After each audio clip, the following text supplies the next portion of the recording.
μπορώ. Είναι μια ψεύτικη μαλακία. Όλα στο Instagram είναι ψεύτικα. Εκεί που διαβάζουν άρθρα είναι ψεύτικα, ειδήσεις είναι ψεύτικα. Για τους πολέμους.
There should be sound.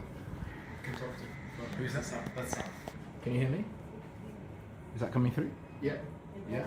So what do you want to do with this? Keep this with me? It's working now. We're live. Oh yeah, perfect. Yeah, lovely. Do you want me to do any? We're live. This is your microphone. This will be the one. Okay, cool, lovely. So we are live, guys, and as you can see, we are in the preparation room. We are actually in the full surgical room right now, and I'm going to do a proper introduction to the live right now. But I thought it'd be nice for us to see exactly what's happening. So we've been through a lot of stuff, and we've got a good 2.5 to 3 hours to talk about it all. So a lot of discussion points, lots of things to mention. At the moment, Dr. Christodakis is marking Nick up. So you guys can all see Nick is still smiling, still happy. He could be even happier afterwards. But one of the things that we had at the beginning of this process was a very detailed discussion with Dr. Christodakis, who went through all of the anatomy, went through all of the imagery, went through sort of what to expect, did a pre-consult and actually a really accurate idea of what will happen and what to expect, which is really important. And one of the things that we see in medicine that challenges, and you know, as doctors, we struggle with this when. I just keep thinking for Mo, his announcement should be like, "Oh, Dr. Christodakis is like pranking Nick right now." This is a pretty prank, like. He's just standing in front of the camera. So yeah, I think he's. We think it's. I mean, it looks like he's doing something right, but he might just be drawing funny pictures on Nick. It could just be his opportunity. What we love about Dr. Christodakis is he's got a great sense of humor. Yeah. Let's go. At the moment, they're just doing some noughts and crosses and drawing funny images of Nick.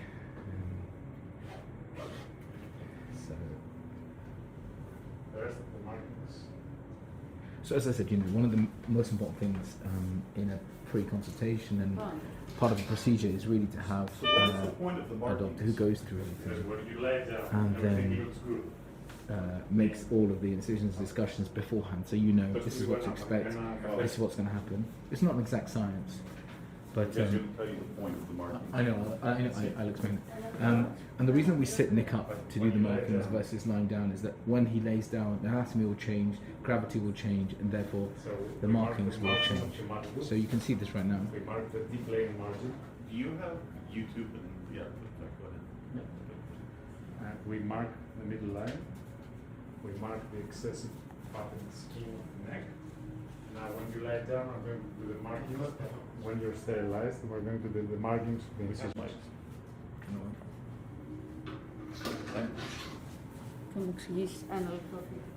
So as Dr. Christodakis was explaining, and I'll sort of remind, is essentially when you're sitting up, all the anatomy is correct, you can see everything. Afterwards, you go for it. What? Is it okay?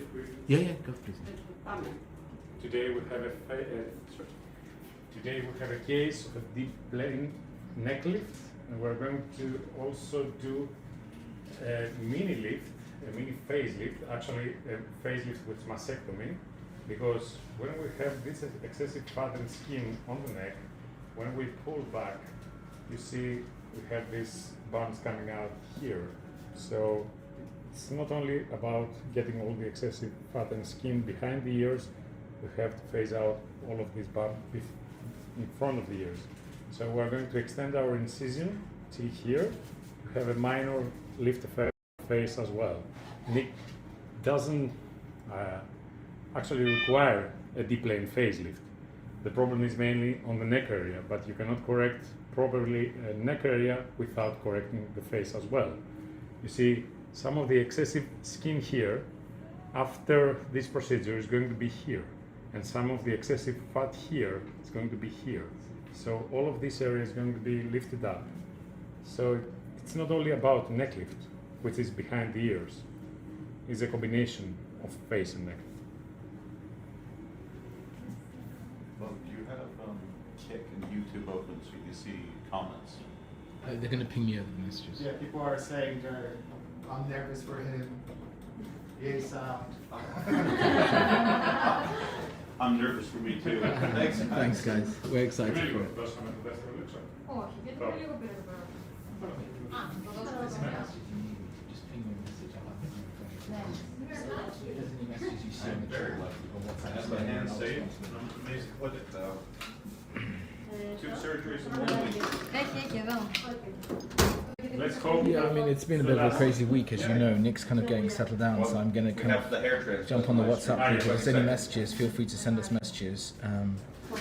It's obviously completely and utterly amazing that we have so much access to this. Do you want me to wear the mic during the surgery? Is the audio still working? If there is, please give us a thumbs up and let us know. I'm on the list. I'm on the phone. I can hear. Is it much? Is that better? Can you guys hear us all?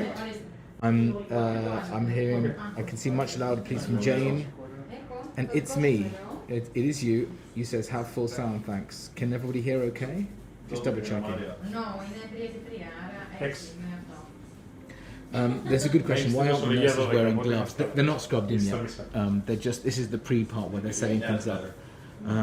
Then afterwards, all of it gets sterilized and draped. You can't see, but all of the. So Dr. Krestakis has just gone into the washroom, the clean room, and all the other doctors are. 1 second, please. Oh, yes, sorry. I was operated on. I had emergency surgery for compartment syndrome, and I was rushed into hospital Friday. I've been in and out of hospital Tuesday, Wednesday, Thursday. So this is my second surgery within a week, and it's been very important to be cleared medically by both the team in London and the team in Greece, because the whole point of this, above all else, is safety. If you're not safe, there's no point to it. Thank you. There's almost something nice. What were you saying, Vic? Good. Yeah. When needs that one? Sure. Okay. Right now, temporarily or for? Yeah. We can move. Can move the lights up.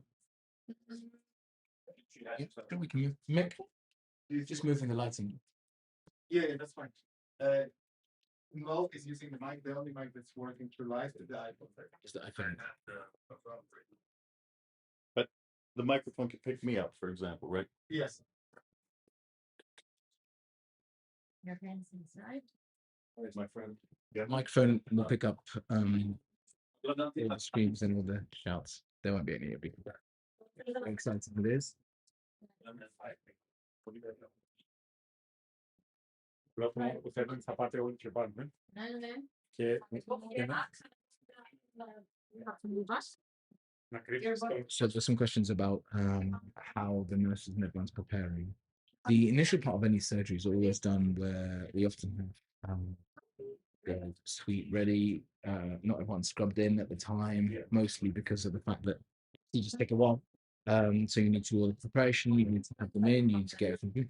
After that point, once you've kind of cleaned the cells, then we go into actually scrubbing up properly, washing hands, tying everything up, wearing sterile equipment, sterile covers, sterile gloves, double gloving, all that sort of thing. So there is some stuff that's been done in the run-up. Some of the bedding, some of the applications have been done, but there'll be further things now to include in the safety to make sure everything works well. I'm going to be having a look at the group, anything that's coming along. Check out Jane. The anesthetic. How's that going to work? Yeah, so when we are going to start, we are going to feel the numb. Like, So you're going to put needles in? yes, for a long Okay. I like happy that makes you.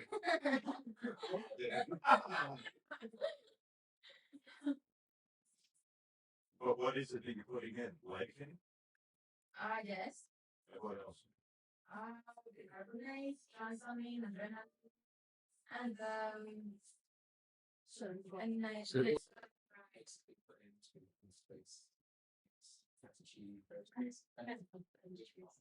famous clay line.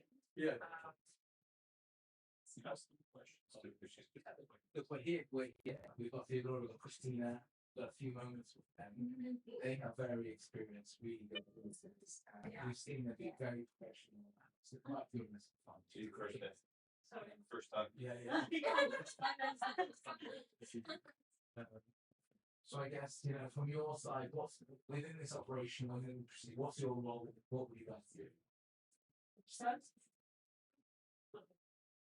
So we prepare the patient of everything from medical history, so taking photos, changing the clothes, making sure there's no silver items or any metal items per se, because we're using bipolar and such things. And then when we lay down, one of us is helping the surgeons, the other one is in the operating room, providing everything else the others may need. Yeah. Because once he's all dressed up, he cannot touch anything else. Yeah.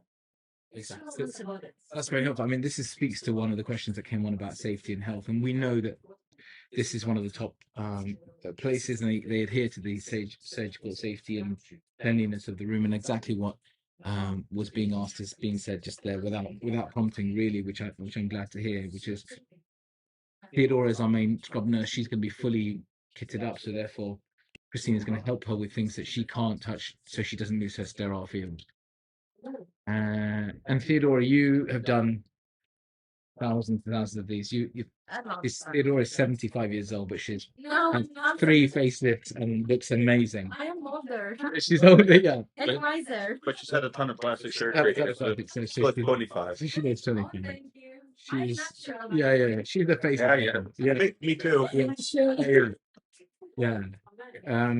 Hashtag natural. That's the live stream. Sure. Oh yeah. Please remove it. Yeah. Absolutely. Sure.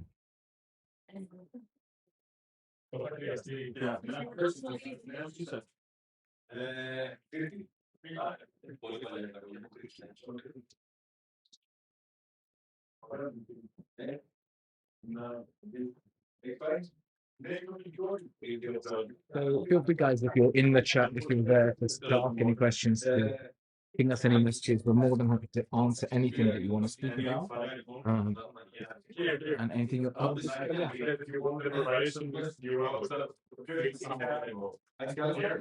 Sorry? Oh yes, Nick. Just describing up a little bit. Sure.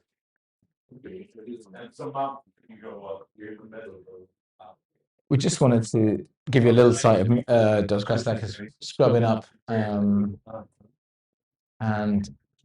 just a reminder really of the fact that he's been trained internationally, continuously trains other surgeons, one of the top in the field. So there are certain elements of things that we expect as a minimum, and one of them, of course, is health and safety, and that's just a reminder that this is paramount. And the reason we say this is because we've been around, we've seen so many places around the world where people will just do slightly crazy things, if I'm honest. You won't see the scrubbing, you won't see the sterile fields, you won't see quite the right surgical flooring, you won't see the one-way air traffic to make sure necessarily all the hygienic measures we're taking. Even though I know all of you want to see my face, we have to wear a mask. So there are certain things that are part of good clinical practice, and what I'm proud to see is Dr. Kostakis is having a good scrub. I'll tell you about it. What you do when you do it, you scrub all the way up to here, up and down, betadine once, twice, 3 times. Within the pack, there's also little bits for the fingernail, so it's really important to do that. See if anyone want to ask questions while we're waiting around. Yeah, I've asked them a few times. Yeah, I've checked that. I'm checking them. No questions like how far away is Venus from Jupiter? No. Hello. Oh yeah, sure, absolutely. What else can you buy? È stato bello. Però perché non io ho detto? Perché non io ho detto Zanezzi? Stai localizzo, no?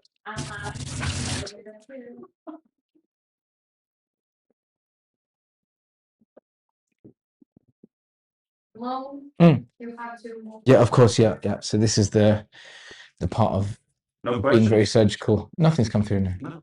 No, this is the. Yeah, I'm totally freaking out, guys. Don't worry. Just a panic attack. Yeah, just a The small small panic one. attack. Yeah. We'll just Theodore just jab him with something that calms him down. Is it normal? And the B, Yeah. the back cannot hear you. If I don't make it, oh. Is it normal to not feel anything suddenly? Yes. So I really feel nothing. Of course. It's sometimes what you thinking. In about 20 minutes, we were snoring, so. Yeah. Like so work. We gave the sedative already, right? Yeah, you are giving. So so just as an FYI, this procedure, as we mentioned, is being done under local anesthetic. We'll talk about the different types of anesthetics a bit later, but Nick has been given a sedative, so all of the fun and banter is going to slowly dissipate, and he will. Yeah, the sedative takes a little while to kick in, and that will be there. So. Όχι, εντάξει, θα πλύνουμε αυτά. Θα πλύνουμε αυτά και θα αλλάξουμε τα. And so you can see that Christakis has got his gloves on. He's got his sterile field made and sterile outfit. Mick, we can just change the camera back if that's okay.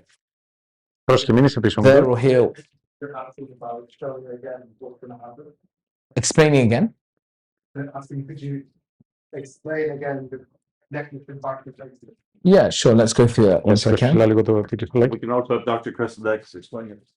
The camera is now pointing on. Is that on the YouTube channel, Nick? No, on what? On WhatsApp. On WhatsApp. Do me a favor. Whenever you get a message like that, just send me on WhatsApp so I can read it, because I'm not seeing it. So I think there's some questions being asked about, what is happening here? What's the procedure? 1, 2, 3. So I'll kind of go through it. We will speak to Dr. Christakis again, but he's currently, as you can see, cleaning Nick and making sure it's all sterile and clean and done properly. Now, Nick is going to have 2 things done in this procedure. The first one is a deep plane neck lift.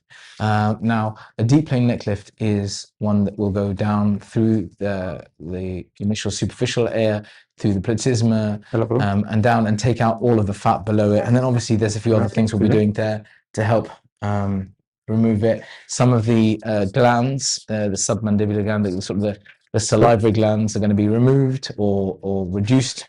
And then the sutures, everything's put back together, so you can see that we're cleaning all that area. Now, when you do that, and I don't know if you saw this at the beginning, but we'll go through it. What will happen is that the top of the face, the cheek area, will also have extra skin. Now, that's something we don't want, that wrinkling. So there'll be a sort of not a deep plane, but a partial facelift just to remove that area so that the procedure looks natural. There's no bunching of skin afterwards. And so hence why you can see we're clearly very keen to keep it all clean, keep it all sterilized and done really well. So yeah, that's the kind of question. I hope that makes sense. If we'll go more into anatomy, we'll talk more about things during the procedure, but it's that's what we're having done at the moment. So you can see Nick is looking quite relaxed, quite sedated, and the local hasn't been infiltrated yet. At the moment, it's really important to sterilize, to clean the area, to make sure there's no element of skin infection or skin bacteria that can remain.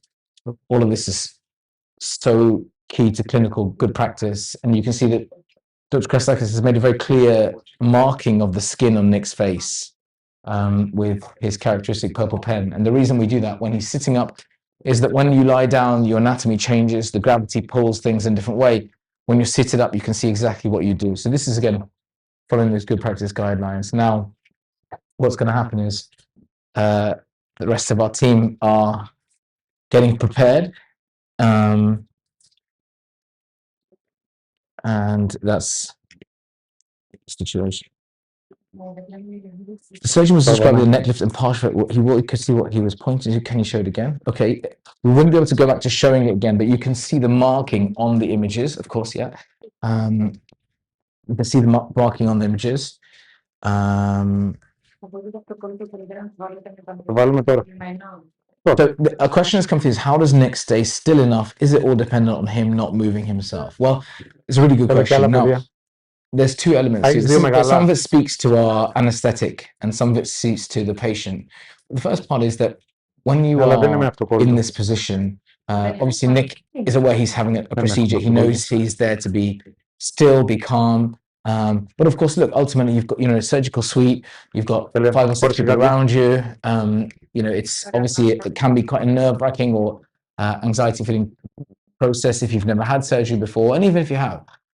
In this respect, a sedative has been issued to him beforehand. So often when you're looking at anesthetics, there's 3 different types we will think about. There's a local anesthetic, just infiltration. There's local anesthetic with sedative, and there's general anesthetic. Now, we were having a long discussion with Dr. Krasilakis before this, and we were talking about, what are the benefits, what are the risks, and we'll talk about that a little bit later. But, from a surgical perspective, of course, if you've got someone under GA, it makes it really easy for you. You have that person is basically asleep for all intents and purposes. The other anesthetist is looking after them, making sure that their respiratory function is fine, their heart rate's fine, their blood pressure, all of their vital statistics are good.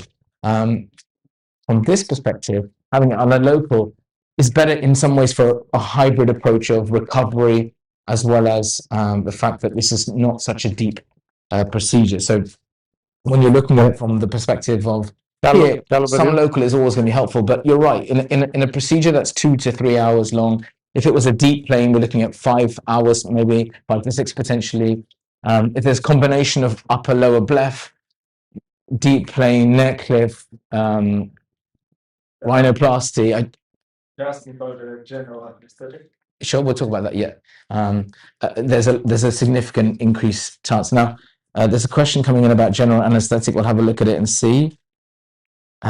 General anesthetic. This is a question that says general anesthetic question mark, which is interesting. I'm not sure what that means, but a general anesthetic is a medication, something like propofol or another medication that is injected normally intravenously in a patient. You'll see it, when they have a mask on, they're fed the oxygen, they're not fed the oxygen, given the oxygen. Strange place to feed someone oxygen.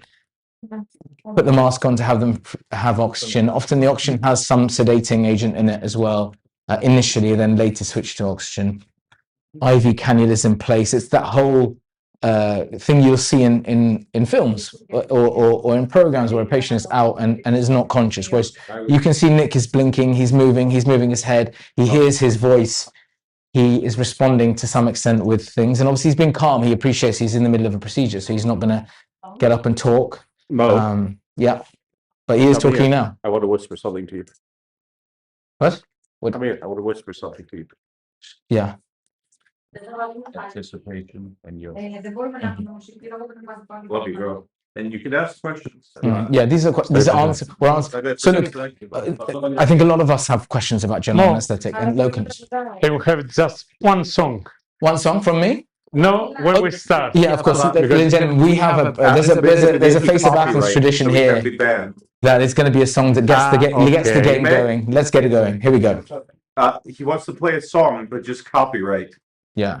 It's going to be just one song, the beginning of the song, and then yeah, fine. Or otherwise he'll sing, and then everything could go wrong. So we'll just. I can sing.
Okay.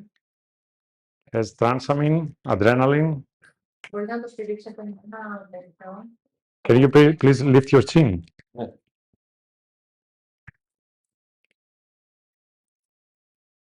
Το σάλα είναι καινούριο,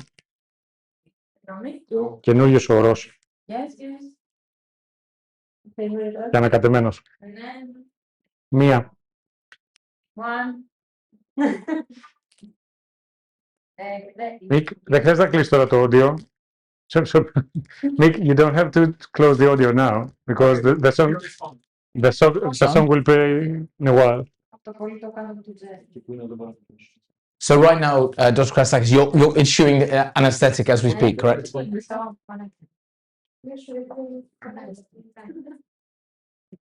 Nick, θα μου πεις όποτε θες να κάνω διάλειμμα αν So we can see that if you're looking at the camera, you can see that Dr. Krasakis is injecting the anesthetic in a sort of linear thread. Pain is weakness leaving the body. Ξαναπες μου. Pain is weakness leaving the body. I'm like, the syringe is quite large, so you're like, oh. You're like, Yeah, but it's a thin one. But you put on some kind of lighting thing on my face. Yeah. Yeah. So I'm not really feeling anything. Okay.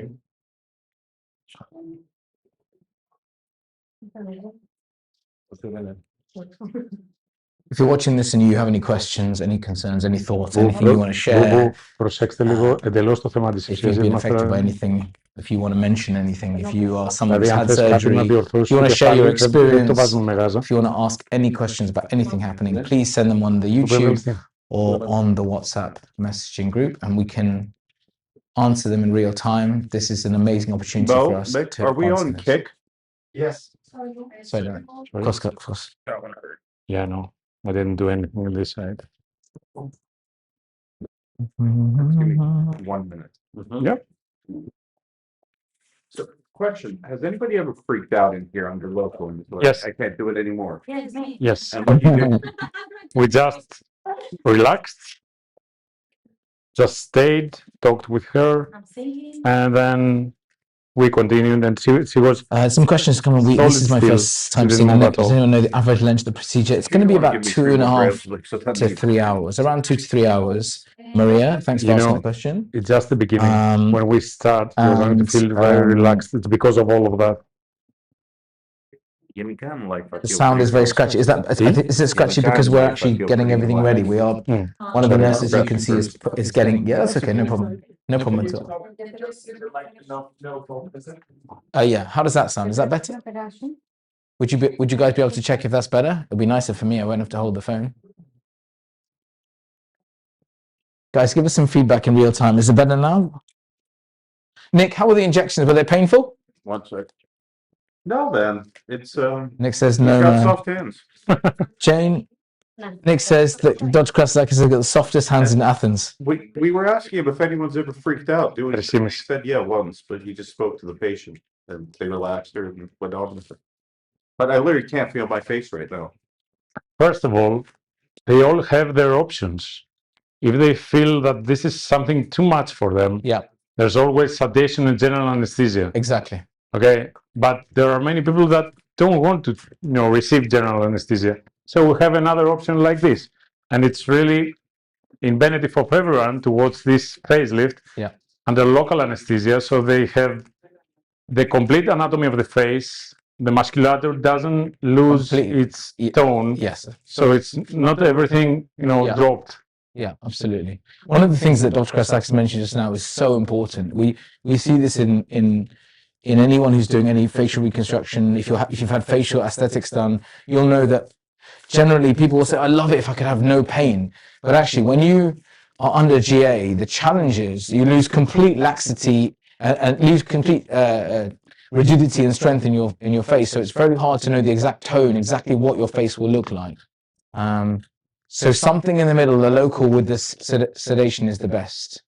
And Nick, we asked him, how are you feeling? He said, painless, feels really good, feels very comfortable. More. The other thing to remember about local versus general is that your recovery with the local versus general is significantly better. Complications are reduced you know, with the general, you have complications like respiratory, breathing, circulation, things that we're monitoring a lot of stuff, post-sedative results, so that sort of thing. Is it audible? So you can see, right now Dr. Krestak is doing some more marking. We had a long discussion with him beforehand. He was very How many of these do you think you've kind to done? take his time to explain how the sutures could look after, how the stitches could look after, how we're going to actually finish this up. And I think this is such an important part of the surgeon we go with, or the surgeon you have surgery with, is having the full discussion about, well, this is what it will look like from this side. The cosmetic angle is so important. You've done all the hard work of the neck lift, the facelift, you've accounted for the extra skin, you've done all these amazing things.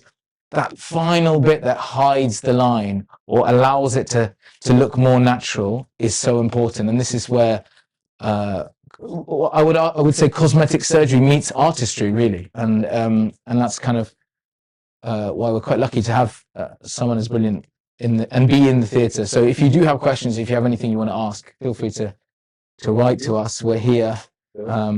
Nothing to hide.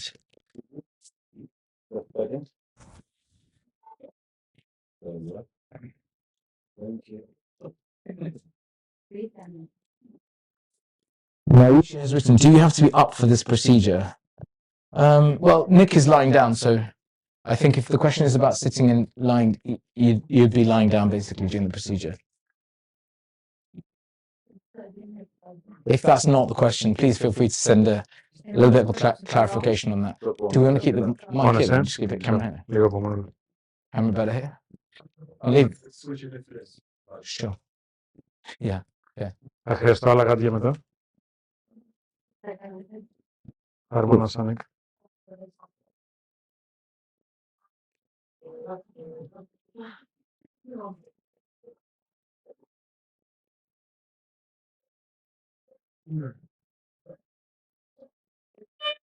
Επόμενη. Hemangioma. Would the doctor perform a facelift with someone who has a hemangioma? We'll ask him. We will ask him.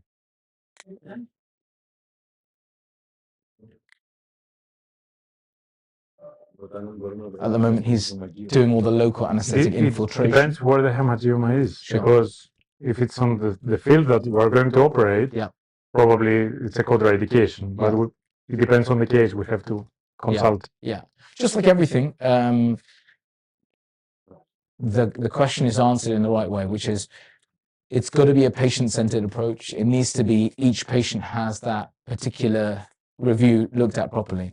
You know, if I was to say, would you do an X on a Y? Well, what's the health conditions of that person? What's the situation? What's the medical? There's many things that come to it. So Dr. Krestak is saying, we can do procedures, but it just depends on where that hemangioma is placed, size, shape, infiltration, those kind of things. So that would be down to that initial consultation that we discussed on our live yesterday. And if you missed the live, we're probably going to run another live tonight, maybe tomorrow as well, to let people kind of ask questions and see how they are. Να ξέρεις, τα περισσότερα τα κάνουμε με μέθη. Απλά στη μέθη ο άλλος, επειδή μπορεί να μιλήσει ανά πάσα ώρα και στιγμή. Ακούς, Νίκ? Νίκ, δεν ακούς. So we're live, guys, and if you want to ask any questions, if you want Το to live δεν ξέρω αν θα ήταν ωραίο. speak about anything, if there's anything you're watching and you're not sure of, feel free to ask. We've got two surgeons here with us, Dr. Diamantis and Dr. Christodakis. Both are here to help and support and answer your questions, both extremely experienced surgical team. We've also got Theodora, who can answer your questions. She can also tell you what you've done right and wrong in terms of being sterile. She's very good in keeping me in track here. So.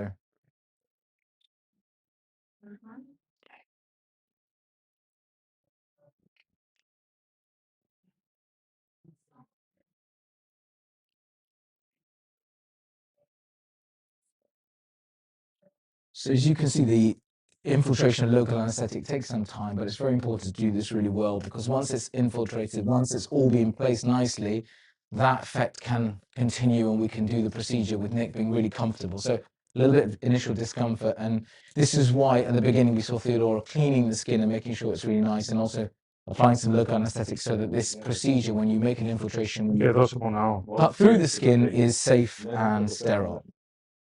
Δεν έχει κάτι στο αυτή. Απλά μου διέζεται. Στα έχω καθαρά όλα.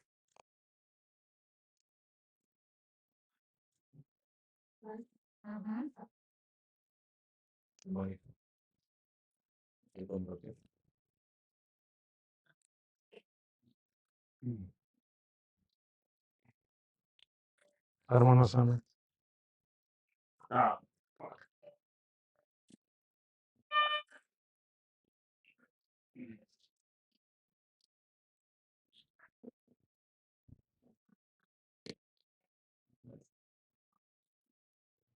I wonder when would be useful for us to have a little reintroduction to kind of myself, Nick, Luxera, what we're doing here, why we're doing it. Because a few questions have come through saying, you know, why are you doing this live stream?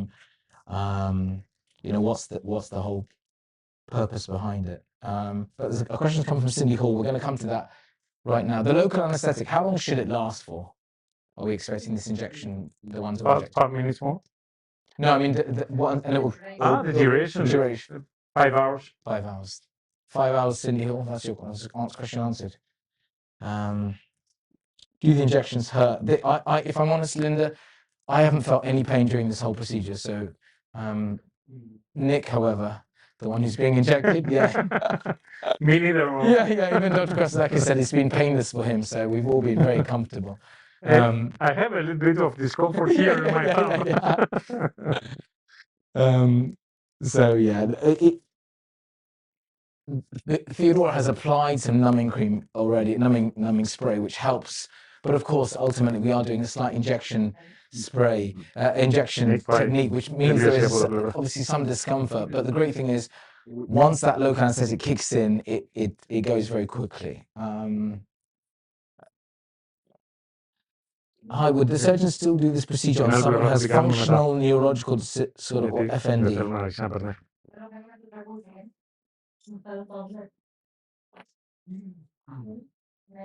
So, Nick. Yeah. When I had my first facelift, and because I'm so superstitious. Yeah, you listen to the music. There was one specific song that was playing. So every time we start a facelift, we just put this specific song. Yeah, of course, no problem. So you let us know when we're going to play that, and we will do that. So I want to highlight once again, if it's okay with you, whoever's watching, that I don't know if you saw it, but Dr. Kostakis did his scrubbing up, put his sterile stuff on, then he put all the local, did all the infiltration, and now he's changing gloves again. And the reason I mention that is sometimes we forget how high the standard of safety and sterilization is in a surgical suite. And it's really important that the people that we find for you to have surgery with are keeping those extremely high standards. Όλο αυτό κάτω. Όλο αυτό κάτω. Gillian, I appreciate you laughing at my joke. Thank you so much. Το άλλο κομμάτι γιατί δεν το κάνεις? Ξεκινάμε και κάνουμε αυτά, γιατί αυτά θα μας πάρουν αρκετή ώρα. Fiona and Gillian and everyone on the group, I want to say one thing, which is yesterday we had a live and we were discussing that this group is actually a very special group. We've got a lovely bunch of people who are all showing their support, their vulnerability, their honesty with each other. And I think that is a magical place. So, you know, feel free to ask questions in a this is a non-judgmental, supportive environment. I've been a GP, a doctor for 16 years myself, and we'll talk about that in a moment. Are we playing the music now? Τι είσαι? So, if you want to ask a question, if you want to make a comment, if you want to share a thought or concern, just do so. The group is completely non-judgmental and it's here to support you. And that's one of the reasons we set up this platform, because we appreciate that all of us have some concern about our health, about our well-being, something we'd like to improve or change. And it's hard to necessarily find a safe environment, a place you can feel comfortable asking questions, be vulnerable. We have had a good couple of hours here discussing things with Dr. Christodakis and talking about the concerns, the expectations, how we want to proceed, what are the complications, what are the risks. One of the reasons we've really taken to him is because of the fact that, yes, he's experienced, yes, he's a fantastic surgeon, yes, he's top of the game, but also he takes the time to explain and answer those questions and concerns that we all have. So again, that is another rallying cry. If you're in the chat, you want to ask a question, if you're on the YouTube channel, if you're on the WhatsApp, if wherever you are, now is the time. But before that, we're going to mute the mic so we can have our intro song sung by Dr. Christodakis.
Yeah, so it was really lovely. We had a private concert there. It's absolutely gorgeous. And copyright.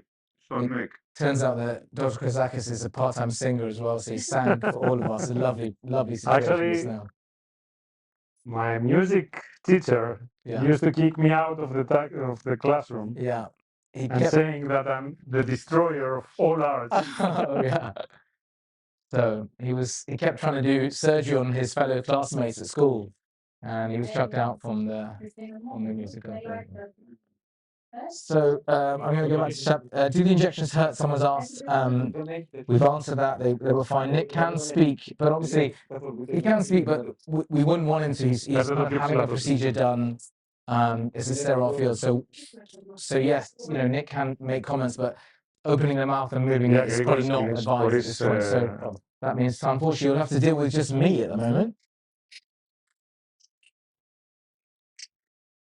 Could be cool to hear the song also much on their comments. How do this? It's doing great. Okay. Is it much? Look, Cindy Hall, thank you so much. I'm a surgeon. This is a beautiful room setup and no sterility has been broken. Let's hear it. Thanks, Cindy Hall. Really appreciate you giving your input and advice. It's so nice to hear that from a fellow medical professional. Jumping the gun here, but in the future, will injections like some type of filler have to be used? I think if you mean dermal filler, realistically, it depends on what we're doing.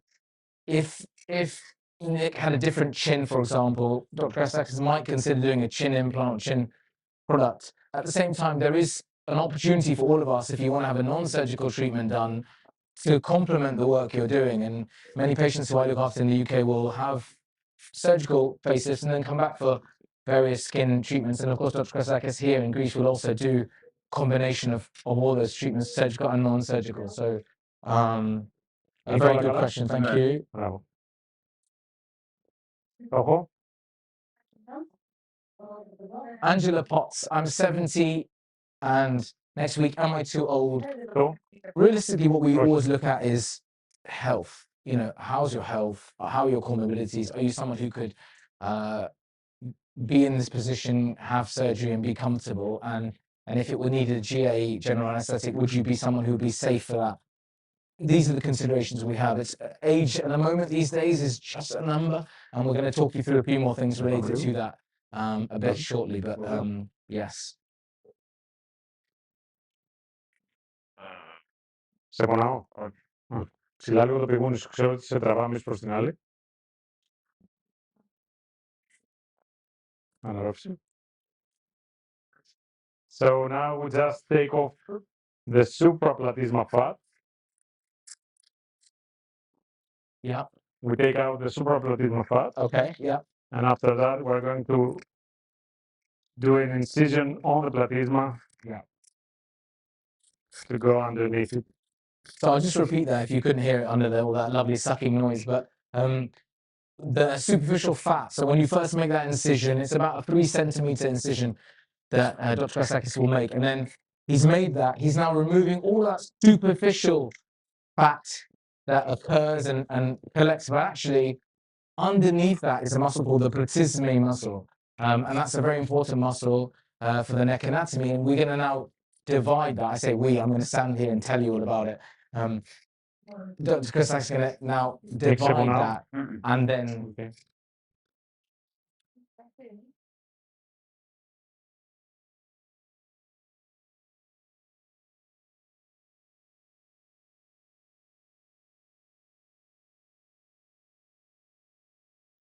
So we're going to cut through the platysma muscle, and then underneath that there's more fat to remove. And actually there's some interesting parts here that we'll ask Dr. Kasakis for his input, because there's some really interesting parts of anatomy and how to artistically avoid certain things. I'm also aware that a lot of us want to watch what's going on. I hope this is kind of a good view to be watching, but it's a little bit gruesome on the overhead camera. And I don't want anyone to feel sickened or unwell looking at it or feel dizzy or anything, but this is sort of a good angle to see that things are happening. We have got the video of the procedure I'm watching on the left, and it's a fairly involved procedure. For someone as a medical person like myself, I'm used to this, but for people who are non-medical, you might find it a bit difficult to watch. So we're just being a bit judicious with all of you. But if you do want to see it, we will share it with you all at some stage, and we'll cut in between. Our AV team themselves are on the process of. So let's see how they go. There's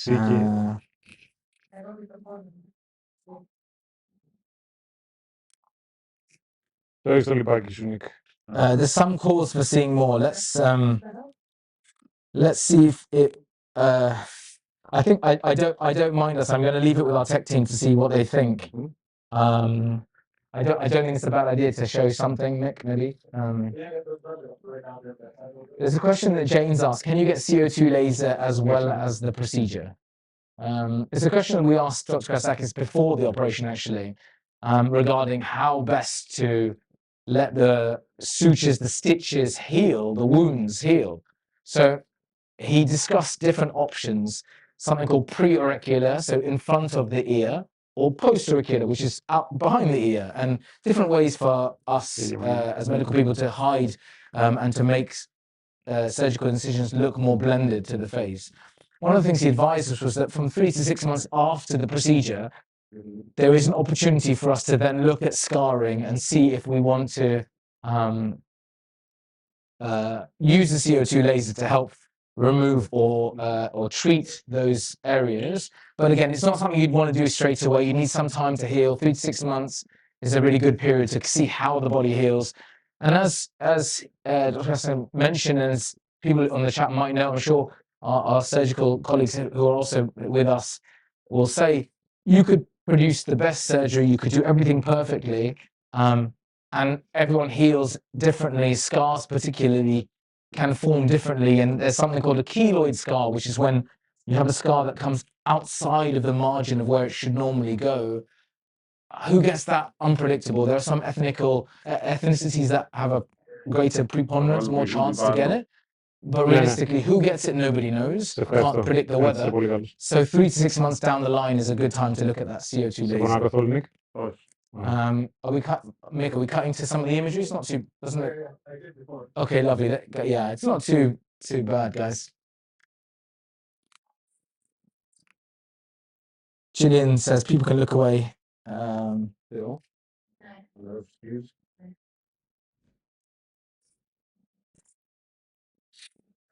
Θες λίγο. Πλασμένο αυτό. Οπότε αυτό είναι ακόμα λίπος. Συμφωνείς? Sure, thanks, Carrie. We're just trying to obviously manage it. I don't know if you can see from our images. There are some images you can see. It's in and out, and there's expertise going on there. So I wonder if 25 minutes, half an hour into this, it's worth me reintroducing myself and the team and discussing what we're doing. This is Nick Weeks, one of the founding members of Luxera, who is undergoing a surgical procedure. We've got a few other people in the room who I've mentioned. We got Mick behind the camera, who's our amazing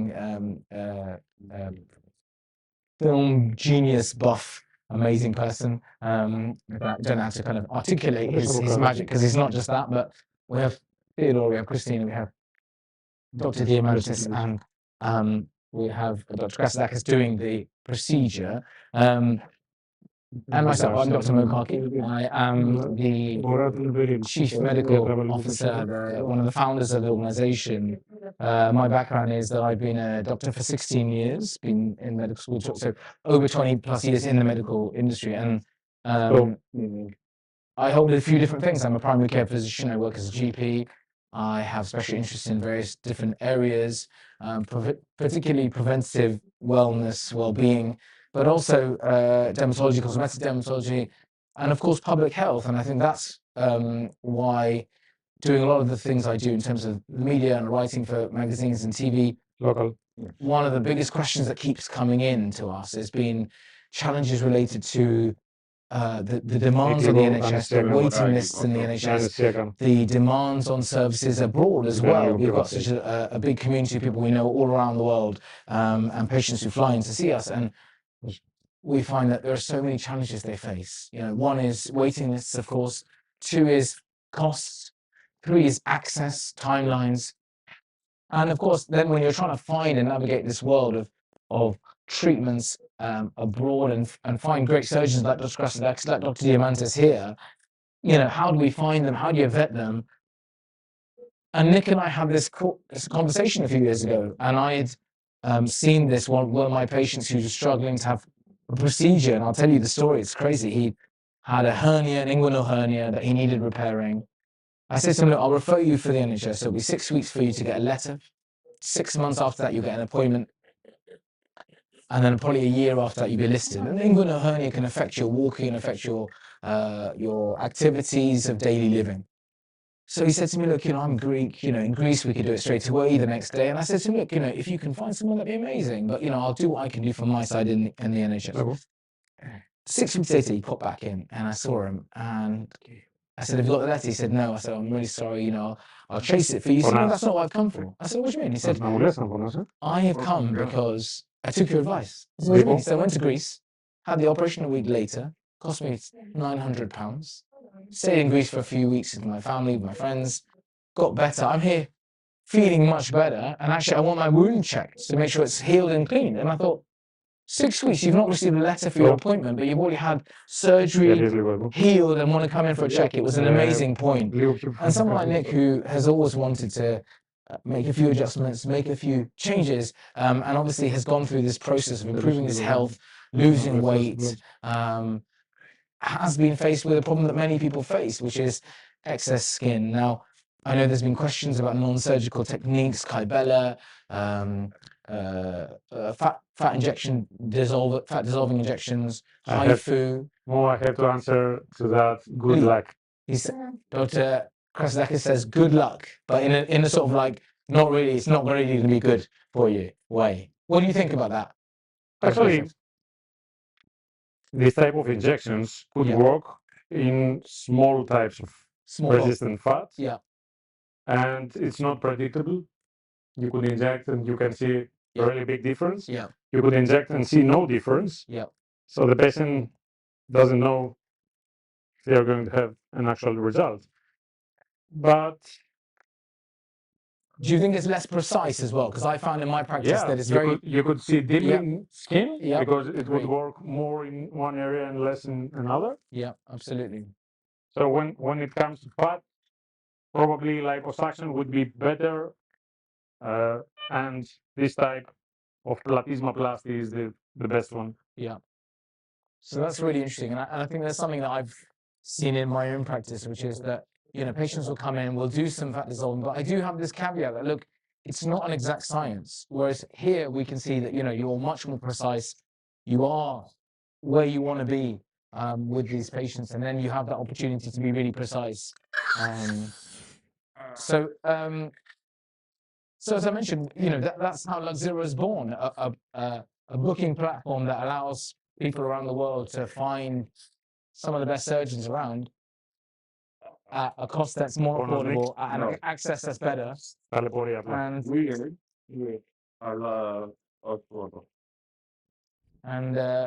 in a way, an accessibility that is better for everybody. Yeah. Can you see the camera? Yeah. Can you see this muscle here? See, everyone, if you can watch this, this is the platysma. This is the platysma. This is the platysma. And underneath the platysma, we have the digastric muscle. So we're going to reduce a little bit the digastric now. That hypertrophy happens with age, correct? Yes. So we had a lovely consultation / anatomy lesson, which was great, with Dr. Krasakis. He was showing us what happens with aging and how the glands, salivary glands in our neck, migrate more forward, and how the digastric muscles that lie underneath the platysma actually become bigger. Now, why is that important? The digastric muscles are responsible for helping us open and close our mouth. So we want to be very careful in the procedure, but at the same time, between the platysma and the digastric muscle, there's all this fat that we need to get rid of and remove, and that's what Dr. Krasakis is doing right now in his expert way.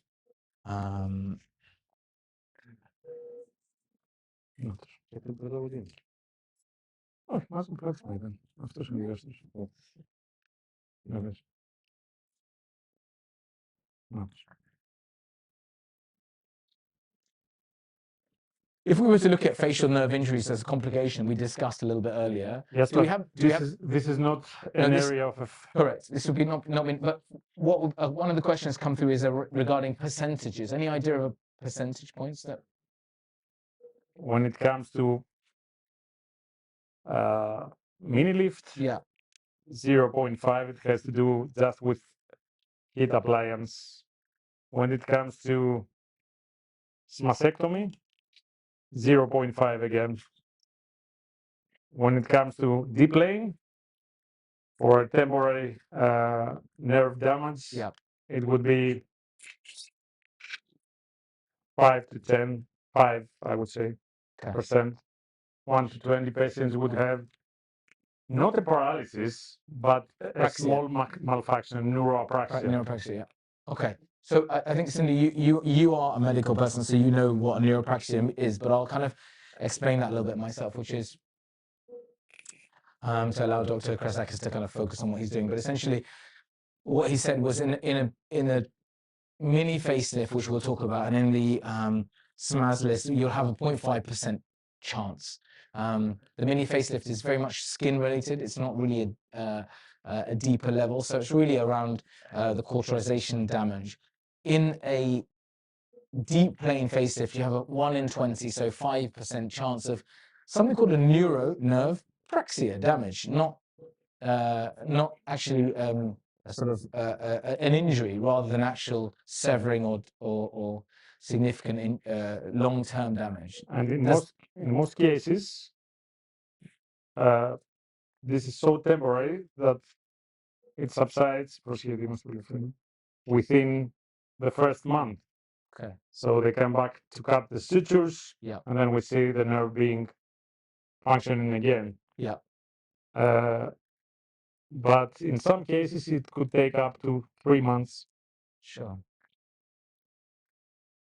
So I'll just repeat that if you didn't hear it. It can be, it can be normally within a month resolving, but it can be up to 3 months. But the point is that these are temporary, normally injuries, very unlikely to get a long-term facial nerve injury. I'm going to go to the questions and have a look. It looks like fat tissue being removed. Clumps for one.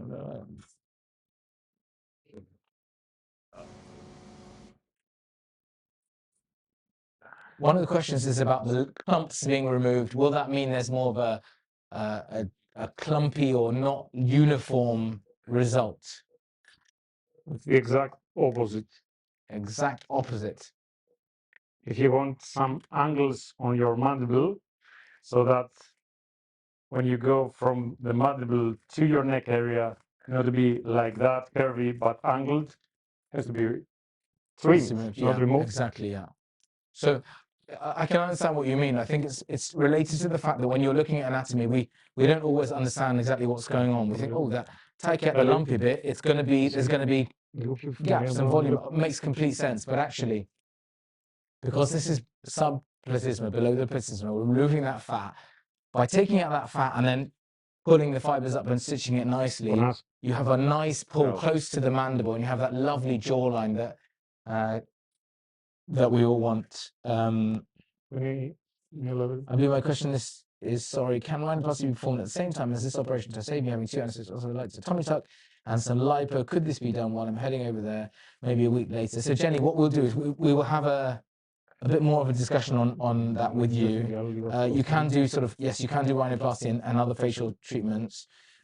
It's just whether or not we did the tummy tuck and how we did that, because obviously facial Athens here is predominantly related to the face, and the body treatments are separate.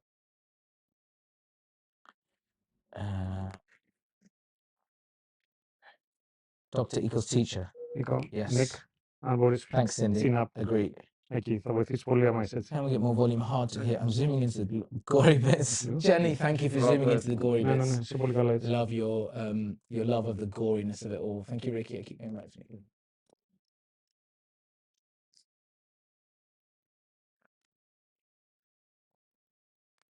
Θα πρέπει να σκοτώσουμε λίγο. Να. Να. Okay.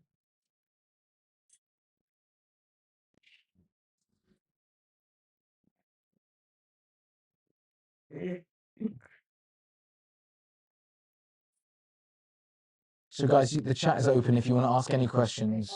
As I mentioned, feel free to do that. Ναι, δώσε.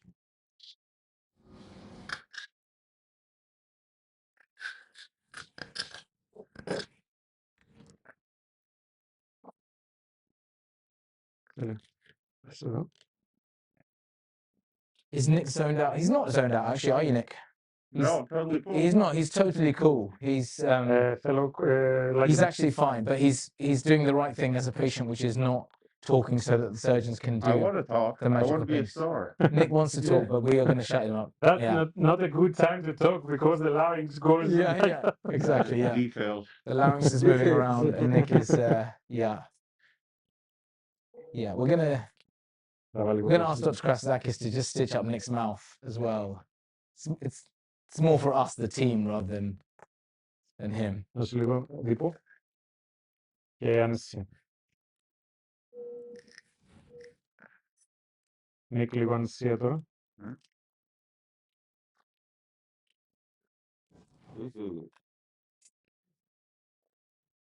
Εκεί. Το.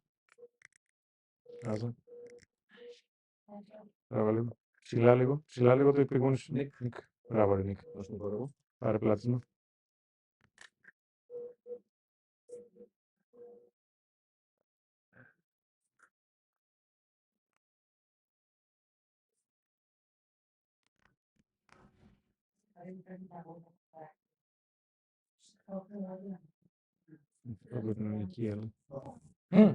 Τώρα δεν είναι αυτά από κάτω. Εγώ είμαι από κάτω.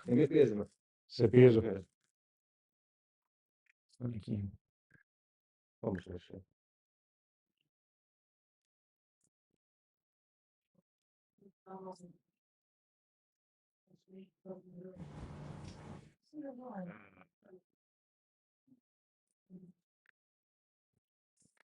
Κάνω φυγούν. Είσαι πολύ καλός, Νίκ.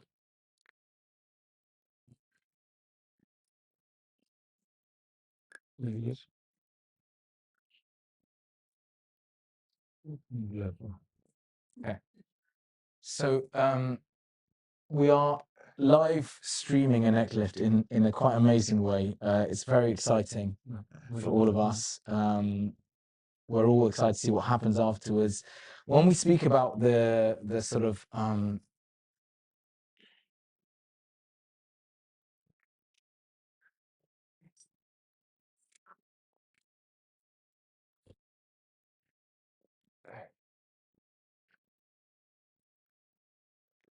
Δώσε μου μία γάζα.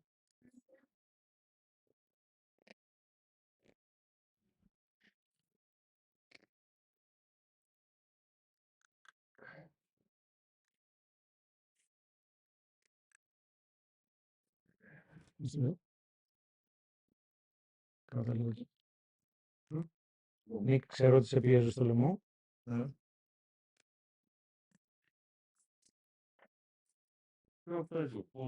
Όχι, είσαι πολύ καλά. Τσίνα απλά. Ας είναι καθαρίο. Να σε δίπω. Θες λίγο παιδί. Να. Να, καλά λίγο παιδί. Δείξε μου λίγο το τηλεκοντρόλ.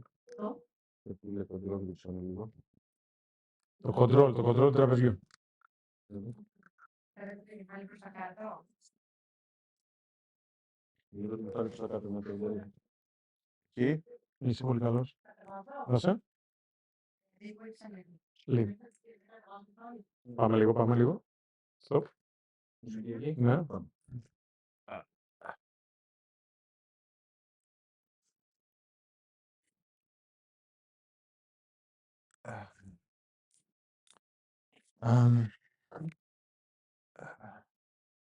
Τι είναι ο οδηγάστρος, είναι αυτός εδώ. Είναι αυτός εδώ. I wonder if I can speak a little bit to the camera regarding one of the genesis of this project, which is a platform that looks at why we have this situation going on at the moment. And one of the things we're seeing in the rise, and particularly you see with Nick, for example, is the rise of the GLP-1. Mounjaro, Ozempic, Wegovy, the new one that isn't fully ready. The rise of semaglutide, the rise of GLP-1 use has led to significant changes in people's faces, in their anatomy, in their weight. And that's why we're seeing this as an increased demand for surgical facelifts, because as a non-surgical practitioner and doctor, I've seen, yes, there are some really great things we can do. We can do some great stuff with HIFU and skin resurfacing and various other bits. But there is a point, even when Nick came and spoke to me in the clinic, I said, look, Nick, there's too much tissue here. This needs to be removed. This fat needs to be pulled out. And we need to change that anatomy physically. You know, there's not... This has gone past the non-surgical element. And I guess this speaks to a lot of what we're seeing in the surgical fields at the moment, and hence one of the reasons we have been working so closely with Dr. Kostadakis, and why so many of you who are live and watching have arranged and are arranging kind of consultations, because we appreciate that GLP-1s have a great impact. There's a lot of good research about predictive behaviors around health outcomes, around longevity, diabetes prevention, weight management. We know that obesity is a metabolic disease. So yes, GLP-1s are great, you know, fantastic opportunity if it's something that is there. Of course, there are some side effects, some risks, you know, always worth speaking to your practitioner. And we always have the caveat, which is this is not for personal medical advice. This is us showcasing what we're doing and having a medical discussion. And I'm speaking in a friendly way as presenting this to you, but I also want you to aware that everyone has a different medical background and medical needs, so it's always worth consulting with a medical practitioner before you do anything. But with the rise of GLP-1s and the increase in weight loss, often quite rapid, this sort of procedure, the neck and the facelift, is becoming more common, and we're seeing it so much more often. Hence why we scoured the globe looking for the best surgeons who are in a range of timing, availability, and pricing that is sensible and makes sense, commensurate with their skill and experience. And that's why we're here having this, and probably something that we'll see more often. Hence why I'm sort of laboring that point, if that's okay.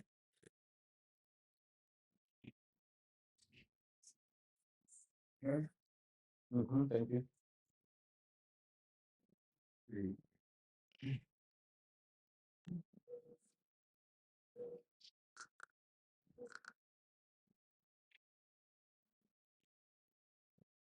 I want to comment more and speak more. As you can tell, this is somebody who refuses to be quiet. But I do want to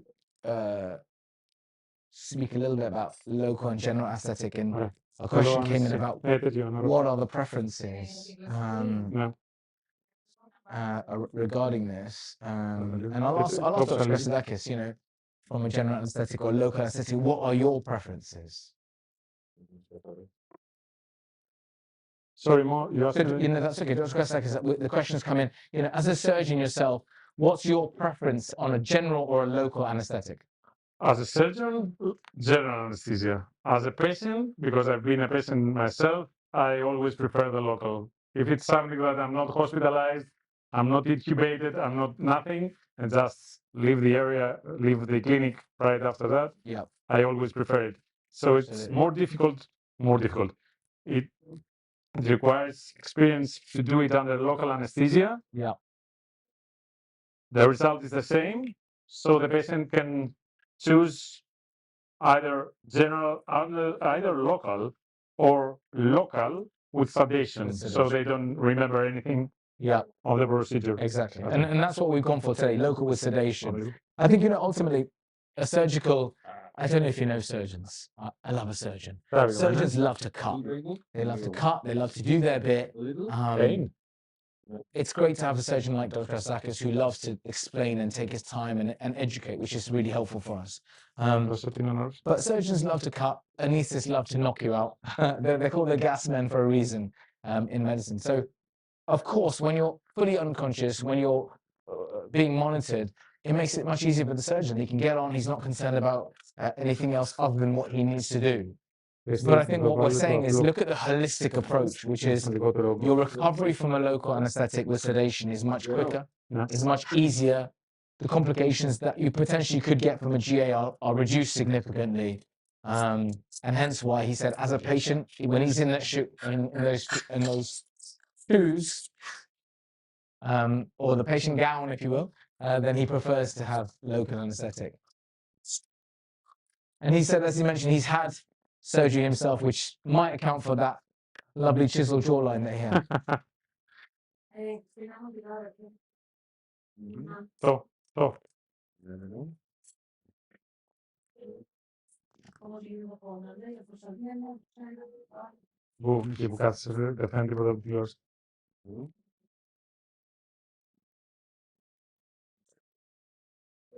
What part of the procedure is happening now? So now this is a part of the frontal of the anterior neck lift. So it's called platysmaplasty. We're reducing all of the excessive fat and we're stretching the platysma to create better angles. We're reducing the digastric muscles. So cool.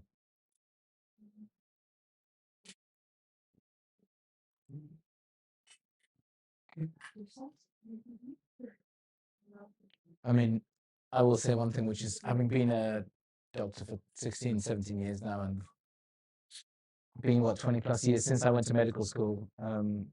So or I miss seeing this. It is so interesting. watching, probably this is the most boring part because we're operating through a small incision, because the next one is going to be more visible. Yeah. So yeah, I think that ultimately, you know, what you'll see is lots of precision in this operation. The wound, the incision Dr. Christakis made at the beginning is only 3 centimeters, and it actually aligns with what we call the submental crease, which is a natural crease we all have. So therefore, when it heals up, it feels like it's part of anatomy, and doesn't look obvious, which is a really clever thing to do.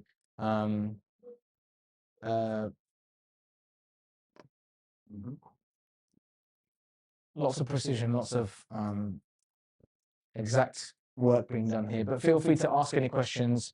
Feel free to ping anything along, any worries, concerns, anything you want to ask. Feel free to answer it. Tyle. Jakieś skala? Można skoczyć do przylabu do biegun? Nie wolno. Okay.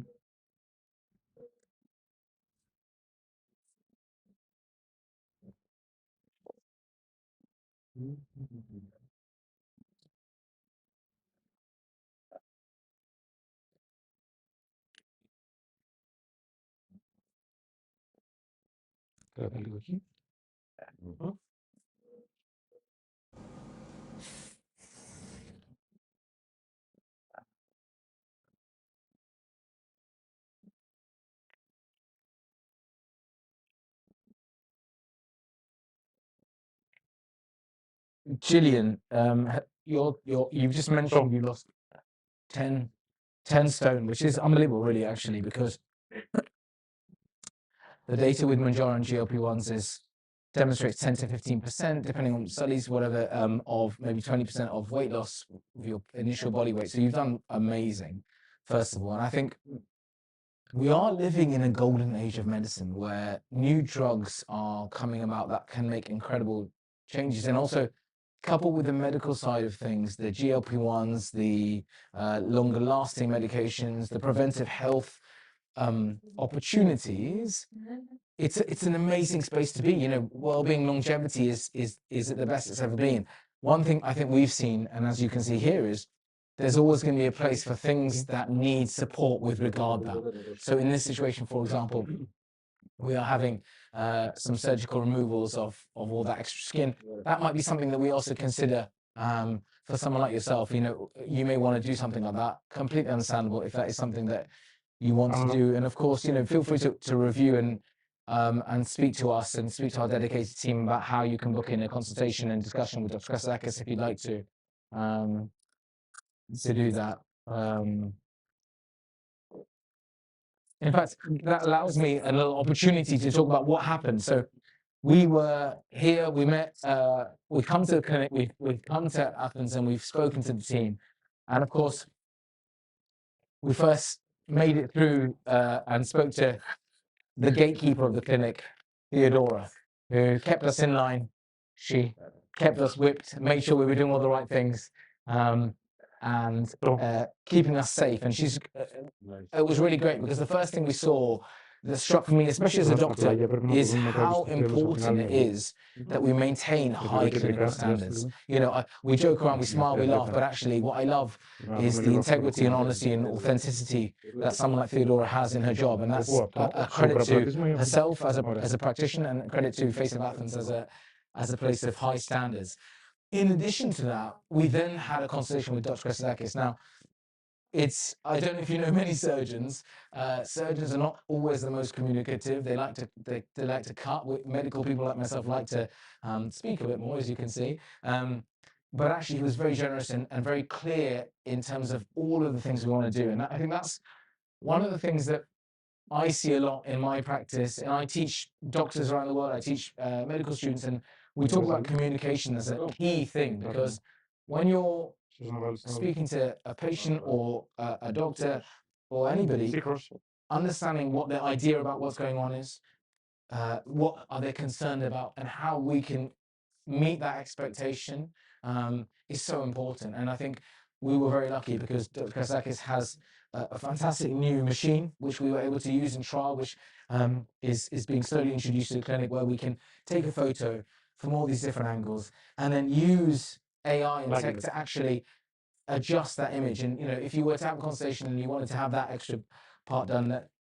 that's something that we can look at. And it was really helpful. You can say, well, this is what I want to do, this is what I'd like to change and improve. And of course, there's that first consultation. So whenever you go and meet any practitioner, the first thing that we do is check suitability, check eligibility. What's your medical history, what's your background, what's your situation. And one of the reasons we've been talking about local anesthetic a lot and sedation is that sometimes patients may not be medically fit for GA, general anesthetic. They may have some contraindication, some health concern, or something that could make the general anesthetic more difficult to come out from. A lung condition, respiratory condition, something that we've also seen a lot in a post-COVID world, where people had long-term sequelae, long-term issues related to COVID. And so I think the fact that we can offer local anesthetic and sedation is fantastic. So those options will be discussed. We take a medical history, what is the situation? So Dr. Kasakis, Metnick. Pain. No. Metnick had a discussion, ascertained what he wanted to do, his concerns, his expectations, his hopes for what was to happen.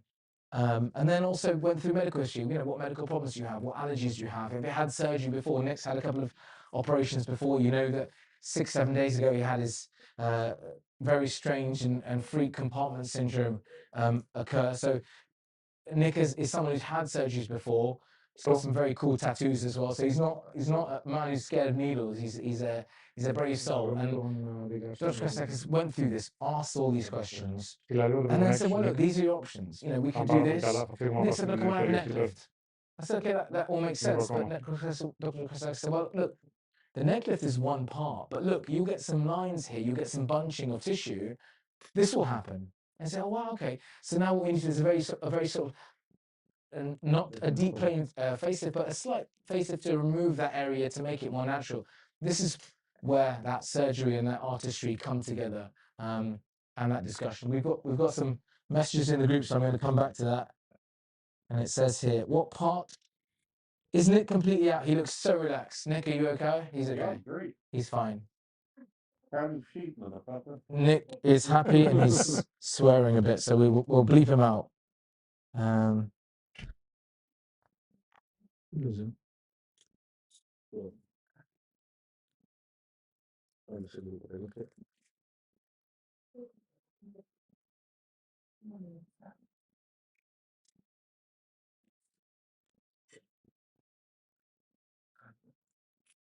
So yeah, because of the local and the sedation, Nick is calm and relaxed. Quite a calm guy anyway, but he's quite calm and relaxed. But at the same time, he can speak, he is awake, he's with us. But when you're someone who's having an operation on your face, we try to tell you not to talk too much.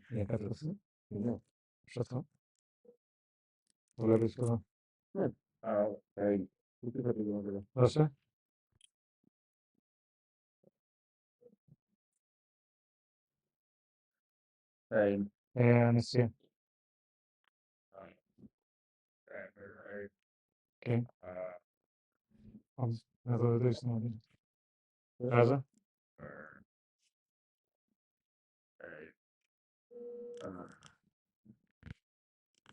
Okay.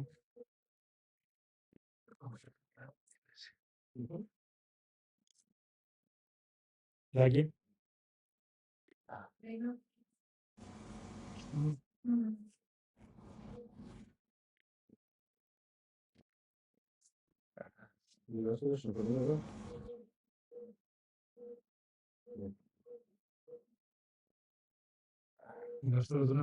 So I'll come back to the procedure of what we were discussing, which is you've had your discussion, you know what's going on, you've understood the risks, benefits, as Dr. Kasakis mentioned, he's given you the percentages of possible complications, which we'll talk about a little bit later as well in terms of some of the follow-up care. Then it's consent. Theodora very, very clearly and calmly went through all of the different consent parts with Nick, let him read the information and sign it and make sure he was happy. And then it's really about preparing things for the procedure. So it's about wearing the right gown. As you can see, this lovely gown I'm wearing, which is very fashionable. And then you come in and make sure everyone's covered their hair, which is a shame for me with my fantastic haircut. And then we start the procedure, really. Πλασμοπλαστική. Δεν βλέπω κάτι.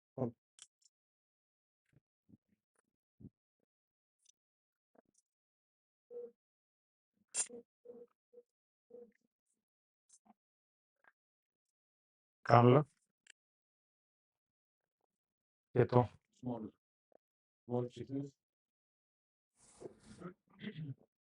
Κράτα την κάνουλα.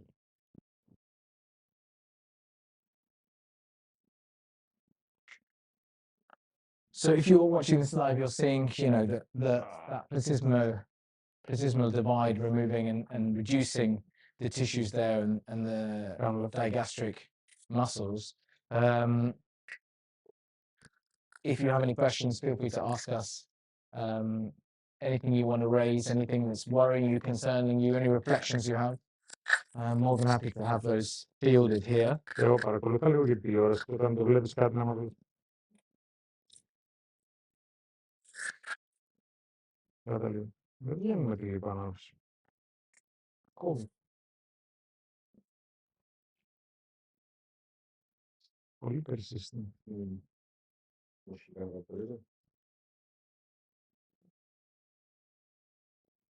Κοίτα λίγο.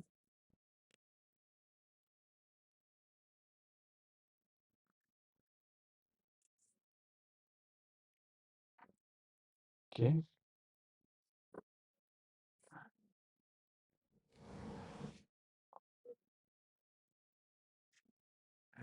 ετοίμασέ μου γράμμα. Γράμμα πλασμοπλαστικής. Γιατί persistent? Γιατί δεν φεύγουν με τη λιπανόρροφη, τα κόβω. Έχεις κάνει στο παρελθόν ενέσεις? No, well. Well, κατά μία. Για λιποδιάλυση. So we're just discussing that some of the fat tissue is really persistent to the suction. Yeah. Doesn't come back, and it's stronger. Probably we have some fibrosis there, and this could be from the injections. Kind of. Oh, you're looking at me. You botched me, Mom. You botched me.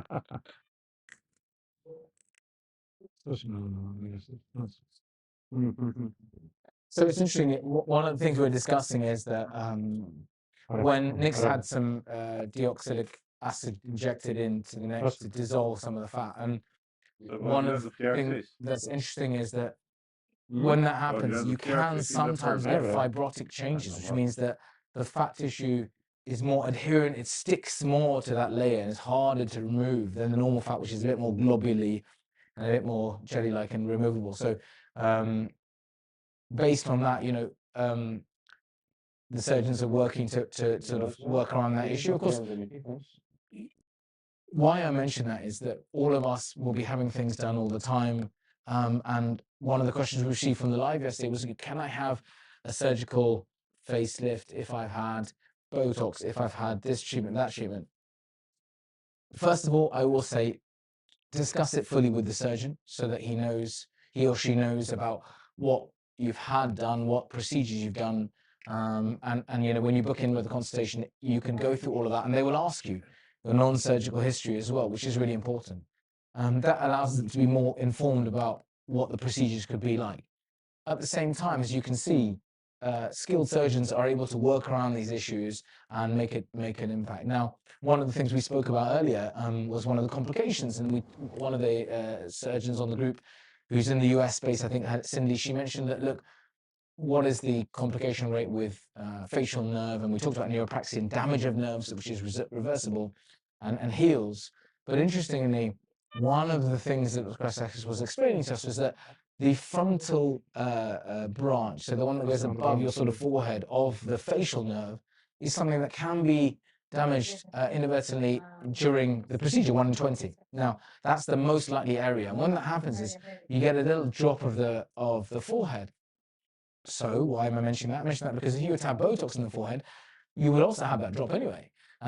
So at the end of the operation, one of the doctors was explaining to us was, I will test someone by asking them to move their forehead up and down to see whether or not they have that movement and therefore whether that nerve has been damaged. Now, why am I saying that? Because if you were to have Botox 2 weeks before this procedure, well, your muscles are going to be fully relaxed, and it's hard for us to test that. So, if you are someone considering the treatment, do consider giving it a 1 to 2 month delay just to pre-op, just to give you some time to make sure that we're able to test things out.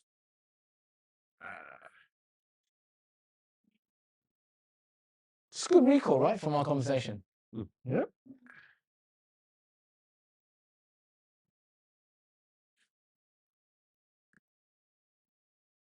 Samuel, have you ever considered Plastic surgery? no becoming a speaker? Becoming a speaker? Yeah, in the World Cup. That's the plan, really. This is all a big show reel, actually. I'm going to send to all the agencies and move. So you have another option. I have another option, yeah. I have to find mine. Because music is. Yeah. Well, Dr. Kratsakis, we had to mute it because of his singing, but it was actually amazing. It's lovely. So,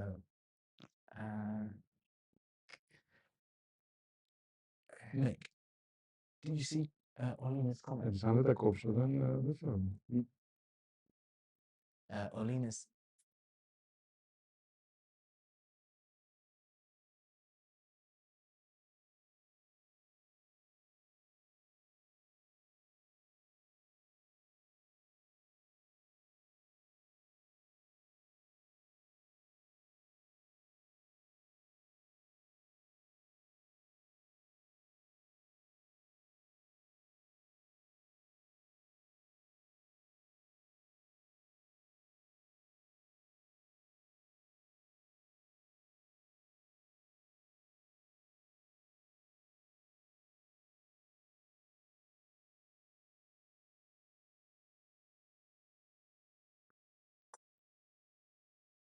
So thanks so much for bearing with us. And I really appreciate the interactions from all of you watching, because it's so helpful for us.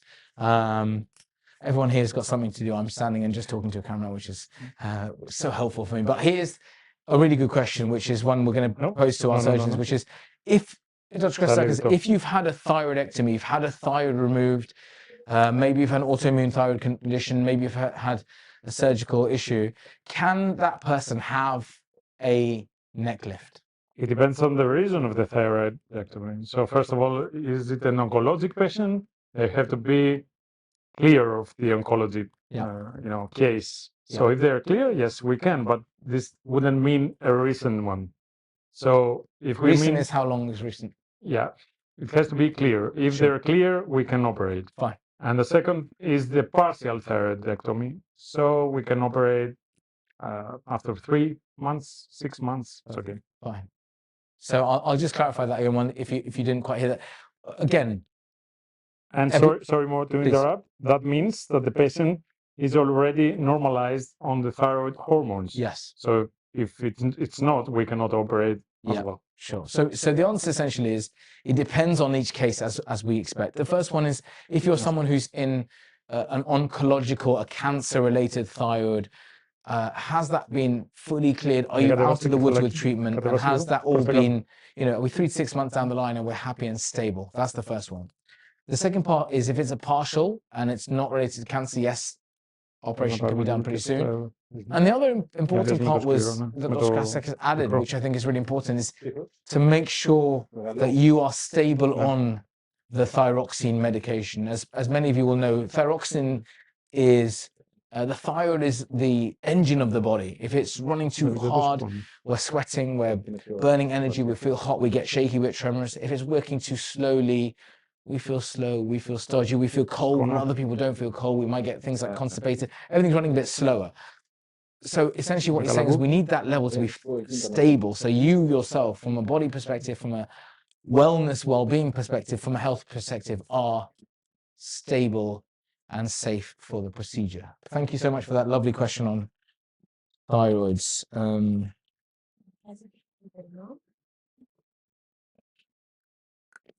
The stitches look like they will add a definition. Does this separation happen naturally with age and weight gain? So a really good question that I will pass on because I want Dr. Krasakis to pass on. You know, Dr. Krasakis, as people get older, is that related to why they lose that definition of their jaw, but also weight? What are the kind of, or Dr. Diamantis, whoever wants to kind of jump in? Yeah, you know, I know you're mic'd up, so it might be easier for you. has to be, Sorry. it's, you know, it's two different reasons. First of all, some of us from a younger age, we have more loose ligaments. Yep. So that means that even if the face or neck is not aged, we can see some sagging skin or sagging underlying tissues. Tissue, yeah. But, you know, with aging, it's completely normal for every ligament to become more loose. Yeah. So all of the tissues go downwards. And that's the main purpose of a facelift. Yeah. To get them back up where they used to be. To get them back up as they used to be. We're talking about facelifts here, neck lifts. So I think when we, I recall my days at Imperial College University, fantastic institute, #2 university in the world. And I will say that when we were taught about complications or things that affect us, one of the things is the surgical sieve. And one of the key parts is what Dr. Christakis has mentioned, which is environmental and non-environmental factors, genetic modifiable and non-modifiable factors. One of the things he mentioned is as a non-modifiable factor, i.e. your genetics, your general disposition. Do you have ligaments that are just generally a bit more lax? Do you have a bone structure that isn't quite that sort of strong feature that people want or are looking at? That's one element of it. Of course, as we get older, ligaments weaken, gravity pulls its part. If you're a female, I speak about this a lot, there are certain things that happen to you in your life events that affect you. One of them is having a child because of the weight gain and the weight loss, the estrogen progesterone shifts that affect ligament laxity and strength. And the second thing is menopause, because menopause is the reduction of estrogen and progesterone circulating hormones, which actually have a huge impact on laxity, strength of ligaments. And so we see these changes in the female population, but even as we get older, from the age of 25, we find our bodies, unfortunately, are not functioning as well as they were. They are slowly deteriorating, slowly edging down, and hence why, as we get older, as that question was asked, yes, there's age-related weakness of the ligaments, which needs improvement.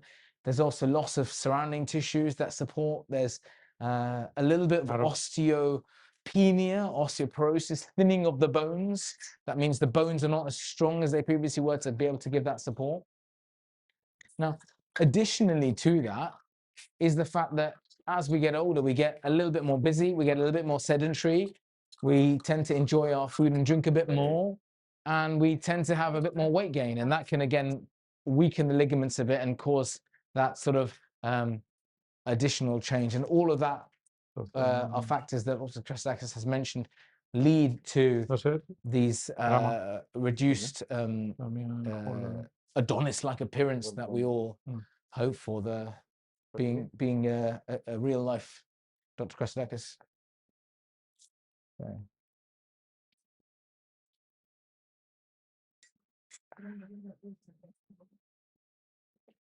Cat A, good question about Sculptra. Sculptra is a very interesting injectable treatment, non-surgical treatment that a lot of patients are doing, a lot of opportunities for that. So Sculptra is a really nice material. Yep. There's a lot of biostimulation and a lot of resurfacing in the area and a lot of new collagen production. Yep.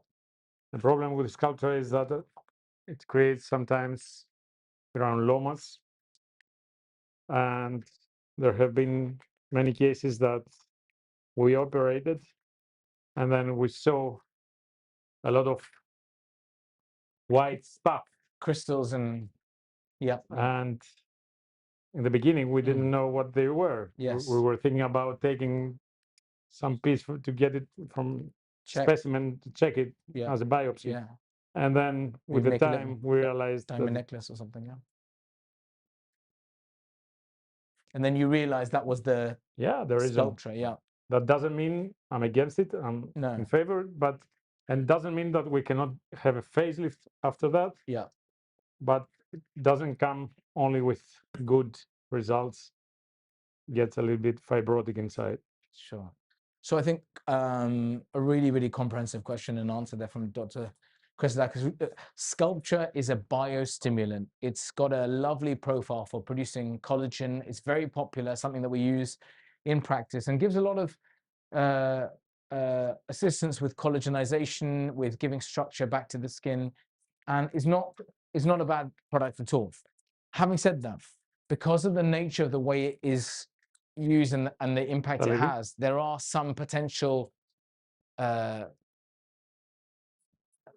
remnants that can be there, crystallization, hardening of that sculpture, and therefore when our surgical team is doing their procedures, you will see that they will need to remove that and make amends.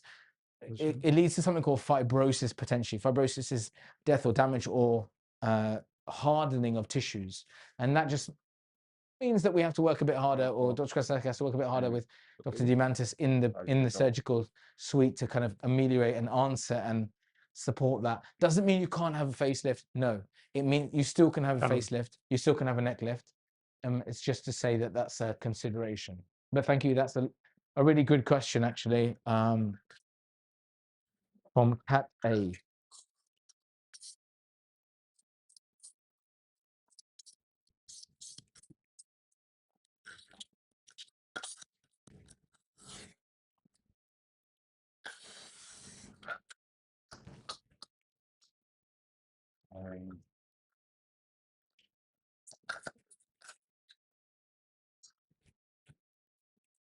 Καταγράφεις.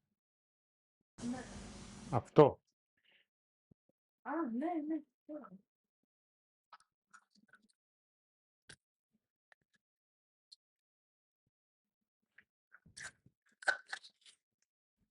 Okay. Να δεις μέσα. Έχεις βάλει μία. Ναι, βγάλαμε. Δεν έχεις βάλει. Δύο.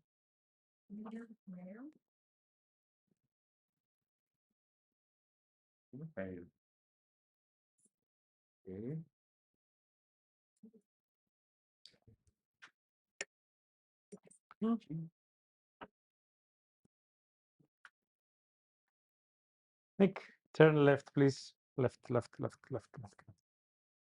more left. There was somebody in the conversation who wanted to say something, who was going to ask a question. If that is you, feel free to ask us that question. We are excitedly waiting to receive that. Is a mini facelift worth it, or wait to have a full facelift? And how long do results last between the Προς τα πάνω το κεφάλι, ναι. Όχι, κι άλλο. Όχι όλο, το κεφάλι. Πήγαινε το πίσω πάλι. Stop. Το κεφάλι. Stop. Στρίψε μου, Νίκ, τέρμα από εκεί. Δώσ' μου αναισθησία. So Anna was asking about how long you should be sculpture free, but you're not really sculpture free, are you? No. You don't have to be sculpture free. You don't have to be sculpture free, Anna. You can have the surgery. These granulomas, if they occur, they don't go away. Yeah, exactly. And there's nothing visible, so nothing changes. We just observe it during surgery. Yes, exactly. So as we mentioned, sculpture, the biostimulant, it's there to kind of help give contouring, collagenization to the face, etc. When you are looking at whether or not you are thinking about surgery, sculpture won't be a consideration because it doesn't come out of your system. It just stays there in where it is, the collagenization. So if there was a complication related to granuloma, something you wouldn't necessarily notice, Πονάει. The surgeon would see it at the time of the procedure.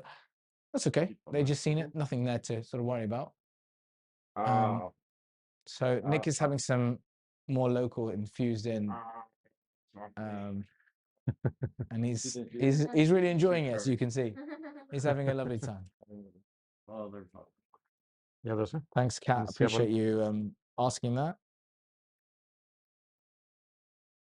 Nick, how do you feel about the blue material over your face? They're asking if you feel claustrophobic. No, man, feel great. Nick says no, he feels great. Like It's staring into the sky. yeah. The And challenge. now no more claustrophobic. He's fine. We With a fixed bunch it. of blood. No, realistically, I mean, the challenge that anyone who's watching this here has is that you can only see a 2D plane. So it looks like that, but actually there's plenty of space underneath. It's quite loosely fitting. It's a little bit like wearing this face mask that we have. It's just over your mouth and just there, but it's not causing any restriction. But thank you for that question. And I'm gonna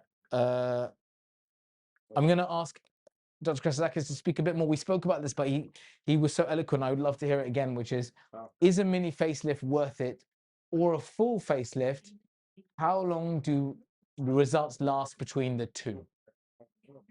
So mini facelift is something that is a procedure that we only elevate the skin, the excessive skin. That means the excessive skin is going to be down again, and we have a short duration of about 2 to 4 or 5 years. Whereas with the other types of facelifts, we have a much bigger duration. The thing is that it doesn't address the ligaments, doesn't address the underlying tissues. Yeah.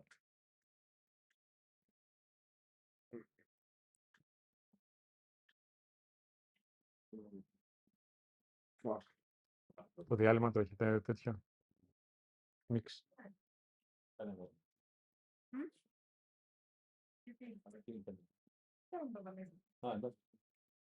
Τώρα στο βάλε, αλλά ανακοινήθηκε.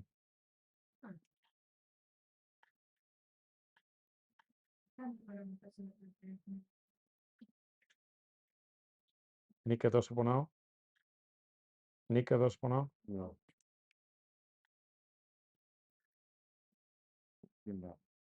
No? No.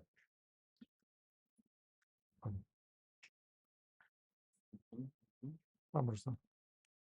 So MJ, I want to come back to your Nicolita? question because it was a really good question. It was about, facelifts. What is a mini facelift Θέλω and να a κάνεις thing? λίγο What Dr. tilt το Christakis was τραπέζι saying that a αριστερά. mini facelift is essentially Ναι, just απλά the λίγο. skin. So we feel like, yes, I'm going to have a mini facelift, but actually it's just the skin. Now, it's done in the same way in terms of the procedure, in terms of the scarring, but the results don't last as long. Maybe 3 to 5 years was the discussion previously. Stop. Θέλω το κεφάλι να τσίκει πιο πάνω. Ναι. And if you're looking at the other lifts, there's sort of two other main lifts. There's a SMAS lift, which is more close to 5 to 8 years, and there is the deep plane facelift, which is the 8 to 15 Και years τον necklace. lift. So now we're starting the facelift incision, and we're going to perform a facelift with mastectomy. Not a deep plane in this case. Don't have the indications of a deep plane.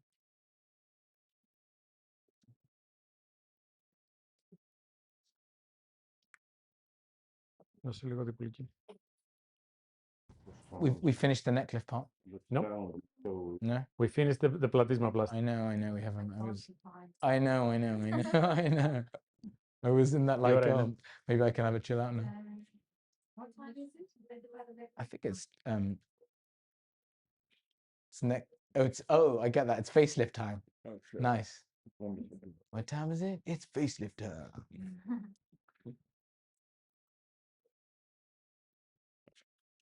So Dr. Christakis was just mentioning that we are now doing a SMAS facelift, not a deep plane facelift. And he said something very interesting.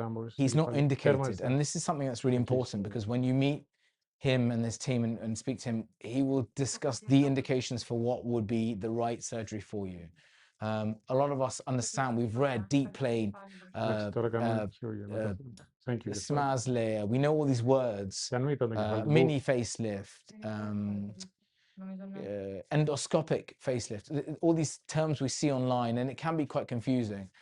It's really important that the expert you speak to listens to what you want to have done, examines and looks at your face properly and says, well, look, this is my expertise. This is the best type of procedure.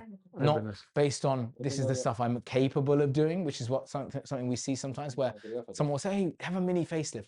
Because actually, having a deep plane facelift is harder. It's more complex. You have to get all the way to the muscle belly of the, I think it's the trapezius inferior medial border.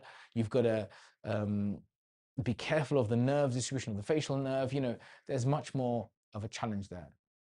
So we're going to come to some questions that have come through, which are,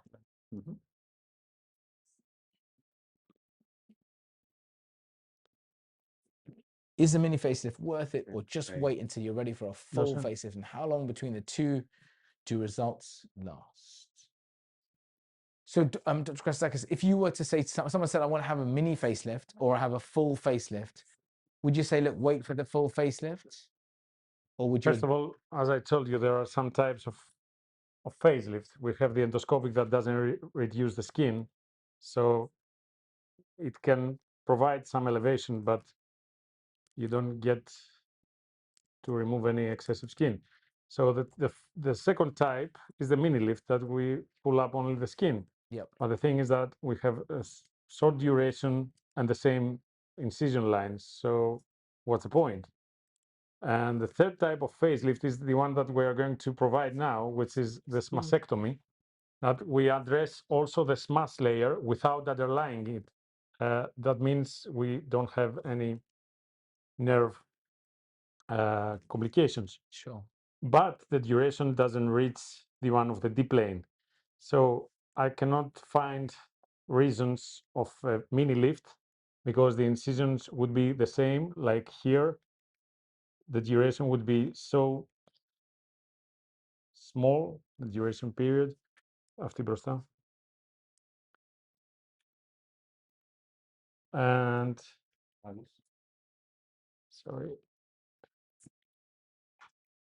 And actually, the only reason I find is low expectations, low budget, or low surgical skills. Nothing more. That's very helpful. Very helpful. Yep. Δεν είμαι καλά. Να μου σηκώσεις λίγο, σε παρακαλώ. Some of the questions we're going to try and answer, but they are a little bit personal. Like what I mean by that is they're questions that would be Δεν το έχω κλείσει. Το έχω χειρίσει. harder to answer depending on the person. So one of them has come through, which is, if I have a neck lift during my early 30s, and then I gain a lot of weight through pregnancy, how will my face look? And that's obviously not the easiest thing to answer because it does depend on where the weight will go. Did I hear something about the facelift in the early 30s? Somebody's asked about face or neck lift in the early 30s. You know, we had some cases that we operated in this age group. Yeah. And in the beginning, I was really reluctant because it's too early. So it depends on the structures. Sometimes it doesn't have to do with aging, but we have skin laxity is so bad. Yeah. Again, is that the genetic factor? Usually facelifts address people after 40, 45, usually, but that doesn't mean that there are no exceptions. Θέλω αυτή εκεί. Όμως εκεί δεν με βολεύεις, πρέπει να αλλάξουμε. Τι γίνεται? Nick, you're doing great, mate. I am doing fucking great. You are.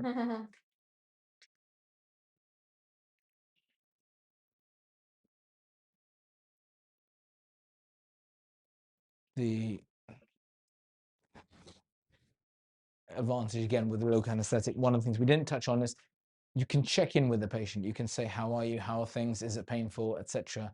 And that's quite nice as well to be able to have that element of assessing somebody. You can see his vital statistics are looking good. So Nick's doing really well. And we appreciate all of the support and all the kind wishes that are coming through and other questions that are coming through. So we're going to look at them, see what there is. Someone said I missed a response regarding mini facelift. Okay, so the response regarding mini facelift was this. There's four sort of types of facelift. There is an endoscopic one, which basically isn't that great. There's a mini facelift, which is actually just removing and improving the skin, tightening the skin, but not going to deeper structures. It has the same surgical scars, it has the same area and the same 3 to 6 month recovery period, but hasn't really done much more than just a superficial layer. So that isn't really something that is recommended.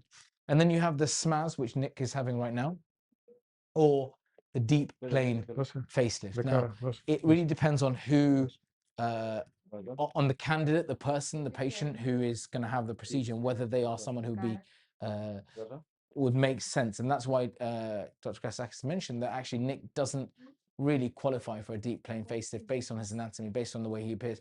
It's not something that would be beneficial at this stage. So why do I say that? I say that because the first thing to decide is going to be a SMAS or a deep plane. Those two are things that you can discuss on a personal level with the consultant. And then the next step is, well, how long will each last? So your SMAS layer SMAS lift is 5 to 8 years, is that correct? Yes. And the other one is, and the deep plane is more 8 to 15 years. So a significant improvement and longevity in those two options.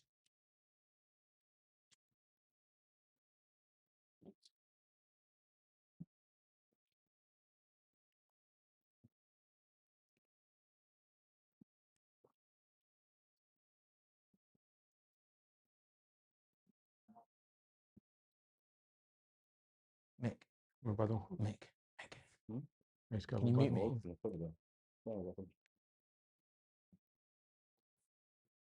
Yeah.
Oh God, I've just been talking. Sorry. No, you're right. Sorry, I didn't. No, it's me. That microphone wasn't. Yeah, thanks. Sorry, guys. I was responding and explaining stuff and magical stuff. I just told you all the answers to life, and unfortunately, it was on mute, so we missed it.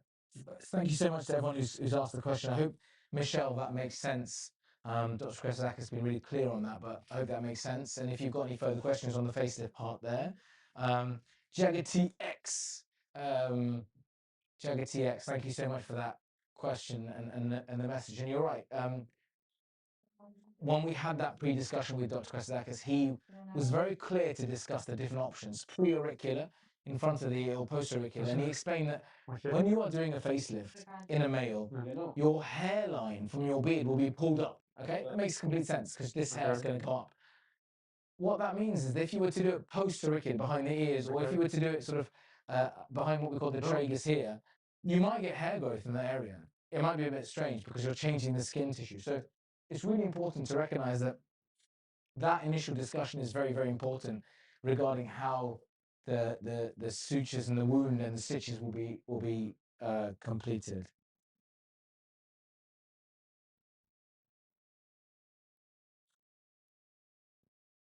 Sorry, Michelle and Cindy, we muted it just because we had a call to attend to. We're back on. I hope you guys can hear. Thank you so much for staying with us.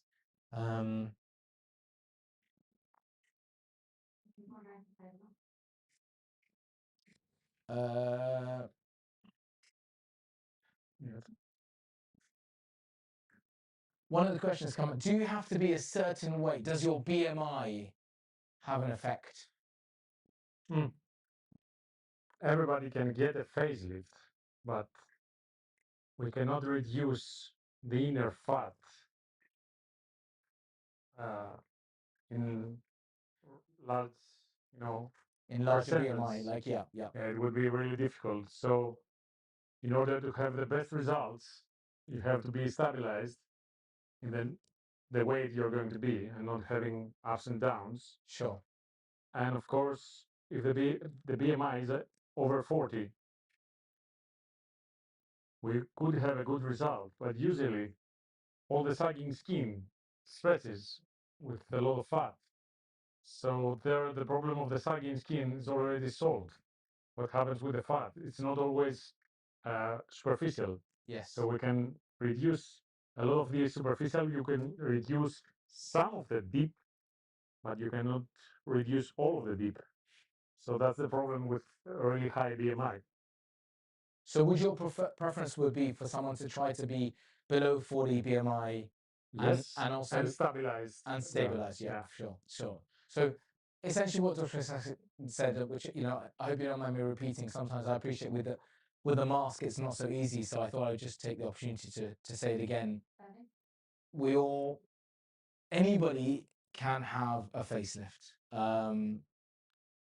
Any adult can have a facelift, and what that means is that your BMI doesn't have to be a certain level. Having said that, if you want an optimal result, there are a few things to consider. One, try to reduce your BMI as much as possible, specifically below 40, number one.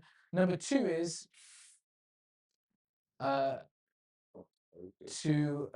try to make sure you're stable at that weight. You're not going to change the weight, because if you're going to lose more weight or gain more weight, of course you're going to impact. Important to mention, as Dr. Krasakis mentioned, that the higher BMI, the more fat subcutaneously, the harder it is. It's not so simple that we just think, well, I'm just going to go in there and take it out. Even with things like liposuction. So just something to be aware of and just factor in to the procedure. Is that okay? Yeah, that's fine. Okay? I was just thanking Theodora for bringing me some souvenirs from Paris last week.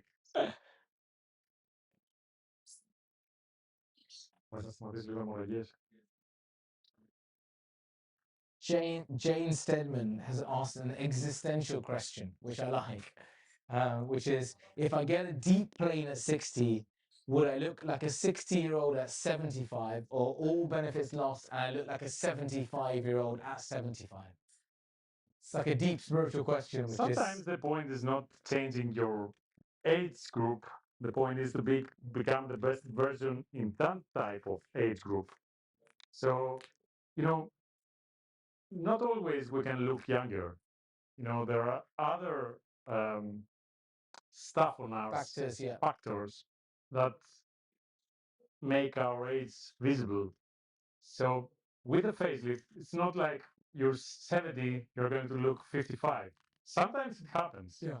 It has to do with the bone structures, it has to do with the quality of the skin, the most important, because the facelift doesn't improve the quality of the skin. Exactly, yeah, absolutely. The injectable therapies improve the quality, the hydration of the person, using creams, hydrating creams, the daily habits, retinols, the way you live, the way you eat. Healthy diet is one of the most important factors. So facelift reduces the sunken skin and gets your skin back up and gets your underlying tissues back up. But ξέρω πιάστηκες απλά με τα face πάνω. Λοιπόν, it doesn't affect on the surface. It might look a little bit better because the skin is going to stretch, but some of the wrinkles and the superficial lines are there even after a facelift. So you're going to look much better in your age group. If you're lucky enough and consistent enough to have a really good skin type, good bone structures and something like that, you might even look 15 years younger. So it's not always the option to look younger. Sure. I hope that made sense. A lot of kind of wisdom in that point.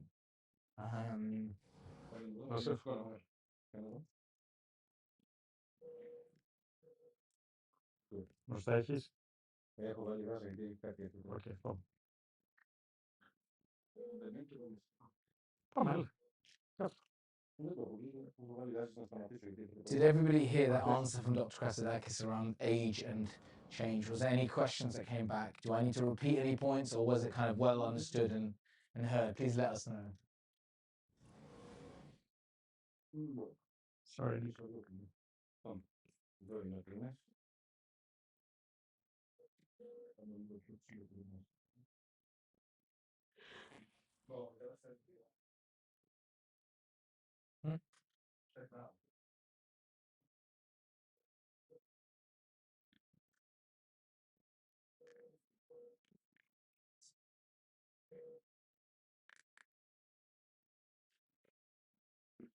Okay, so there's quite a few questions here that have come through that are around the process of having a consultation with patients who are outside of the country. So at the moment we have on our website, on the Luxera website, you can go on there right now, you can register and you can book for a consultation.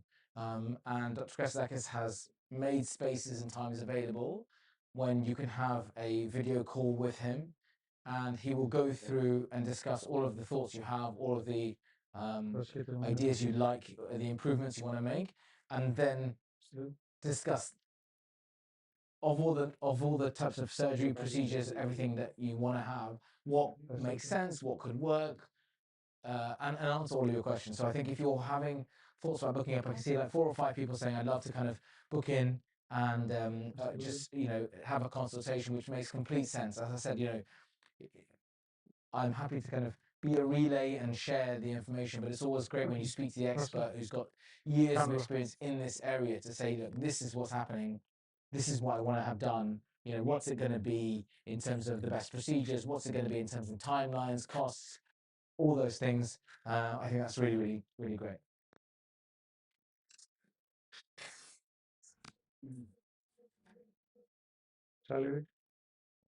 Someone's written that I've only just joined. What sedation is being used? He's using a benzodiazepine tablet to help as a sedative, as a relaxing agent, and local anesthetic infiltrate to the areas that are having the surgical procedure.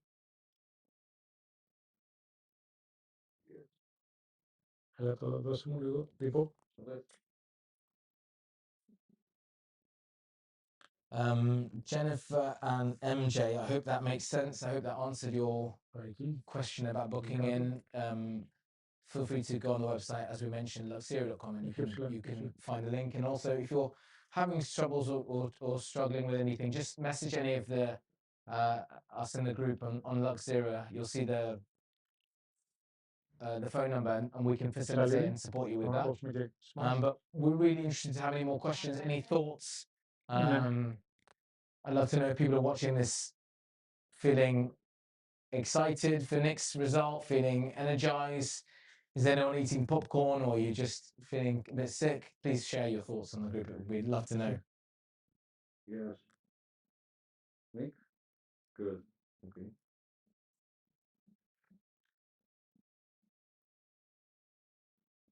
You used to be more thrilled. No, pretty good. On milk, and it's probably something else. So, yeah, no problem. Sure. cannula.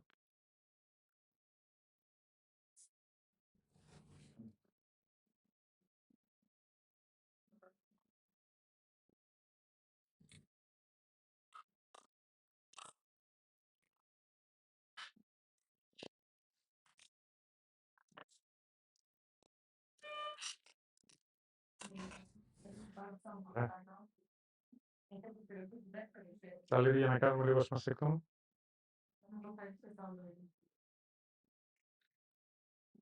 Μαρκαδόρο. Ψηλά. I think it's really interesting. Jane Stedman, you asked this question about the. Sorry to interrupt, but now I'm marking the mastectomy part. Okay, yes. Check the camera λίγο. You're marking what area, sorry? Sorry, I'm going to show you now. Sure. Guys, if you're listening, please have a listen to Dr. Krasidakis' mic. He's going to explain what he's doing next.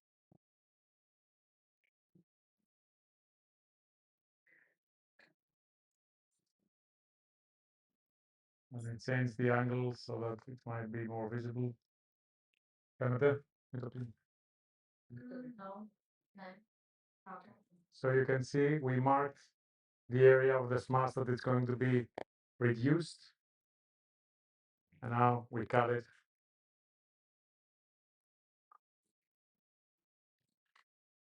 So Dr. Krasidakis just said that he's marked the SMAS layer, and now they're reducing that. Now they're removing that tissue to improve that whole area. Can they see the image? Okay, Mick, is that on? Is that on the camera? Yeah, yeah. Okay, lovely. So I hope you all can see that lovely kind of imagery. Really, it's so helpful to be able to see this. And Nick, you know, he looks like he's kind of sleeping or resting, but he's fully awake. He's been talking throughout the whole procedure, and he's fully awake. He says he feels great, as you heard him say just now. Just another day in the office. Just another day in the office. I'm building a bucket now.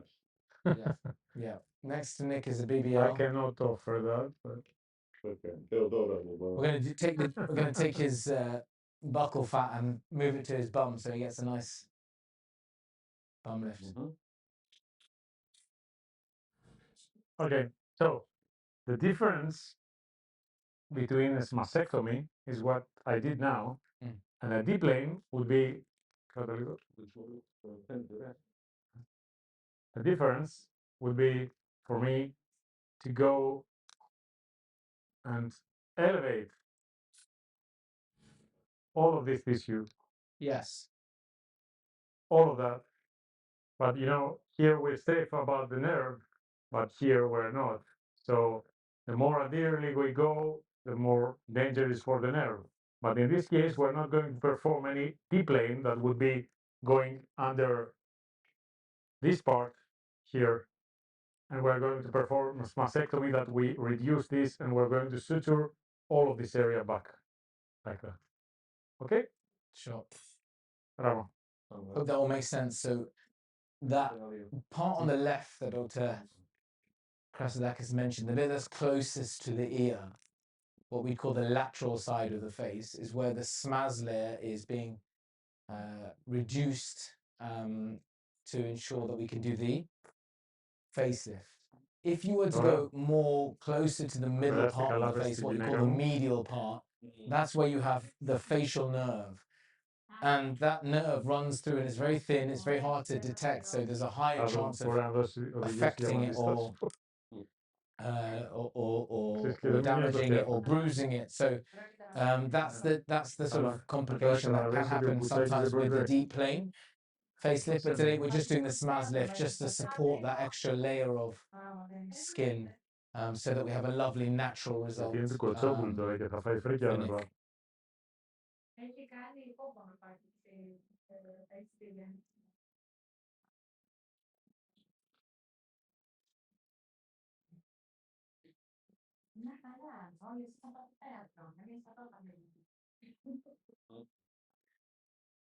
Yes, Kat, you've said that you're going to be in Athens in early summer. Is there an in-person consultation, yeah, absolutely, we can do an in-person consultation process. In many ways, that's even better because Dr. Kasaka can see you in a 3D plane and really give you a real good guidance.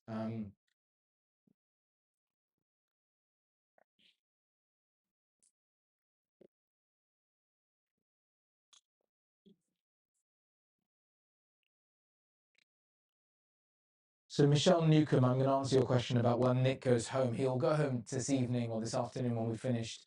And he's going to have a follow-up appointment tomorrow to be reviewed. And then he's staying in Athens for a few weeks to be checked in a couple of weeks again.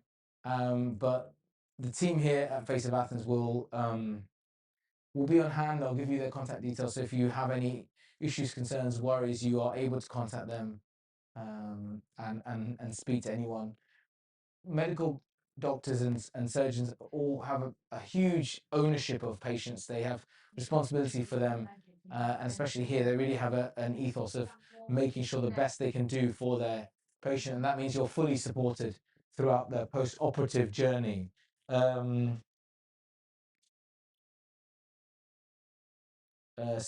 Jenny said, I like to look like what I looked like when I was younger. Can you work from a photograph of what I was younger like, Dr. Christodakis? No.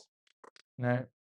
That's the one thing that cannot be done. You cannot turn the time back. You cannot only become a better version of what you are. There are some changes on your face that cannot be undone. It's like having a trauma. The new situation is the one that we see at that moment. Even if you were, in a completely different way some years ago, that doesn't mean that the facelift is going to look like that. The facelift never looks like the photographs that you used to be. Photographs are really helpful for us to understand the way that the face aged, but that doesn't mean that we have every time the solution to get it back to the time. Sure. That's really We honest. have to invent a time machine for that. Yeah, Unfortunately. yes, sure. That's actually our next live stream, the invention of the time machine. But Yes, I think that's really nice to have an honest answer, which is But there are some. sorry, Mo. If I invent a time machine in my next life, I'm not going to be a surgeon. Yeah. What are you going to be, a singer? Yeah, you heard me.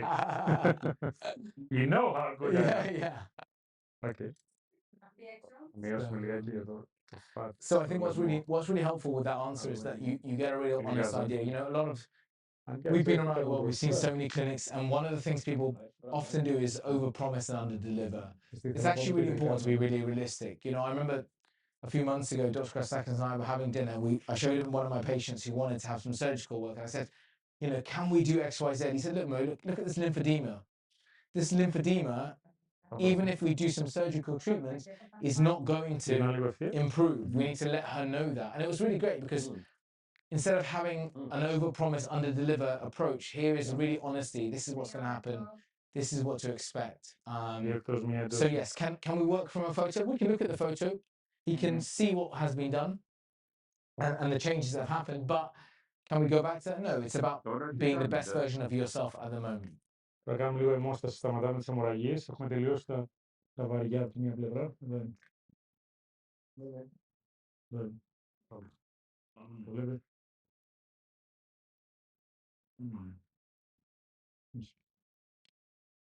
Lucille, yeah, you can take a blood thinner. It's not a problem. You can take a blood thinner.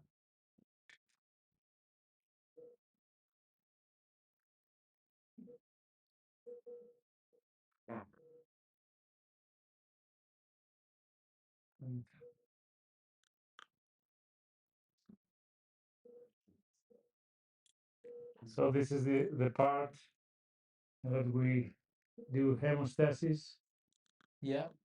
Oh, this is when you're going to definitely have some bleeding. Oh, we took the facial artery. Not facial artery. The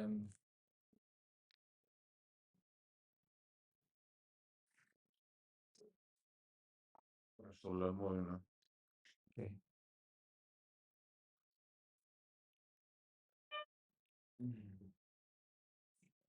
Δώσε λίγο τη γνάθο.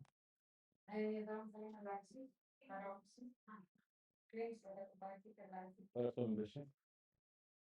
Μια που δούμε.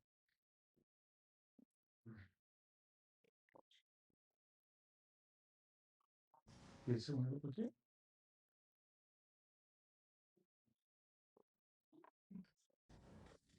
Βάλω λίγο ψυχρό εδώ. Σε μου λείψει. Βεβαίως ότι είναι δερματικό τώρα αυτός.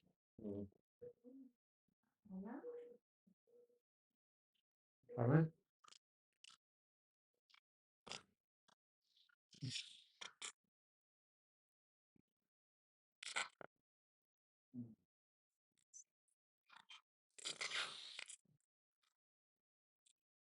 Cindy Hall, will we be able to see Nick on Monday? So Nick is going to go into a cryogenic chamber for the next 2 weeks, and then he will re-emerge like a butterfly. Yeah, Nick, we might even do it live tonight. Nick is kind of up for it. Let's see how he feels post-operative. But yeah, we one of the things we wanted to do throughout this whole process was to not gatekeep anything. We wanted to make it really clear so that you have full transparency and trust, and also to demonstrate that actually there is nothing here to hide. One of the things we've seen in this industry is the veil of debauchery, of treatments that have been done incorrectly, of advice that is incorrect, is not best practice. It's so important that for someone like Nick and myself, who really want to lift the veil on this and show you what it's like to be really transparent. So provided Nick feels up to it, of course, we will show you every step of the journey in the post-recovery phase. Τότε να βάλω ένα σετ. Κάτσε εσύ που. Ναι, αλλά όταν το κάνεις αυτό με πλημμυρίζει πάλι. Πιο ψηλά λίγο. I've got a question for you, Dr. Kresak, when you're ready. Yeah, one moment. Sure, take your time.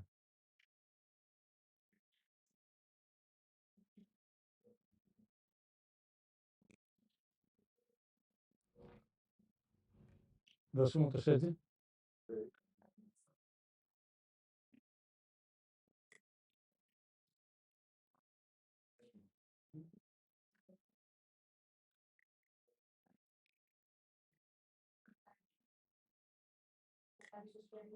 Αυτό. Αυτό. Το βγάλουμε από μπροστά. Γύρισε μου Νίκ, από εκεί. Yeah. Oh yeah. So the question was from one of the members, and she said, "Can you have an earlobe reduction and a lip lift at the same time as having a face and neck lift?" Yes. And the answer is yes. So, ladies and gentlemen, Not only yes, it's really common to have that. it's common. We've got a team of surgeons here who will transform you. I don't. You know, the most common procedures that are performed with a facelift is the upper and lower left. Yeah. It's a lip lift. Yeah. It's a forehead lift or a temporal lift for the eyebrows. Yeah. It's buccal fat removal. Yeah. And of course, we can have earlobe reduction because we use the same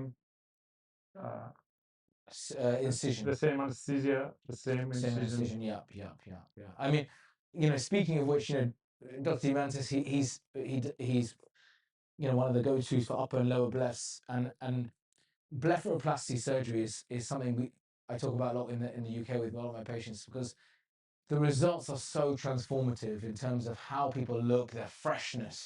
If you look at someone, when you're looking at how tired they look, it's often their eyes as a giveaway, but upper and lower bleph, correct me if I'm wrong, is very transformational surgery, isn't it? Αυτό θα φύγει εδώ.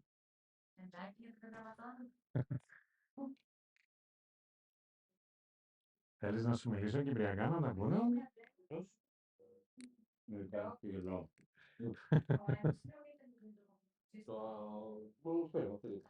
Μπορεί να έχουμε και Κυπρίους και να με καταλαβαίνουν. So a bit of clarification. When you say that a surgical lift lasts 8 to 10 years or 10 to 15 years, does that mean that after that you go back to the original position as been asked? There's no original position. There is no original position. That means that after 15 years the sagging skin will be in a condition that will require probably a new facelift. Many times it happens in an age period that we are not concerned anymore about the skin sagging, because if we have the facelift at the age of 65 and then we're 80 and we're not in a good physical condition when we're 80, the sagging skin is the least thing that's going to worry us. Exactly, yeah, absolutely. A great point. You know, that one of the things is sometimes we love to do this, don't we? As all human beings, I see this all the time, is we jump so far ahead. If I do this when I'm 40 and I'm 60, I think the point Dr. Chris Lax is making is, let's take each moment as it comes and let's see how it goes. You can only do the best with what you have in front of you. And it's about optimizing your looks in the moment. When you get to that 10 to 15 years down the line stage, what he's saying is the skin laxity, the changes that have occurred, will mean that you probably, more often than not, will need another surgical facelift. But guess what? We don't even know how you'll feel at that point. If you want to have one, if you'll be in a healthy position to have one, etc., etc. So, a difficult question to answer and saying, yes, will I go back to what it was? Well, in that 15 years, you'll have aged. Your bones will become weaker, your skin will become thinner. So, changes will have been afoot.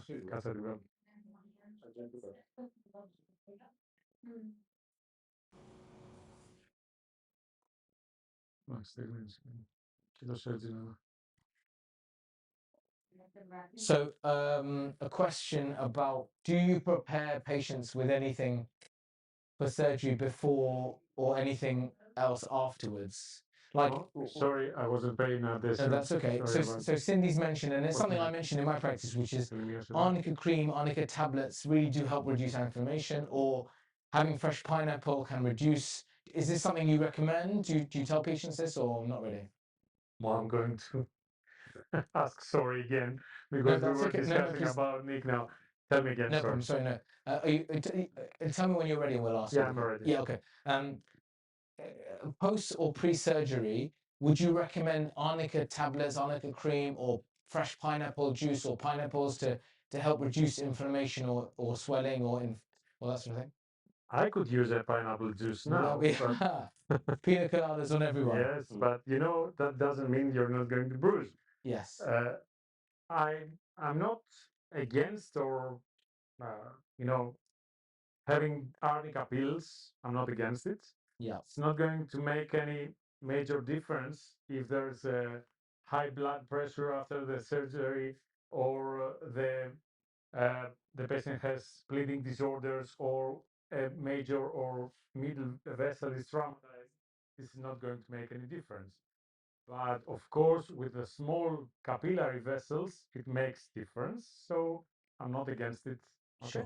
Sure. So, nothing against it, but again, if it is a major vessels, yes, you have a high chance of bruising, etc. But ultimately, yes, it can be beneficial. And I can say myself, in my own practice, I recommend arnica cream and tablets. I recommend fresh pineapples, and I find really good results in terms of reducing bruising. So thank you for that lovely question, Cindy Hall. And Cat A, thanks for your input as well.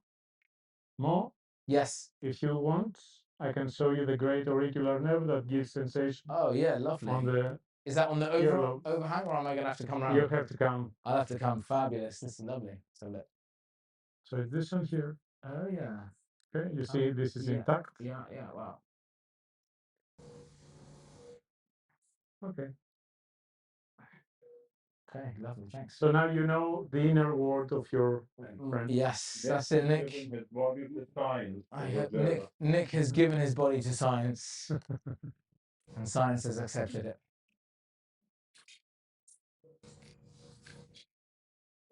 Το έχουμε τελειώσει, απλά ματώνεις λιγάκι εδώ και ωραία αυτό κάνουμε. Πώς το κλείνετε το μάτωμα? Σταματάω. I hope you all can see this. It's suitably gruesome. Specific Mick, are you okay? Main question now is Mick okay? I think Mick could do with a pineapple juice, so maybe lie down. Mo. Yeah. Show you something. Oh yeah, show me, please. Oh, is there a metal implant or something? Is there an AirPod in there? Okay. Yeah, if you want to hide something, Yeah, it's your. So you can see Okay, got this it. is the area where it used to be, and this is Well, we're the going to area that it's going to be. Yeah. And you know, Nick didn't have so much sagging skin, Yeah, and you can see how much reduced yeah, absolutely. this area Yeah, is. fantastic. Mo, Mo, Yeah, I'm here. the chat. Is anyone thinking about doing plastic surgery? Is anyone thinking about coming abroad? Yeah, they've already answered that. They're all looking to have conversations. Θέλω λίγο στηρικτικό. So How many people are in the chat?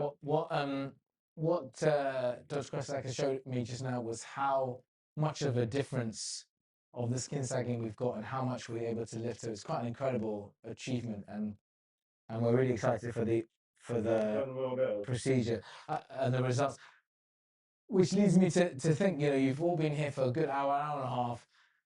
Who is feeling like having some steak? No, who is feeling like coming abroad to have some surgery? I can see quite a few people messaging in the group already to say they're looking to have consultations with Dr. Christodakis, which is great, and we'll schedule that for you. Λες.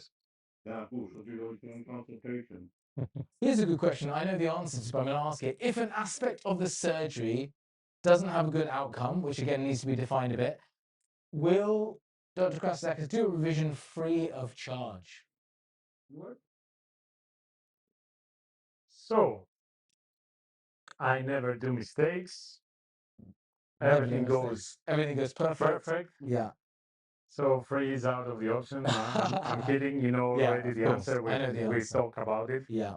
Whatever concerns the surgery that we already had, it's covered by us, even if it means laser resurfacing, if it means scarring, softening, even if it means reopening. Yeah. And we've done it sometimes, you know. Yeah. Sometimes people need revisions. Yeah. Τι κάνεις, Θεό? Yeah. I think one of the things you said earlier, which is something I've seen as a practitioner, is that if someone doesn't have any not side effects, complications, something that's not 100%, then they probably haven't done enough operations. Yeah. You know, it's a case of any good surgeon, and I've been, as I mentioned, as a primary care physician, having worked with so many doctors in all the spheres, from plastics through to maxillofacial to orthopedics to gynecology, every single specialty. All of the people I work with, I refer to, who are good, have had some sort of complication, and that's just because of the nature of it. So yeah, very very nice to hear that sort of a surgeon is confident in their abilities, but is also saying, "I'll take ownership of this, and I'm here to support and hope you get the best result possible." Yeah, I'm seeing more messages saying people want to book in. So if you do want to book in, we've got a link posted in the groups. Do have a look at that. And Dr. Christodakis' calendar is there, and you can book in to have a conversation with him. And Δεν θα ξανακοιμηθώ για τους επόμενους 2 μήνες. yeah, lovely. You want to play the game? I've got it. Welcome. I've got a message.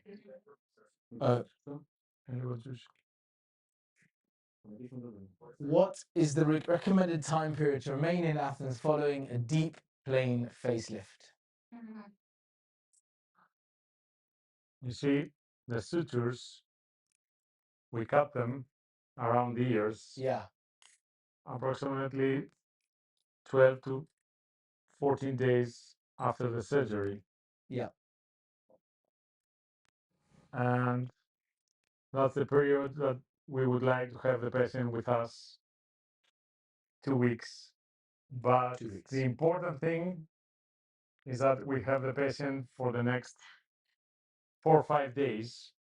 That means that if some bleeding occurs or something like that, we can stop it. Yeah. And then they could go back either, βασικά δώσε μου τέτοιο, they could go back either with absorbable sutures or non-absorbable and then cut them back home. Okay. Fine. So that's So 2 weeks would be the gold standard, but yeah. would be less. but it could be at less. And you have treated people who have less, right? There are people Yeah, who've they go back with absorbable sutures. Yeah. And they can come back after 3 to 6 months to have another consultation. And then we keep in touch with Viber or WhatsApp calls. They always have our phone numbers. Yeah. If they text us, we block them. Didn't like your mom. Yeah. Yeah. That's true.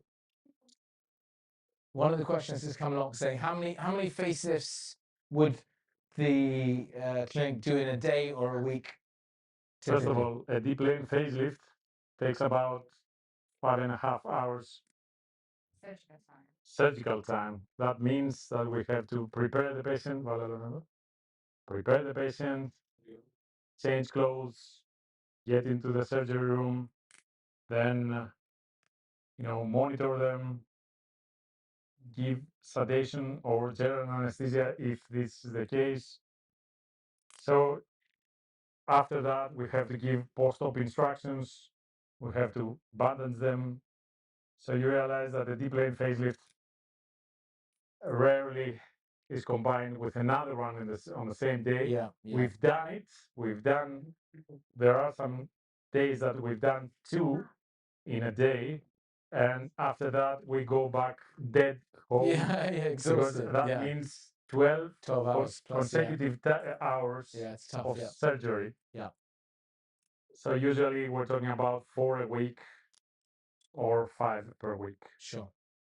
Hope that makes sense. That makes a lot of sense from a safety perspective and also from a procedure perspective. Thanks for that question. That's come through.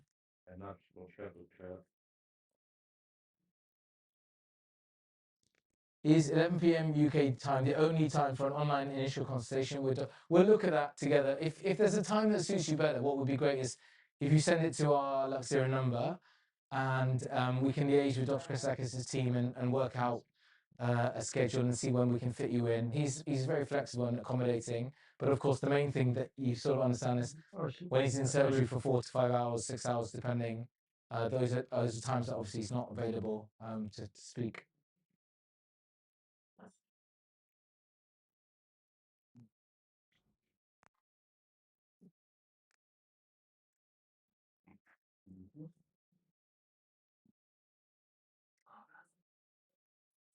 Okay, great. I can see lots of lovely messages. And of course, look, ultimately, one of the things that we've been talking about with Luxera is that you have the opportunity to have surgery abroad and have an access to an amazing surgeon you may not have had access to, but also at potentially a price that's more competitive to where you are.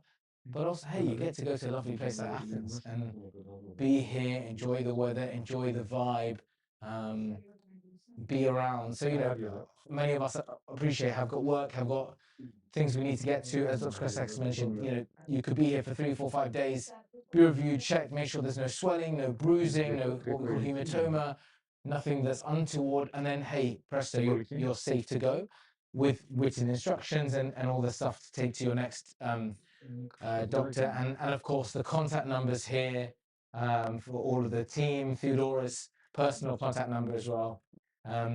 And be able to access them at any time to have that input. At the same time, if you can stay up to 2 weeks, that's really beneficial and gives you the opportunity to be reviewed and have your stitches and everything removed with the surgeon's team who did it. Hope that makes sense.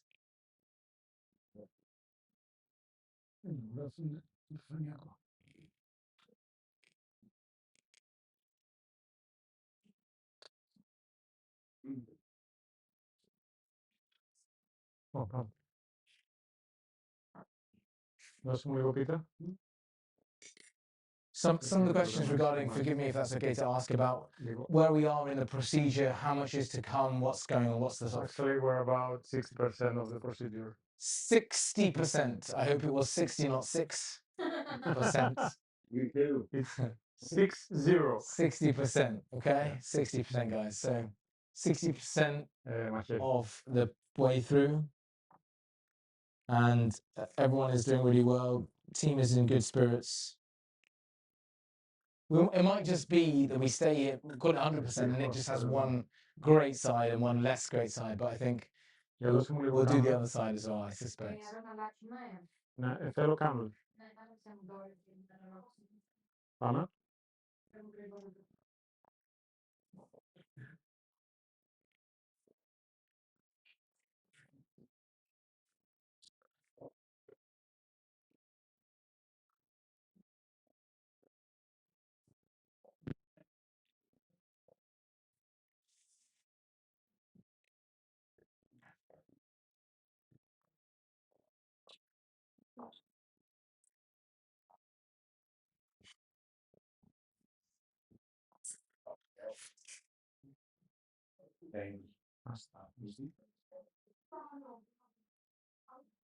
Τι λες εδώ.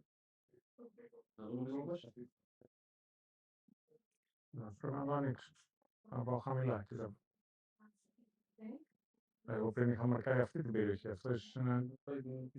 Όχι, και είχα μαρκάρει ότι εδώ ήταν. Οπότε μάλλον είναι πρίξιμο από αναισθησία.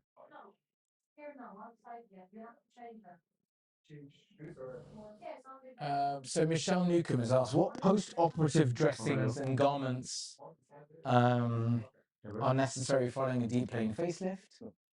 How long do they need to be worn?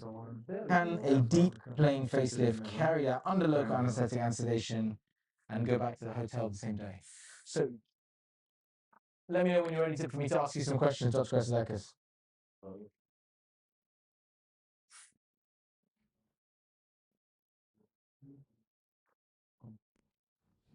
Ωραία. Πίτα. Κράτα αυτή. Κράτα αυτή. Πίτα. Sorry, one moment. No problem, take your time.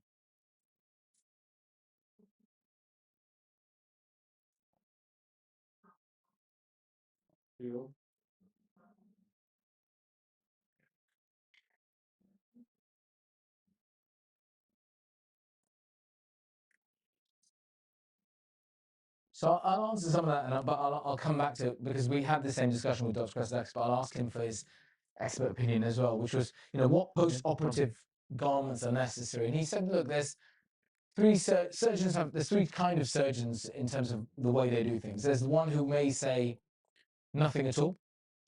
There's one who will wear more of an elastic band covering. It's flexible in one respect, which is you can wear it. We advise to wear it as much as possible. But say you've got a Zoom call or something you need to attend to, you can remove it for that time. Or any video call. We don't endorse any particular video call company. And then the third type is a more sort of belts and braces, solid suture effect on the face, where you basically have sutures all around, stitches all around the face. Because when Dr. Kressidakis was explaining to us earlier, when you have a facelift, there is a gap, a space that develops. To make sure there's no swelling or anything, accumulation in that area, you have stitches put down, but those stitches would go across the whole of your face. And that would basically mean you sort of look a little bit like an Avengers or Marvel superhero and can't really be visible because you've got all these stitches on your face. So the downtime is a bit more with that. So his approach is the middle one, where you have an elastic band that supports. You would normally want to wear that for 7 to 10, maybe 14 days. And can a deep plane facelift be carried under local anesthetic sedation? Yes, it can be. And the aim is to go to the hotel the same day.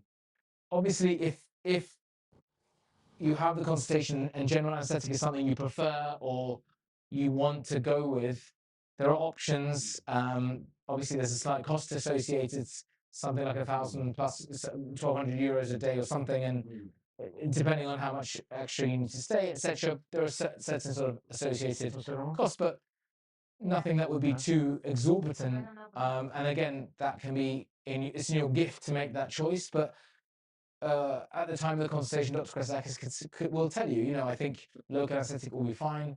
I'm not concerned. Feel free to go with that. Or he may say, actually, based on X, Y, Z, I'd like an anaesthetist to monitor this. So again, the most important thing to remember is, yes, we're having access to really great healthcare, but it's not one size fits all healthcare.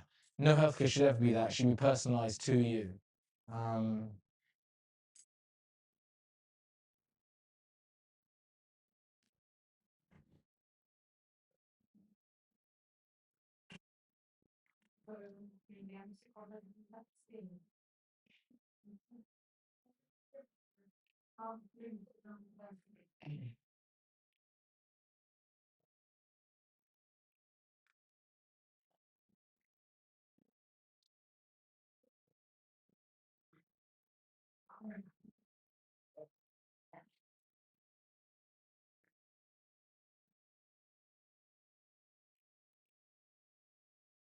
Okay.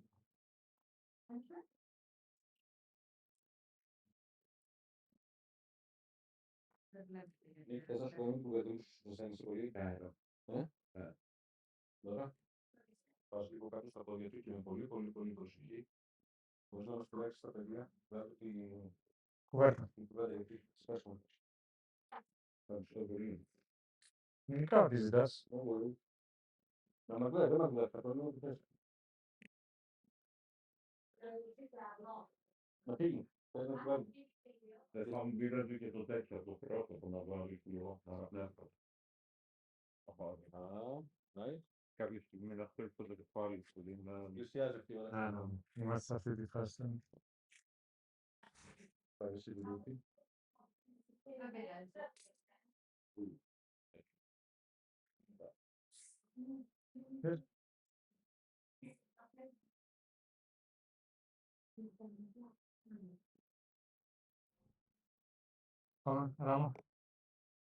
There is a question about men and hematomas. Are the men more likely to have a hematoma? First of all, whilst I'll let Dr. Kresakis have some time to kind of crack on with what he's doing, just let me know when you're ready, Dr. Kresakis, for a question. But what is a hematoma? A hematoma is essentially just a bruise, is what it means. And the question is, are men more likely to get a hematoma than women?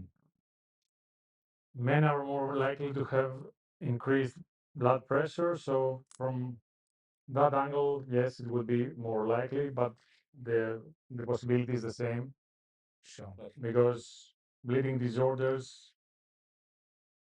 are more likely in men, but sometimes the reason of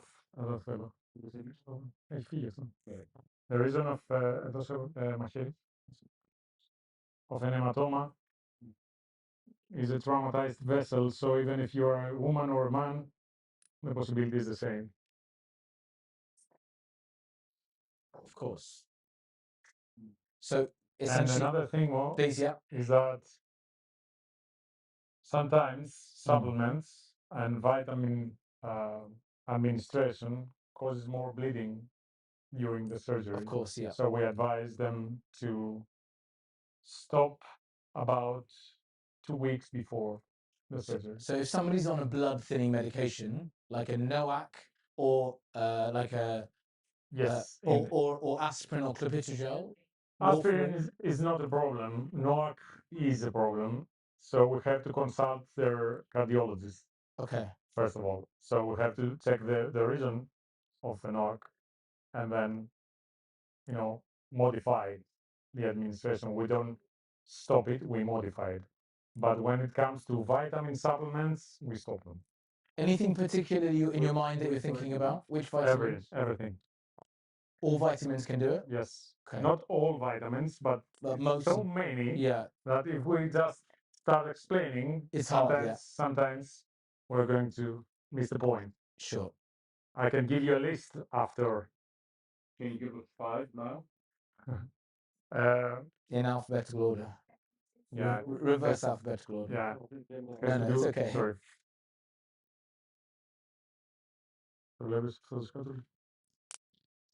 So generally the approach is to stop the vitamin supplements. If you're on aspirin or clopidogrel, you're safe to continue. But if you're on a NOAC, these are new medications for thinning the blood. then you would need your consultation with your Έχεις κάτι, hematology or cardiology team to advise on what is. Βγάζω στο μπουκ και ραμασημένα. Πήγαινε λίγο παρακαλώ να τον βοηθήσεις είτε. Το έχω συνηθίσει αυτό.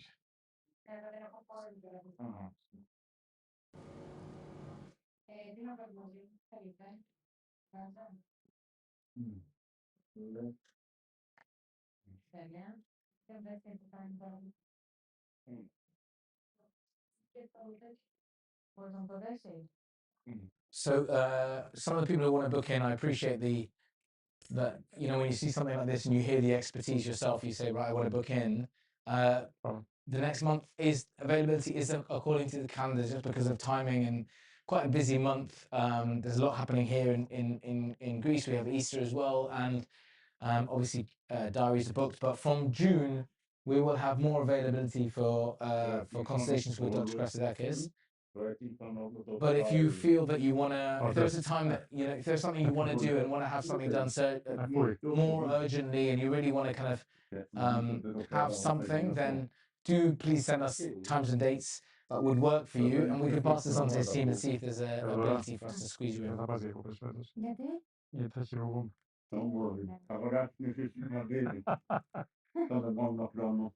And I hope the point about blood pressure was not missed. You know, the hematoma risk of getting bruised or bleeding is the same for women and men, but men tend to have higher blood pressure. Higher blood pressure means more pressure through the arteries and veins, and therefore more chance of that blood dispersing and becoming more bleeding if you were to get a cut. So that's kind of the situation.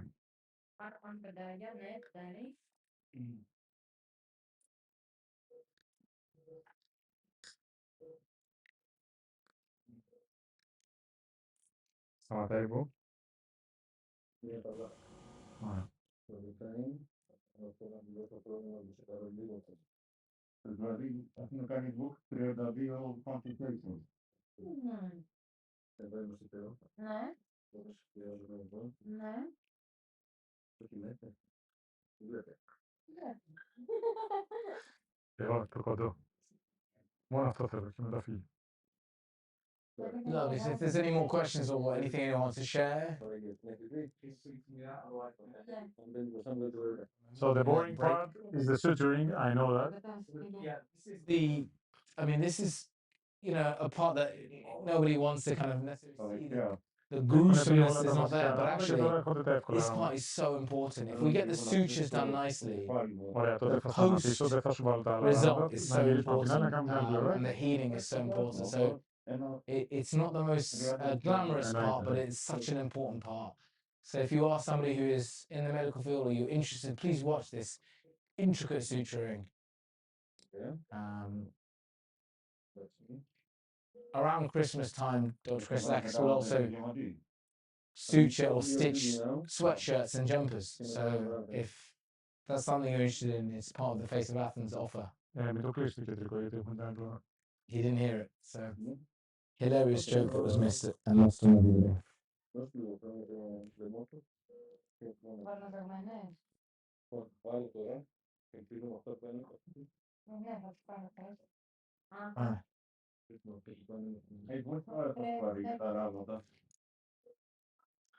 Εμένα.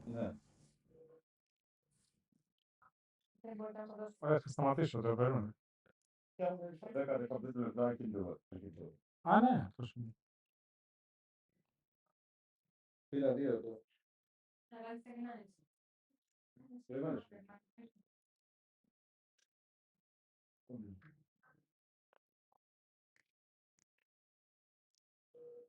Mo, are you here with us? Am I here? I'm here. I'm here. Sorry. You were silent. I was silent for 5 seconds, and I was immediately called out by Dr. Christakis in a 3-hour live stream. Appreciate that. Thank you. This is the camaraderie amongst medical colleagues that we have. We missed you. Yeah. So as I mentioned, look, you can see this is a pre, which means in front of auricular ear stitches that Dr. Christakis is doing. Why are we doing this approach, Dr. Christakis, versus doing it behind the ear? First of all, we can do both of them. Okay. So either retrotragal or preauricular. In long term, preauricular exceeds has better results because it doesn't affect the tragus, the skin of the tragus. See all the hair follicles here? Yeah. If I did the retrotragal, all of this skin would be here. Got it. So I would have hair here, which is quite visible to people, especially on men. Yeah. Yeah. Absolutely. In the first days, retrotragal is better because you hide this part of the incision.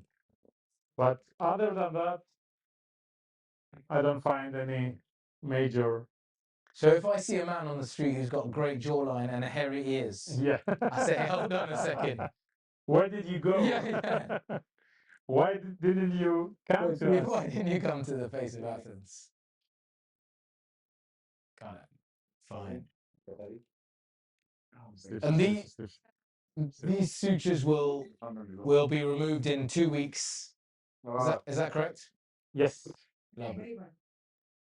We can also use absorbable, as I told you, but the healing with absorbable is the same in the long term, but in the first couple of months, absorbable sutures get the skin more red.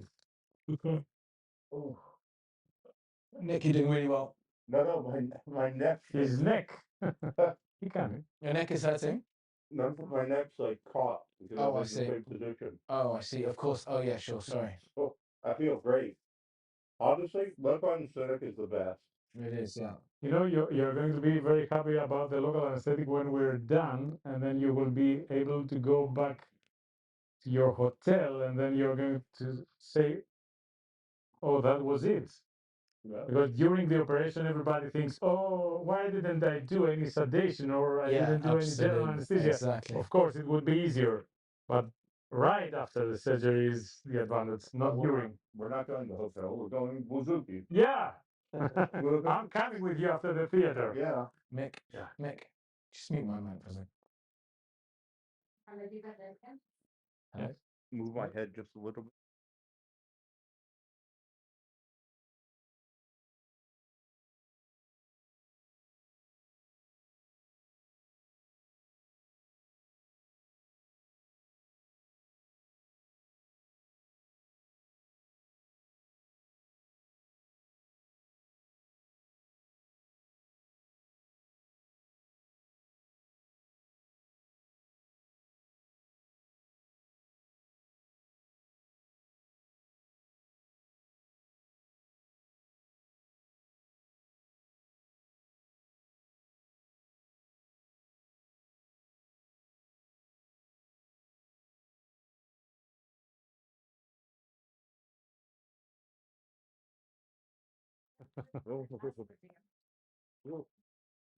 Sorry, go on.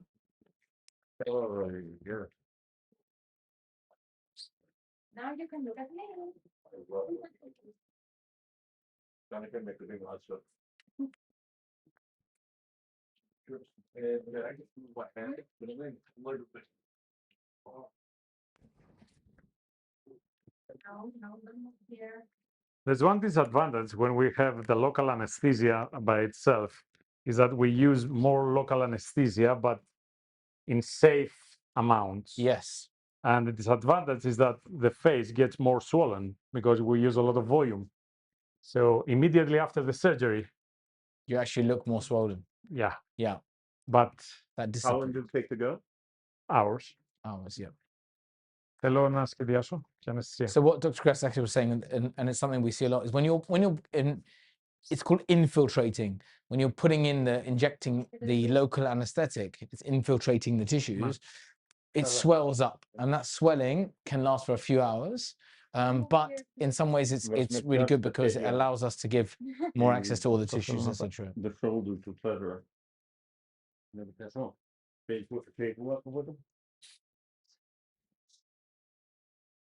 Margaret has passed on her best to you, Nick, saying, you're doing really... Oh, is the mic on? Yeah, it's saying you're doing really well, and the operation is quite amazing. The end result will be fantastic. Thank you for allowing us to witness this fantastic work by extraordinary surgeons. So, thank you, Margaret. Thank you. Thanks, Margaret. Ζήσαμε και οι δύο. Πάμε τώρα. We need you. Batteries. Κάνε το διαμέτωπο που βρίσκεις. Κάνω αναισθησία. So Jennifer, it's not how far they need to cut into the underskin, but it demarks where they'll do the incisions. So it's not the marking up at the beginning is not about saying how far to go deep. It's about when the patient then lies back down, their position moves, their gravity changes things. So it's about making sure that that is the same place it would be when you would make the incision mark. So right now, Dr. Krasakis is doing local anesthetic again. The reason I do local anesthetic is that I didn't do it on this side before. Yes, exactly. Yeah. And the reason is that it would take about Time to 2.5 hours to get here. So yeah, I needed to be more fresh. Yeah. So when you're doing local anesthetic on one side and the other side of the face, it doesn't make sense to do both at the same time because you'll probably be on that side for half an hour to an hour, 45 minutes. So what he's done is he's restarted a new local anesthetic on the other side. And the first thing you saw was a little bump, if you saw that. It's called a bleb, and that is done so that now the point where you put the cannula and let it all go through is nice and numb, and so you can be more comfortable. As you can see, Nick is very comfortable going. Ooh is a technical term for ouch. Yeah, it's Nick's technical term for ouch. We need to. What's on there? Okay, this would do memory. Yes,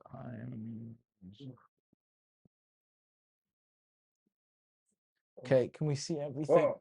Yeah. Oh, have we stopped the stream of this or no? We've not stopped the stream, have we? People can see this one. No. Mary, if you can't see anything, just maybe refresh your screen, darling, because we are live and kicking.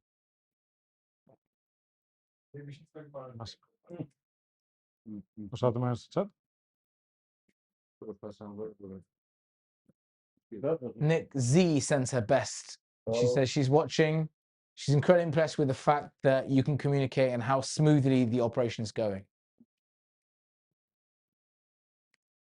Her to come to Greece to visit. She's considering it. She's considering it. Well done, Nick. Take nice deep breaths. Nice deep breaths. Nice deep breaths. Nice deep breaths.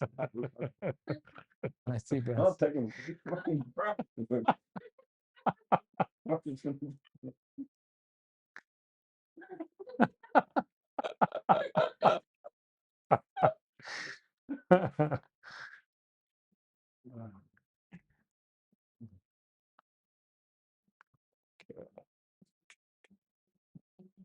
How many people in the chat now? I think quite a few. We're between 40 and 50 viewers all the time. Yeah, it's pretty high, to be honest. Okay, there's a question mark here. Cheryl, you said, what is Doc's experience of doing deep plane facelift with sculpture? We answered this earlier, but I'll just recap, which is to say that sculpture, biostimulant, stimulates collagen and elastin for patients who are looking at non-surgical treatments. That's something that is offered in the non-surgical space. And the question is, what is the experience? The general experience is you can have a deep plane facelift with it. Sometimes because of the nature of sculpture, it can cause granulomas or fibrotic tissue. It's something that the surgeons will see at the time of the procedure. They can remove it, but it's not something that would stop you from having a deep plane facelift.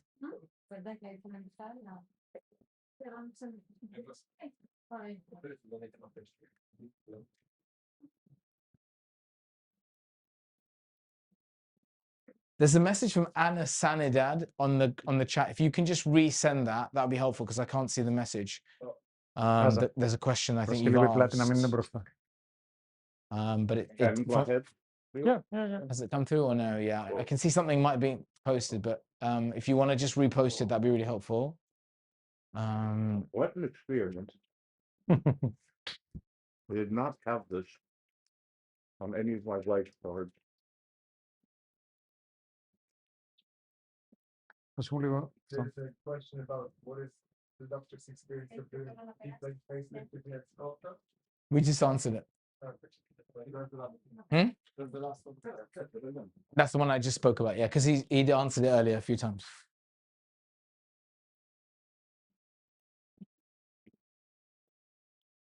And a common question here in Greece is what happens with having cog threads before? Cog threads. Yeah, great question. Yeah, Yeah. big question. Yeah, Yeah, cog threads, PDO threads or PDO threads, cogs, and yeah. all of that Yes. causes fibrosis, and the skin is more, actually the mass is more attached to the skin.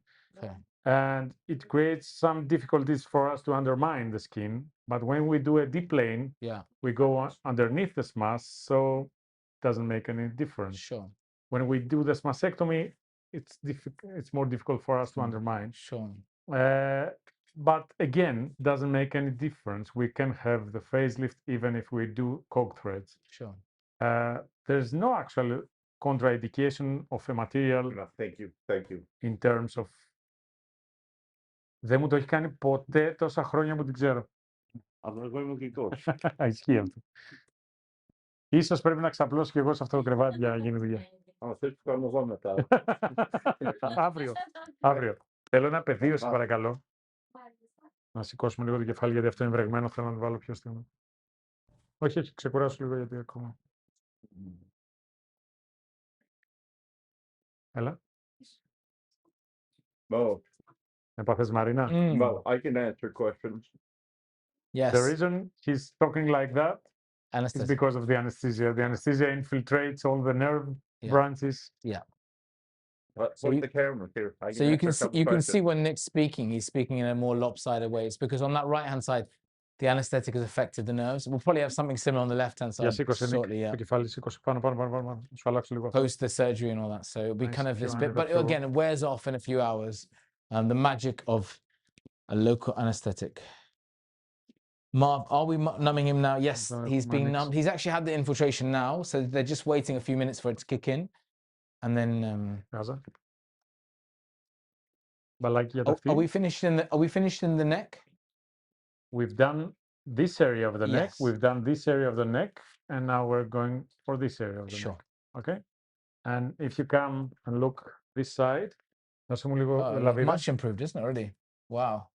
Because the skin is going to go Up there. Wow, it's yeah, much but improved. this is not the good side. You have to go the other yeah, side of course. because it's Yeah, already that's fine. Thanks. operated. So the skin is like that. You can Fantastic. see. Yeah, Looks yeah. good. Yeah. Okay.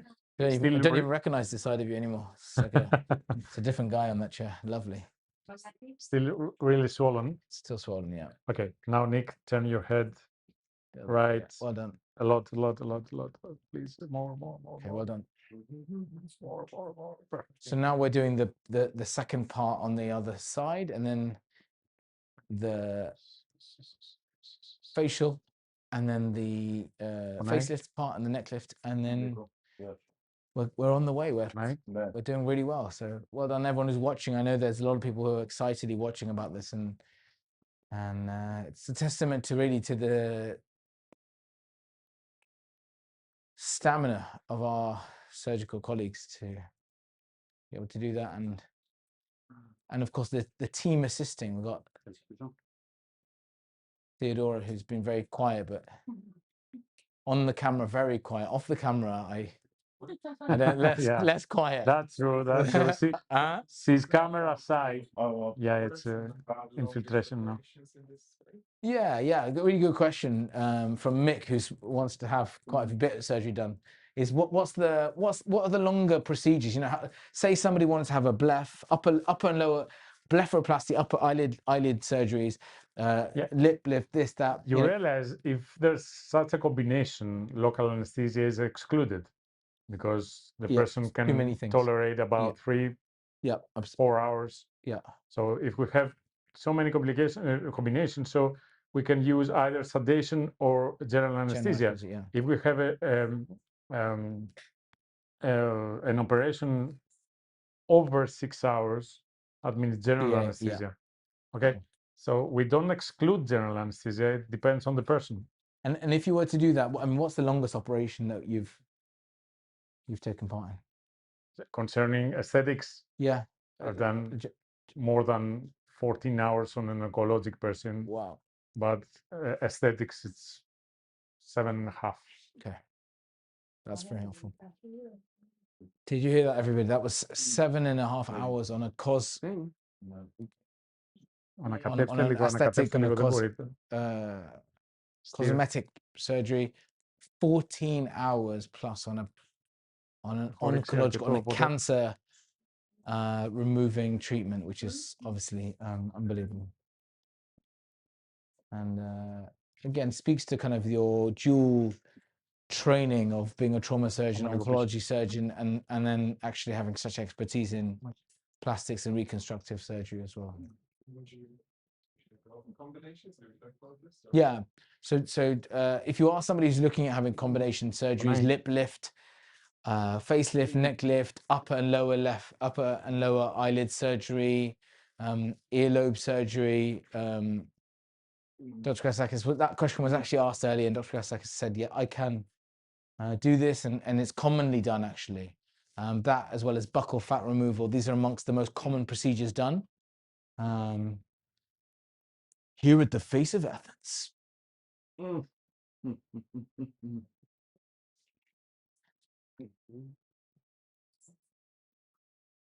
Yo, also.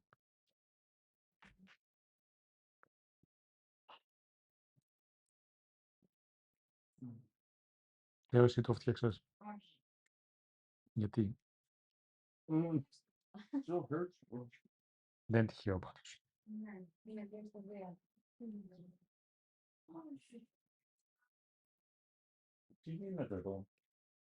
Ωραία. Stop. Θέλω καινούριο.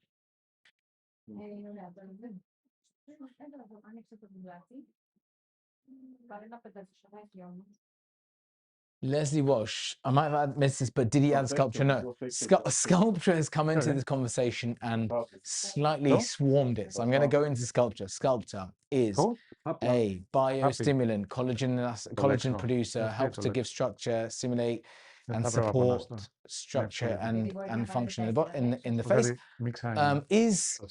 Have we used any sculpture here? No, we're not using any sculpture in this operation. This is a facelift and a neck lift, not any biostimulants being used at this current moment in time.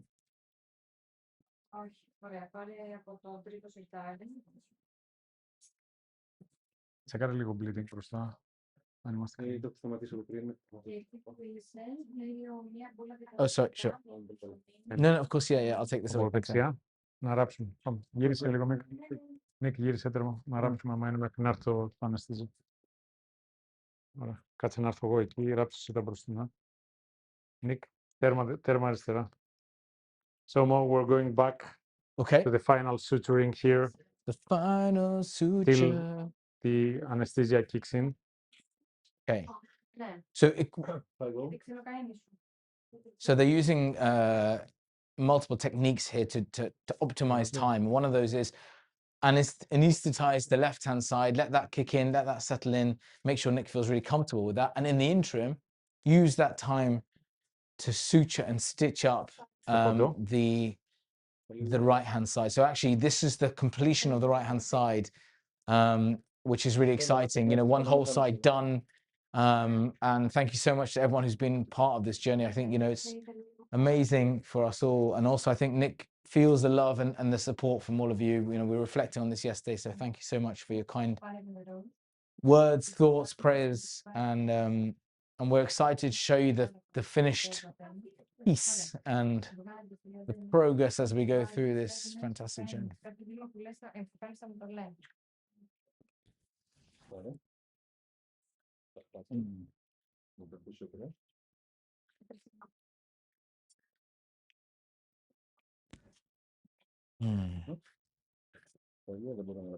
Christy, ράψε αυτό.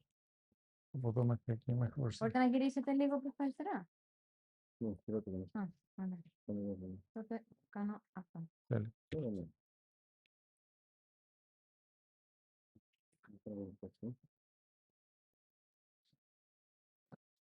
Παίρνει τώρα τι κάνεις. Ωραία.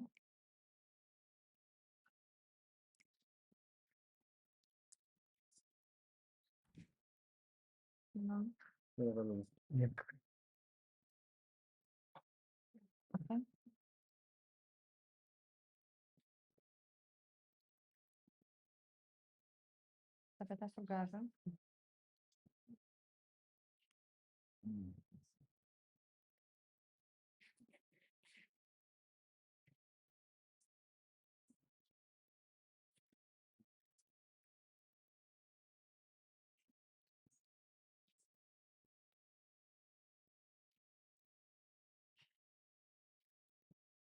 Hey guys, I think you're doing really well. Anyone who's got any questions or concerns or thoughts, anything they want to ask? I know we've gone through a lot of stuff. I feel like more sculptural questions will somehow pop up because that seems to be what we're discussing a lot today. But a recap of the last few hours. We have been through the process of finding and curating a list of some of the top surgeons around the world. And we at Luxera have been establishing a platform that allows you to access them and have treatment on your terms at prices that suit you and at times that work for you in locations that are beautiful like Athens with some of the top surgeons here, as you've seen and witnessed. During that process, you will have a consultation, a video call normally if you're abroad. Face-to-face is definitely viable if you can be there, but you know, most of us have commitments, so video call. Then have the opportunity to access the surgeon's advice, guidance, and Dr. Krasidakis is very open and honest about what will work, what won't work, what your expectations should be. And you've heard, and feel free to scroll back to some of those answers because you'll hear things like, you know, can I go back to looking like a 30-year-old? Can I reverse aging? And can I do this? And actually some clinics we found around the world will say, yeah, of course, we can do X, Y, Z. We can bring you back. You look amazing. And actually what Dr. Krasidakis has said is actually, we will work with what you have. We'll optimize that. We will give you longevity. We'll do the best. But there are certain things that time takes away from you that you can't replace. Following that, you will have an opportunity to discuss your medical history, your background, see if you're eligible for local or anesthetic or local anesthetic with sedation or general anesthetic, depending on if the operation is shorter or longer, depending on your health factors. And all of that will be brought to you and you have that full advice. Come to the clinic, meet the surgical team, meet a fantastic group here. Lovely, honestly, a lovely, lovely team, very down to earth, very jovial, humorous and fun bunch who are there to support you and make it so comfortable. And then discuss the risks again, discuss the benefits, have a consent form filled out, be discussing the procedure again, confirm you're happy to go through with it. You know, the most important thing is being comfortable to have an operation and making sure that you are happy to go ahead with it, if that's something you want to do. And then you'll put in your gown, you come in here and it's go time. And you have two expert surgeons working on you and having, you know, amazing results really. So that's kind of a nutshell of the experience we hope you to have, and we'll keep you updated with what's going to happen with Nick's surgery, and you do have a wealth of knowledge in this room that you can ask questions to. You know, we've had discussions on what to do pre-op in terms of stopping blood thinners, and scroll back to that part of the conversation. We've talked about vitamins, we've talked about things to help healing. We've talked about the journey afterwards, you know, the check-in the next day, being around for 5 to 6 days so you can have wounds reviewed, infection reviewed, hematoma removed, make sure reviewed, not removed. Make sure that you are safe, and if you can stay for 2 weeks, then surgical stitches be removed at that point under the guidance of our expert team here. There is the fact that you have full access to all of the experts and team here to call about your concerns. Pain is not something that we discuss much, and actually I think it's one thing we haven't discussed much is what to expect afterwards, which I'll come to in a second. But we've also discussed, you know, the support that you have here, the sort of impact that you can have with all of the team here, and that's something that we've mentioned. But one thing that is important to mention, as I mentioned, is the sort of the things to expect after the operation. You know, as we get closer to the final finishing of Nick's procedure, and we're suturing and stitching up his right side mini face, SMAS facelift. It's worth thinking about what are the things to expect after the procedure. And I'll ask Dr. Christodakis to kind of expand when he gets some time. Whenever you're available, Dr. Christodakis, let us know. In the meantime, he's focusing on his surgical bit, but we spoke a little bit about it, and you know, one of the main ones we see is swelling, post-surgical swelling. There's a risk of bruising. Of course, there's risks that are consented for, things like infection and that sort of thing. There are obviously nerve praxias, injury or damage that is reversible in most cases, but is possible depending on the level of facelift. If you're going for a deep plane facelift, 1 in 20, all the other sort of mini facelifts and SMAS lifts, you're looking at 0.05%, so significantly less. And you know, even the 5% we talked about. Yes. If we have to say a number for a temporary neuroapraxia that lasts more than some days or week, it's less than 2-3%. The 5%, something that in the first acute phase, in the early phase. So that's interesting. So, you know, as we mentioned, the neuropraxia, that nerve damage, that sort of settles and improves with time through the passage in the first few days, much improvement. What other sort of other complications or side effects do people tend to, could we see? Bruising, yeah. hematomas. Hematoma, that's, bruising, yeah. Swelling. Yes. One thing that lots of people ask about is pain. Pain, no. You can get a lot of stuff after a facelift. Pain is not one of them. Wow. Okay. Amazing. And of course, in the sterile field, we've seen, we've got, you know. So what was that? The painkillers? Yeah. What stuff? You said you can get a lot of stuff after. No, as in complicate, as in side effects. We mentioned them. We mentioned them. Yeah. So one of the things you'll see is obviously infection is a risk, but you can see in this environment such a hygienic and sterile environment with Theodora keeping us in check and making sure everything is clean. She was examining hair lengths and checking everyone's eyebrows as well. It was really quite process. Good.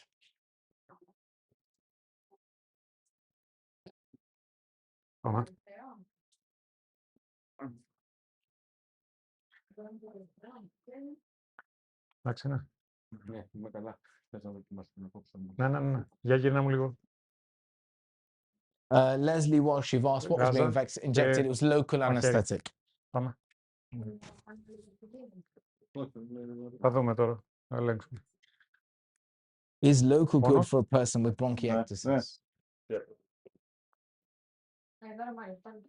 So bronchiectasis, as you know, is a chronic lung condition. And again, this would be something we would liaise with your medical team. If it depends again on the severity of your bronchiectasis. If you were to treat someone with lung condition, asthma, COPD, bronchiectasis, is your preference still local anesthetic?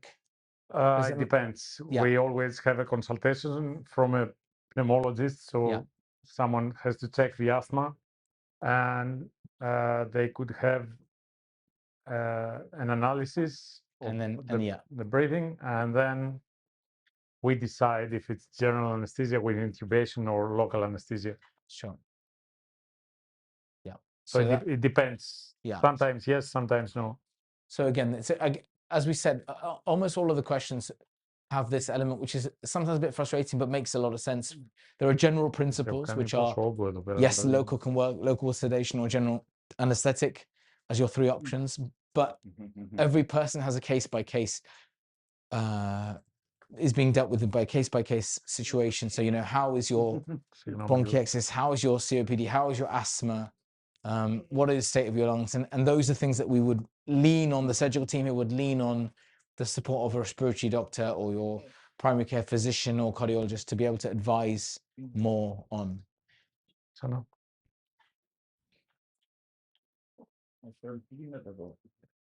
Λοιπόν, αλλάξαμε αναισθητικό γιατί δεν ξέρω για ποιο λόγο δεν σε έχει καλύψει. Φτιάξαμε καινούριο μείγμα. Oh, fuck.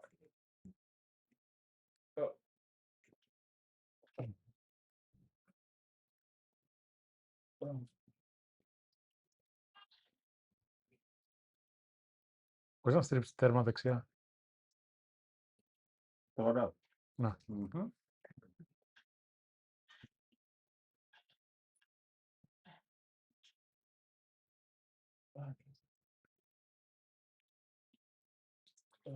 Έχει ηρεμήσει ή πονάει το ίδιο?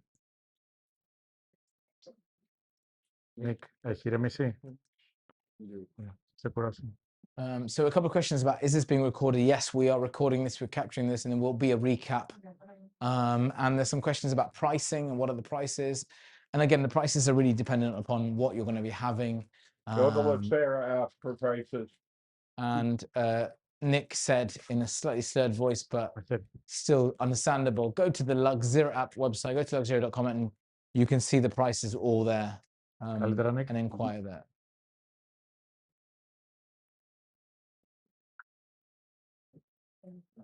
So yeah, you know, we're really glad you've all been tuning in. We're really excited to kind of see the journey. And I would say that if you have questions and answers, you know, we're in that probably last 25% of our operation. Sorry? Last 30%, do you reckon?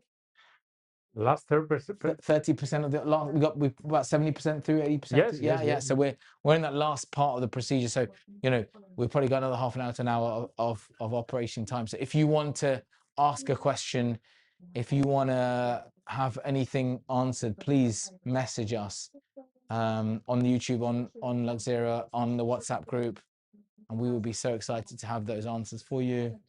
Hands of an expert here, so we can really get those answers on.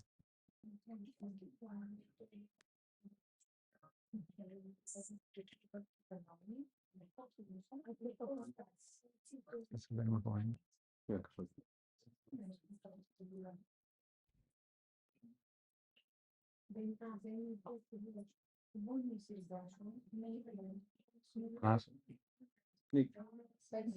Más.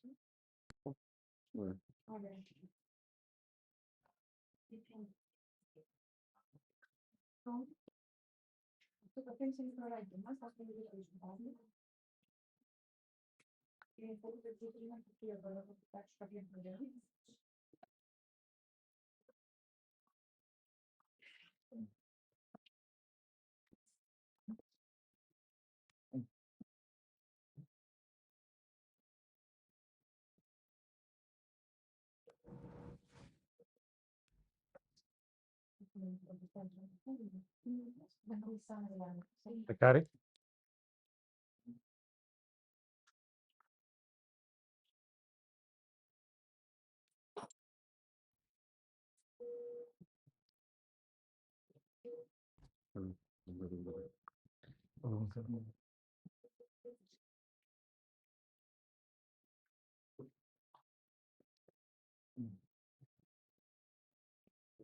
Why do you say the kids did for that?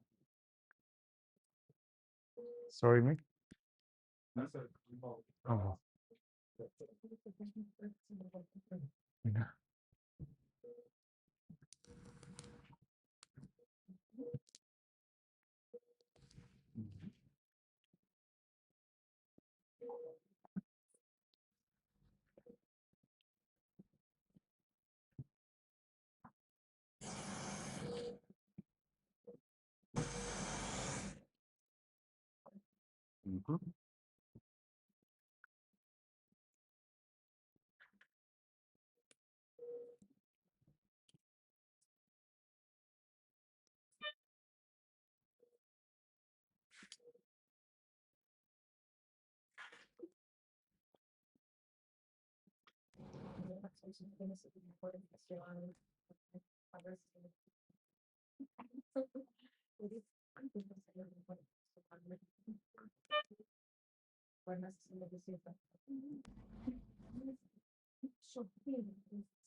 Somebody's asked, why did you save the chin stitch to last? Because you see, if there's a bleeding in this area, Yeah, we have two approaches. So we suture it last. got it.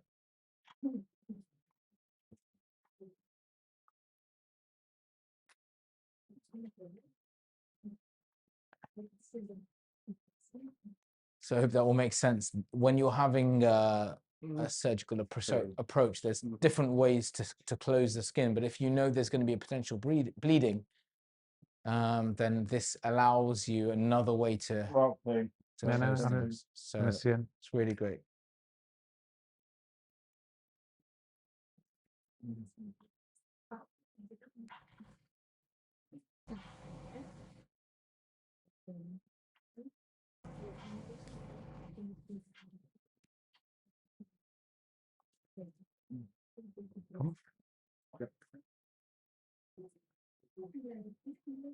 Καλύτερα.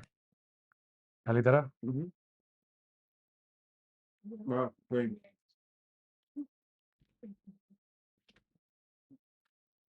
So there are, you know, I appreciate there's a lot of discussion on the group around local and general anesthetic.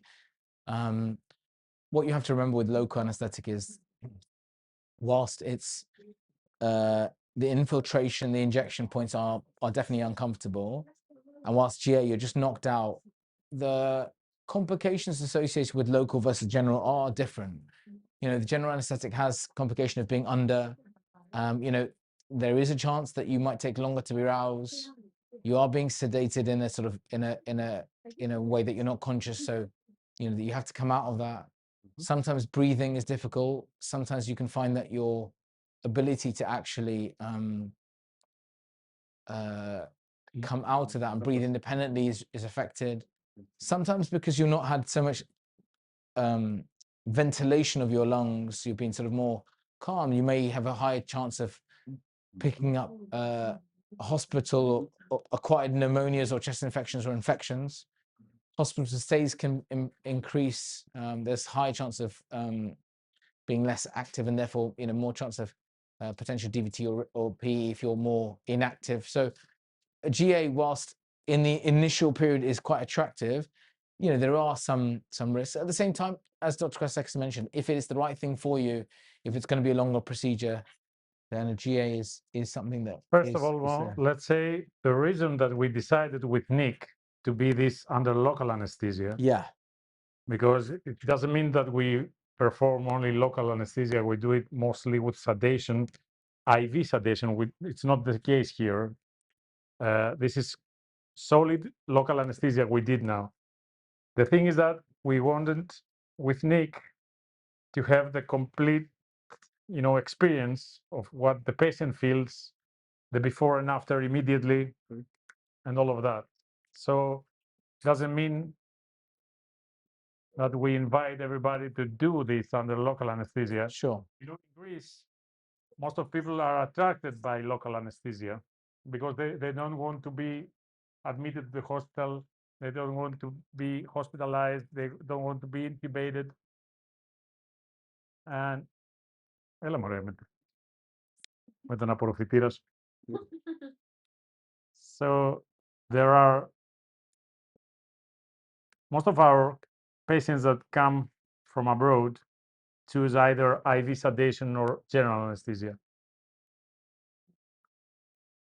Most of our patients that come from Greece choose local anesthesia or sedation. Sure. Yeah, that's being reflected in the comments here. Most people here feel they'd like to have general anesthetic done.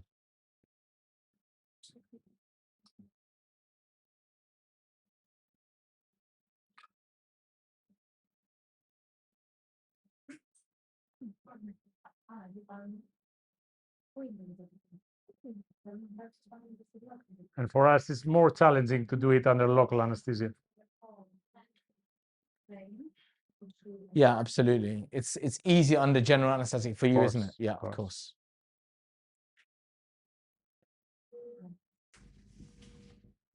So obviously, you know, you've all heard what we just discussed, but one of the reasons that I think we've got to really hold our hands up to Nick and say what a great kind of participant he's been in all of this is, and a patient, is that he wanted you to see the full experience. And in a GA, you would just be knocked out. He'd be completely unconscious, you know, whole different sort of Yeah, in situation. GA, this whole thing wouldn't be possible because the hospital wouldn't let Yes, all exactly. of the Yeah, coverage. yeah. If we did it under GA, actually, you wouldn't be able to do this yet because you wouldn't have this opportunity.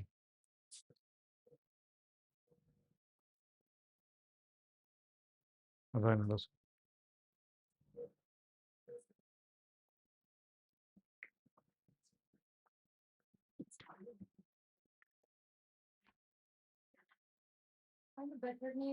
Yeah, I'm good. How are you doing? I'm fine, great. Oh, come on. She has been better. She has seen better days Very sensitive. in her life And worse. and worse. Oh. Sorry. Infiltration, please. Mm. Ανεβαθιάμες.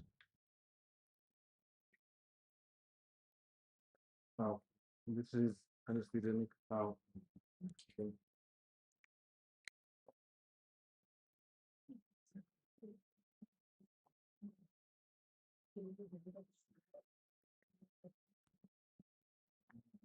Wow.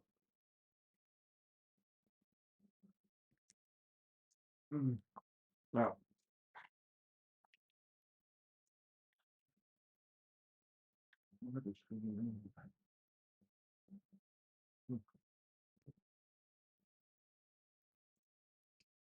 Ένιωσε κάτι τώρα. Έκαναν second.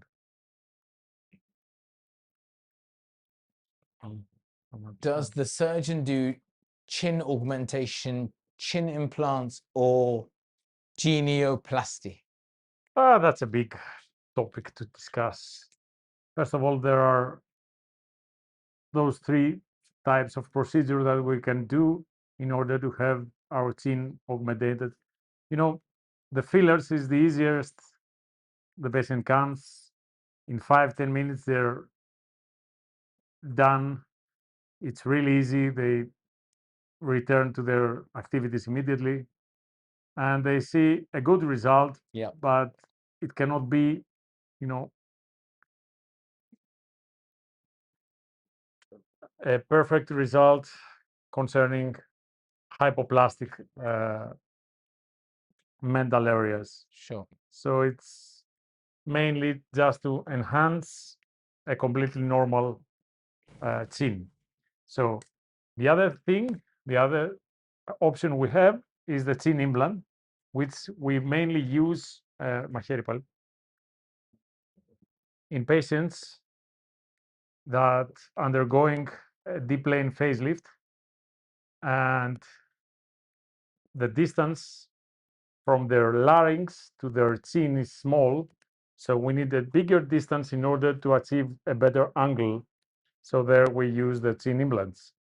And for hypoplastic mental areas, like people that were born like that, the best option would be genioplasty because it's the more stable. So for people who are watching this who don't know what hypoplastic or genioplasty means, how would you explain that to them? Sorry? A lot of people watching this are not medical, so they won't know what hypoplastic means or genioplasty. Hypoplastic means small chin. It means a curved face. Yeah. Okay. Δώσε μου λίγο ψαλίδι.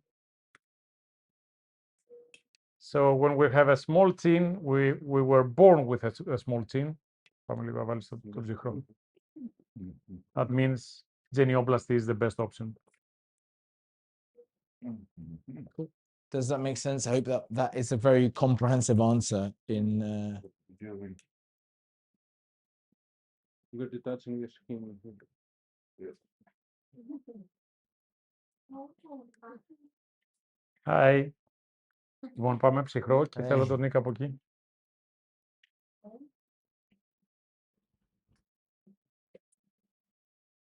Γάζα. The question about does he do the deep plane lift in the general anesthetic? Yes, and the hospital's right next door, so we do that. That whole procedure is done right next door.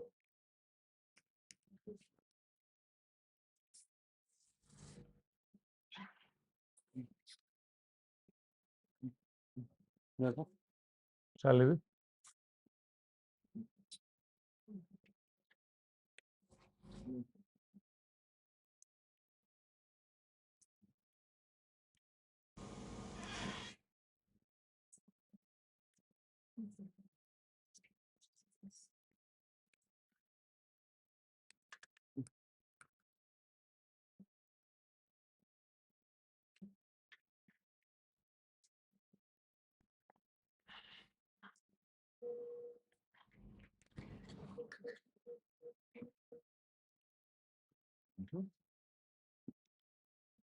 Okay. Σταματήσουμε λίγο το bleeding. Να κάνουμε συμμετοχή. Get out. Can you do local anesthetic with IV sedation here? Of course. Yeah.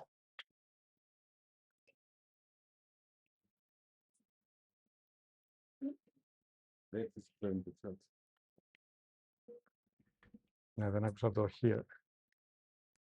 Ήρθε πιο μετά. Dr. K, can I ask you, how are you feeling? How's the operation been? How are you feeling about everything right so far? Πες μου. Όμως. Whenever you get a moment. Ναι.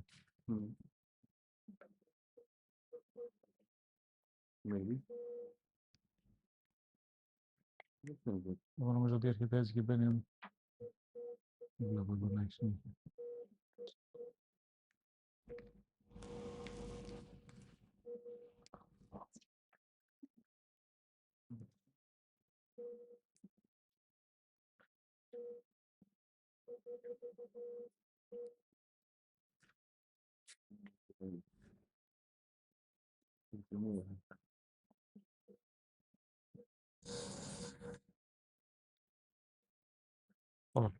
Θέλω να κόψω smash.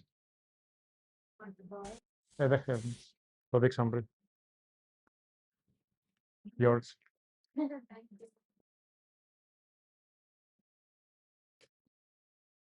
Yes, lady. Yes, Alexis Tsipras.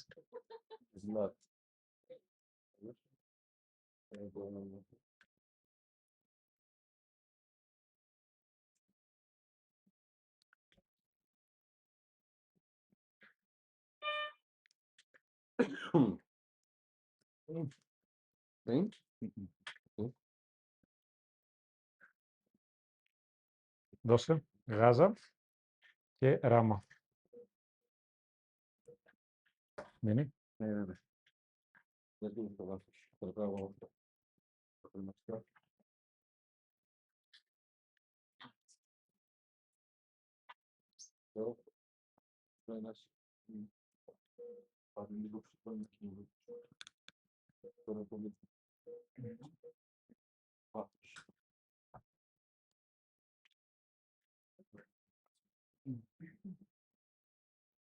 Προσπάθησα να με σηκώνεις, Νίκ.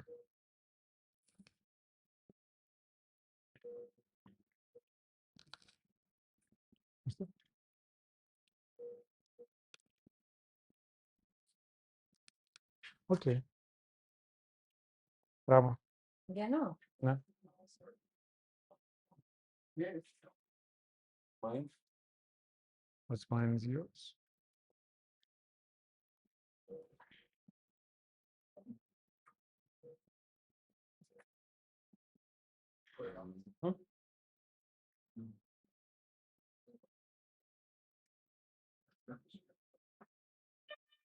Και από την άλλη πλευρά τι γίνεται.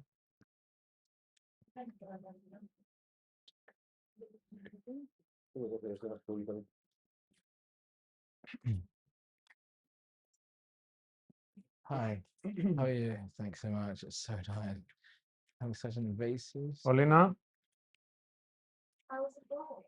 have you ever watched the surgery before? Only local anesthetic. Injection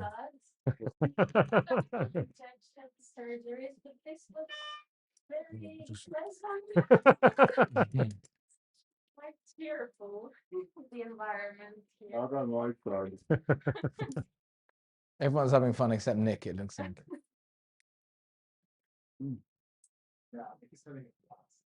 Yeah. Have you ever seen Nick's Interior word? Yes. Δώσε λίγο ψαλίδι. Το. So there's some questions around again, local anesthetics come up, and I think it's worth us sort of discussing this. I think the point here really is part of the journey we're trying to take you all on is that there are a lot of myths in this world, a lot of things that are hard to understand, and we want to lift the veil by speaking to the experts. And as you've heard clearly today, that there are benefits to both types of anesthesia, but actually the local anesthetic in this procedure is safe and absolutely viable and not a problem at all. So if you're worried about that, that will always be discussed at your appointment. You know, your medical history will always be taken into account. But if you can see, you know, the infiltration has been great. You can see live that Nick's having the procedure. He's quite comfortable. He's talking. He's making jokes, and largely kind of doing really well. Obviously, we've restricted him to not talk too much because of the fact he's having a procedure. But you know, the fact is he's awake and he's doing really well. You know, someone would think that a deep lane facelift would require more time than we did now. Yeah, absolutely. The answer is no. And do you know why? Why? Because Nick was a little bit bleeding, was keen to bleeding. Yeah. Maybe he used some supplements some time ago. Yes. Maybe This morning. who knows? Yeah. The other surgery. Yeah, maybe the other surgery he had Yeah. 7 days before. Yeah. But didn't use any supplement. Yeah. And you see, we had to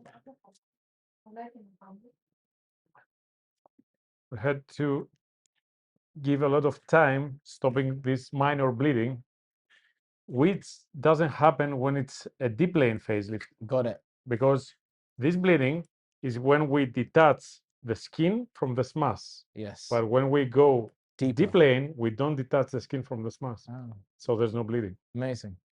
I hope you all captured that. It's really interesting because one of the things we talked about in terms of the mini facelift was the skin lift. And actually, because the skin, when you put it up, has a high attachment to capillaries and they have a chance of bruising and bleeding, you get potentially more bruising or bleeding. Is that correct? More bruising or bleeding potentially with a mini facelift. Soon the student will become the master. And the point is that in this procedure, Nick, obviously we know, has had this compartment syndrome. He's had a surgical release. He's been on some medications and treatments to help him with that recovery. And that's why he's had a bit more bleeding in this one. Naproxen, for example, a non-steroidal anti-inflammatory that can cause bleeding risk. So those are things to consider. But actually, what was amazingly interesting, all of us would think, hey, a deep plane facelift would take longer, will be more complex. And what Dr. Christakis has just said, actually, because you're going below that skin layer, because you're going deeper, the chance of bleeding and bruising is significantly less. Is that right? Yeah. Amazing. Which is such an interesting thing. This is where all of those online myths and questions come. And I think if you have got questions in that sphere of deep plane facelift, how will I recover? What will be the process be like? Please do ask them now, because we're on that final stretch. We're close to wrapping up, and we're doing really well with the team. I think we're going to get a fantastic results. That's why I gave you the answer that yes, mini lift, it's only for low expectations or low surgical skills, because what's the point of having all of that just to remove the skin and not? Yeah, absolutely. It doesn't make any sense. So you have the same bleeding possibility, the same scarring, the same less operation time, yes, but what's the point if the duration is 5 times less?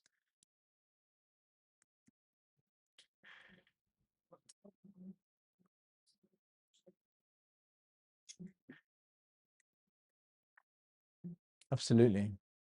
Well, check mine. It's come back in. When the right side was done, Nick was. Someone's asked, when the right side was done, Nick had his head turned left. Why isn't his head turned for the right, left? It is. It is turned. It is. This is. whatever's going on at your. Actually, Oh, here we are. This is a good question. Okay. Neither of both sides was completely turned. If we turn Because the head like that, the skin stretches. yes, And then when we pull back, it looks stretched. But when the face comes like that, it doesn't.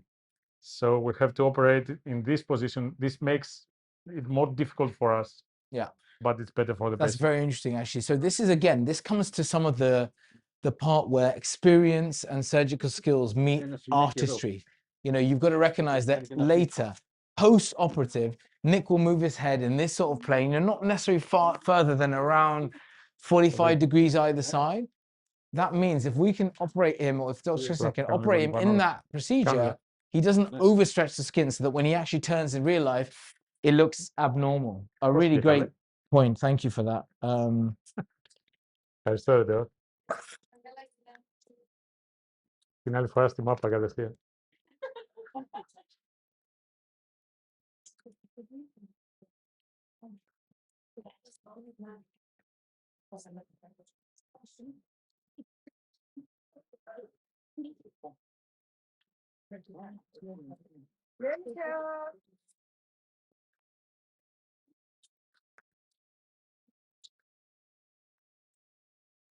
Okay. Okay, fine. That's, I mean, that's super exciting. Δώσ' το μου μαχαίρι, πάω λίγο πιο χαμηλά, εδώ δεν έχω φτάσει εδώ.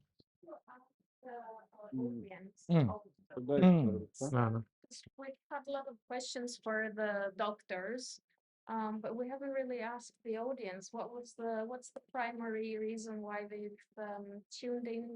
Yeah, I love that. I think that's such a good question. Looking to have a procedure abroad, and if so, what kind of procedure, which countries they've looked. Yeah, absolutely. Be looking to if they've had surgery done abroad and they're just watching the live stream here to compare the procedure, the safety standards. Yeah, absolutely. I mean, all of that is so important. Yeah. To, for Dr. Krasodakis's look. Yeah. It's a big thing. There's been a big spike in hits with Dr. Krasodakis's looks. I think, there's a really good point here, which is, we've spoken a lot about the types of surgery, the types of facelifts, the different things that are here. Here's kind of your opportunity to talk about, what is it that what's brought you to us? What is it about the facelift that you want to look? Is it that you want to learn more about the procedure? Is it more that you've done research? Have you looked at having treatment abroad? What are your thoughts? What are your sort of hopes from that? Where have you looked and what are you thinking about? We'd love to kind of know more. This is a lovely opportunity. And I think we mentioned this on the live yesterday. There's a beautiful community group here where people are trying to support each other. You can see the respect. WhatsApp has no tone. So sometimes someone's written something and someone said, "Oh, I didn't mean to do that." And but it's all been said in a very nice, jovial, supportive way. And it's a lovely atmosphere. And obviously we've got this fantastic surgical team here to support and answer any questions. So, if there's questions you've got about the operation, about the procedure, about what you can have abroad, please ask. And of course, if there's things that you want to tell us, my question to you is, what is it you want to have? What surgical options are you looking at? Have you looked abroad? Where have you looked abroad? What are your thoughts about it? Please share it. I'd love to kind of get some input. We'd all love to know more about it. Όχι. Γιατί τραβιέται εκεί.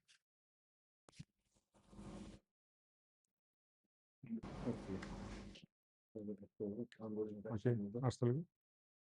Είναι αυτό το οποίο είναι πάνω. Θα σου πούμε ψαλίδι το.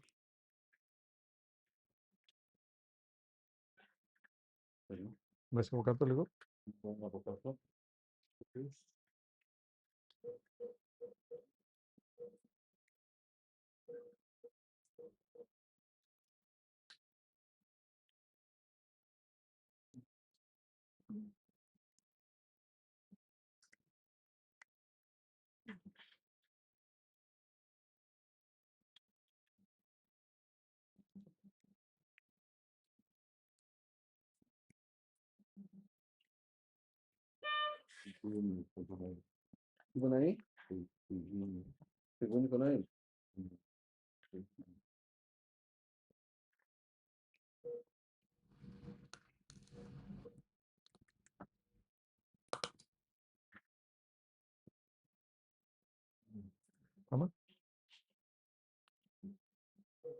I mean, it's what's quite incredible is we are crossing time zones. We are having people around the world sending messages, and I'm sort of responding to some who private messaging about this opportunity to see this. You know, it's quite a privileged thing for us to be able to come in, have this being done. Nick being an incredible kind of person in the sense of like actually saying, I'm going to do this on a local so that you can see this. You know, under general anesthetic, no hospital would let you do this. And we've got the expertise of Dr. Diamantis, Dr. Kraxidakis running this operation in a beautiful way. So amazing kind of chance to see what's going to happen and follow that journey along. And you can see all the purple marks of where we were and what we've done. Those are permanent purple marks. They never come off for the rest of Nick's life as a memory of the surgery.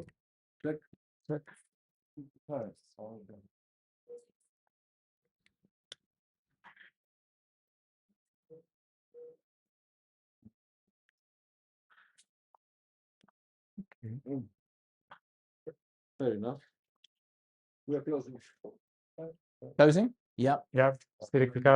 So, ladies and gentlemen, if you're watching today's live, we are coming up to the last 15, 20 minutes maybe, closing up the stitches, closing up the sutures. Have a good look at how this is being done, because this, even though you've seen some difficult surgery being done, some procedures to remove fat, to lift, to tighten tissues, to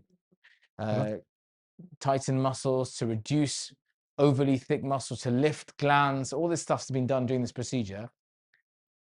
When it comes down to it, you'll see that aesthetic appearance. But what's also really important is the considerations of how we lift the glands. So when you tighten the neck, you're not having that.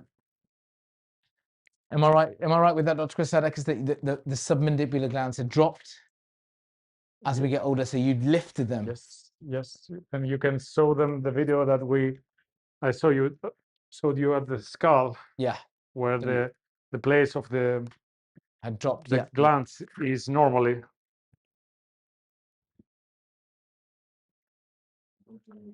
Yeah, and you see, one of the key things is that those little elements are things that you learn with experience. You know, Dr. Kraxidakis was telling us that he had to learn this process of lifting those glands so that you had this lovely neck that was uniform, didn't have any lumps or bumps. And now the surgical final part of closing up the wound. So we have a lovely, small, subtle scar that will heal with time. And then, if you are somebody who has a risk of scarring or has had increased scarring, things like CO2 laser can be done in 3 to 6 months if you need to, et cetera, et cetera. These things are options and availabilities that can also be looked at in the passage of time. So this equipment here, can you see? Oh, yeah. Wow. Can you see this equipment? This Yes. instrument here is called pitanki. So we use it just to know where to cut. Okay, wow, yeah. That's so clever. The excess skin without tension. Yeah. It's called pitanki demarcator. Pitanki demarcator. Yes. Yves Pitanki was the father of modern facelift. Hello, La Vida. From Brazilian guy. Yeah.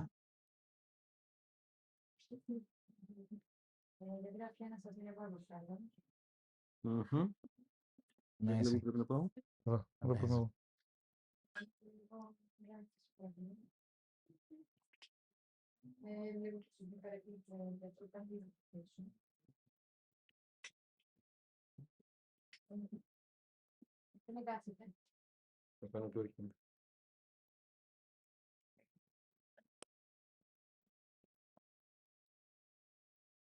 So these sutures are called key sutures because they guide us just thinking something was wrong.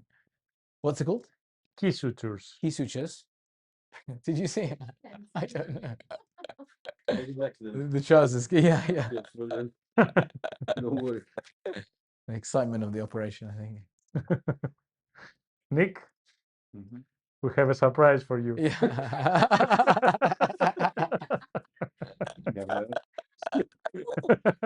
More got excited.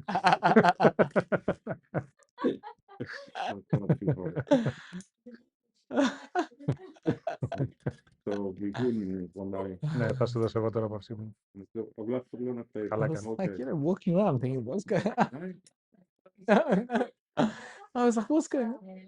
So funny. Sorry about Anesthesia.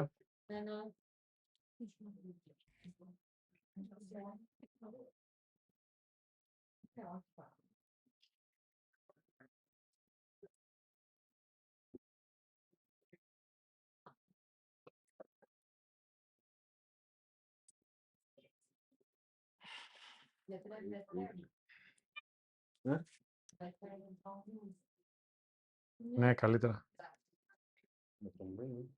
Πάνε διάλειμμα. Α, τώρα σου θα ρωτήσω. Δεν τελειώσαμε.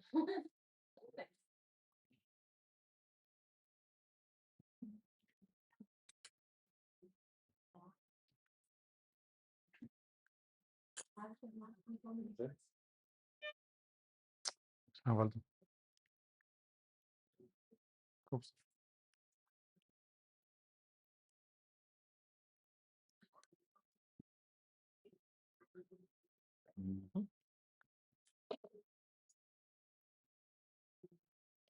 Qué bueno.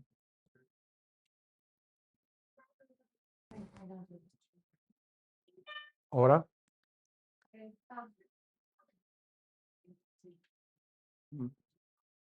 Δεν είναι τόσο πολύ εδώ. Come on.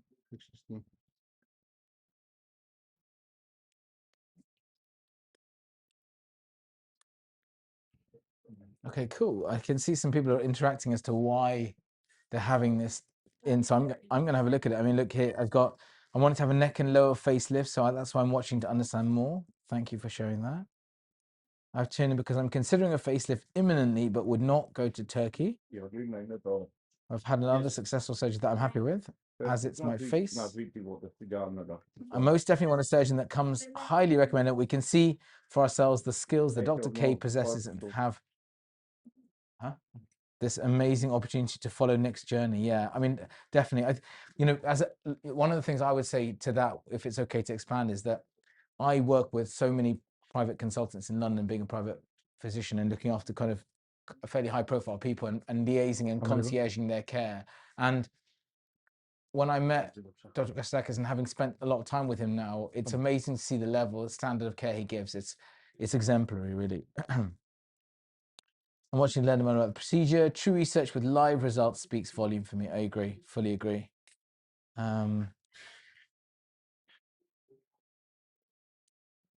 Johnny, we'll have a look at that. I'll ask our Luxzera team member to just message you privately to find out what's going on with that and advise.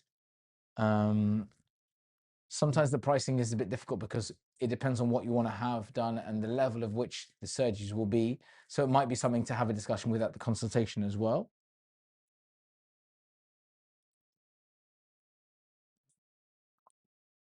Can the patient have laser resurfacing at the same time as the facelift? Yes, we can. Yes, we can. And many times we combine it. Yep.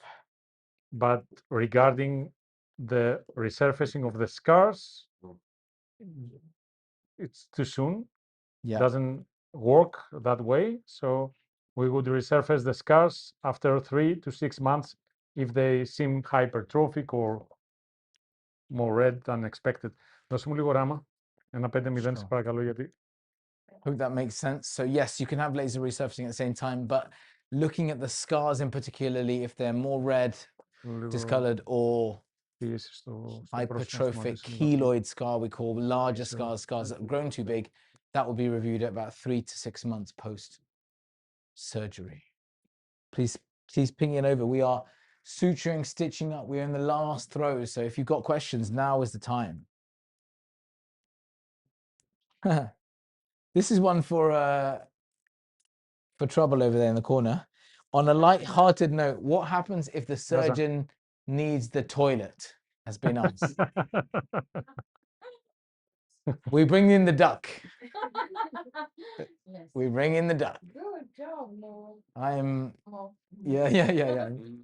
Theodora has We have a solution for everything. a solution for everything. What happens if the patient was the toilet? Yeah, the patient needs a toilet, then we bring in a bigger duck, a goose. Actually, we use the toilet right before the surgery, Yeah, and we don't drink a lot of water before the surgery. yeah. And if all of these don't work, we just do it underneath this. Underneath. Yeah. So we'll see after the procedure what has happened during the procedure. Michelle Newman, are results better with removable stitches or dissolvable stitches? Removable. Removable, yeah. They in long term they give the same result, but in short term, removable don't cause redness on the skin. So in 1 year it's going to be the same, But in the first 2 months, removable are better. Sure. So, but if a patient comes from abroad and they cannot stay here for 2 weeks, absorbable are completely safe, and the result is going to be the same. Fine. The final result. So the final result is the same across both, but the immediate healing is better with the non-dissolvable ones that you remove after 2 weeks. Jennifer Hughes, I missed the end. Did he look better? He's still in the chair, darling. Have a look at the screen. We're still going. We are just finishing up.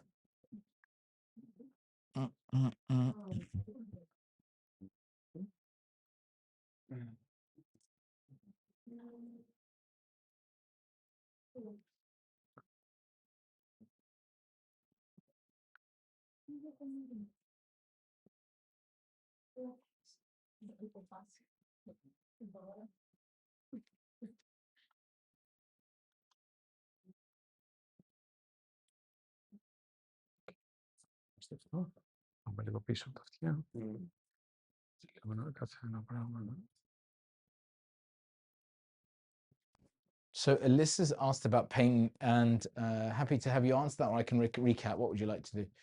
Pain post-procedure. How much pain is there, Dr. Krasadakis? None. Minor or no pain. Minor or none. So I think Dr. Krasadakis recapped to us that he may sometimes, patients will feel anxious or feel that maybe a little bit of discomfort. Can I take the pain kit? Can I have some painkillers? A prescription is given, and actually they say if the next day, do I need to take them? Because I don't have any pain. So there might be a little bit of discomfort, but there shouldn't be much pain at all, if any, in the next few days. But yes, you can have painkillers here. Over-the-counter medications are fine. Obviously, things like non-steroidal anti-inflammatories we probably want to avoid post-procedure, but things like paracetamol, Panadol, Tylenol, fine. Are there any specific directions for people who have to travel after the surgery? Like if they have a flight of 10, 13 hours? How many days after the surgery? Depends how many days. How many days after surgery? So after they remove the... 2 weeks after the surgery, there's no actual extra, instructions compared to the others that they don't travel. So 2 weeks later, completely normal to travel. They can travel much sooner. Δώσε μου λίγο πιτάκι. But they have to be really careful not to sleep on the plane, the way that we usually sleep on the plane. Otherwise, that could cause more swelling.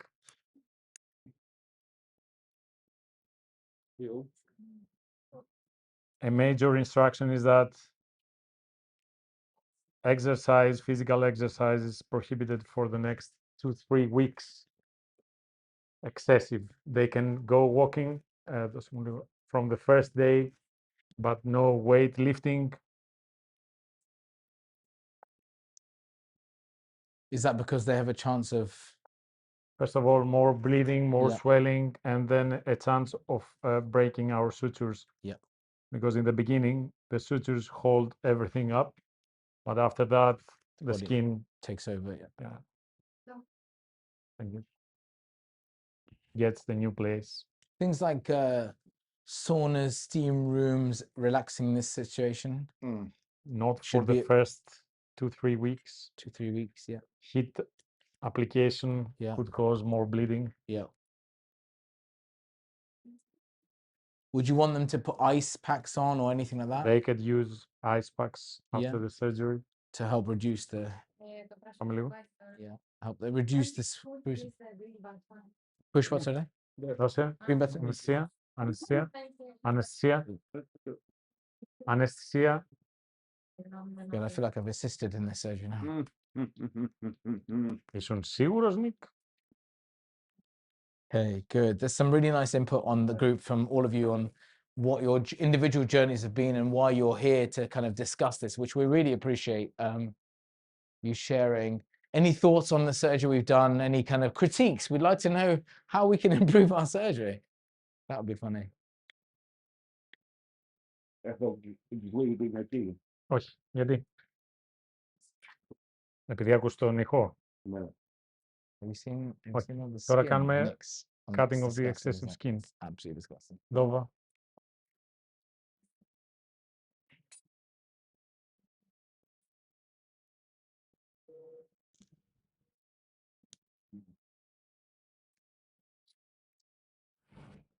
Nick, you feeling okay? Wonderful. Never better. Never better. Yeah. Δώσε μου, γράμμα 3. What else could I rather do on a Friday?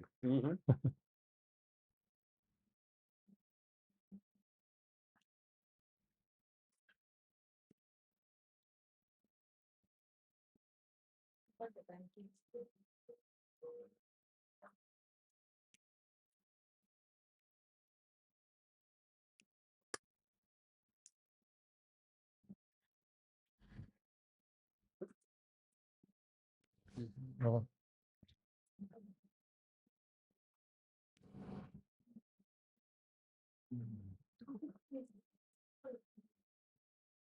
And what about diet afterwards? You know, what kind of things would you recommend patients to eat, drink? A lot of fluids, a lot Yep. of protein. A lot of fluids, a lot of protein. Yeah. Yeah. That's it. That's the advantage of the 2 weeks in Athens. Yes. Huh? Lovely. Feta cheese recommended? Protein. Protein, that's it. Pure olive oil diet and feta. Beautiful stuff.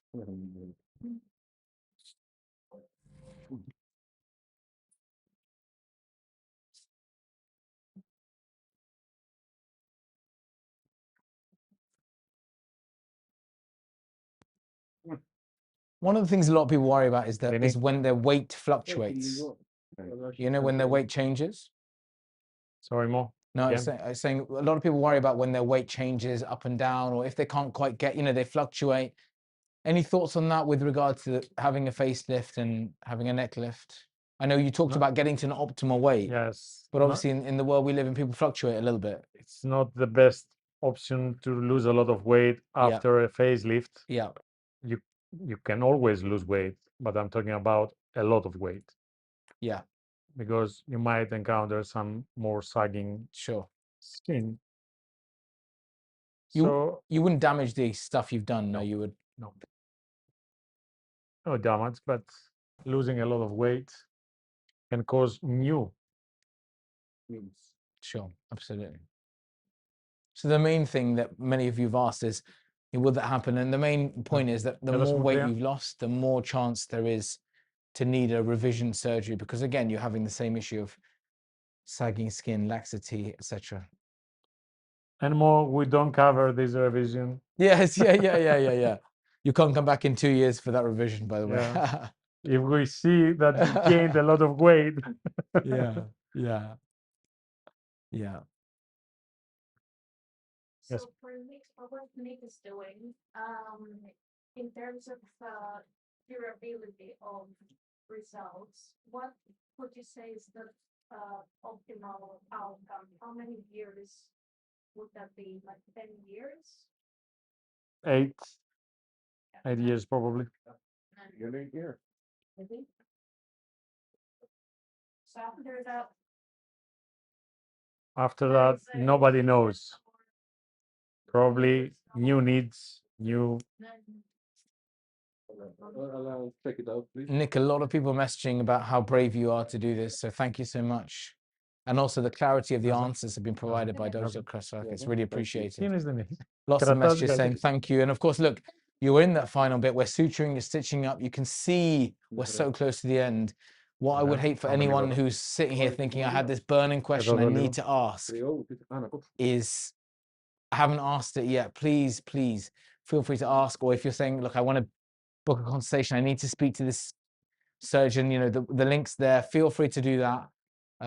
We know from our experiences as a patient, as a healthcare practitioner, that this is a really hard space to understand and navigate. And that's really why we serve to exist. You know, ultimately, it's about patient-centered care and bringing you optimal surgeons at the optimal timing, at the optimal price. So we have an amazing opportunity to ask one of the leading surgeons here about any question you've got. Feel free to do that.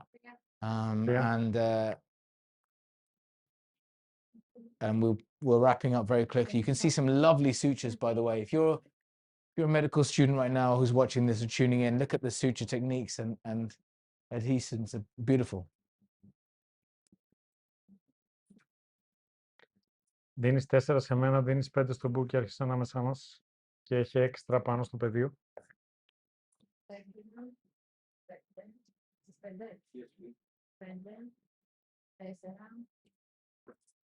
So can you see something? Yeah, absolutely. Well, I can't see something, which is the chin. This is the lower margin of the mandible. Yeah. This used to be the lower margin of the mandible. Wow. Okay.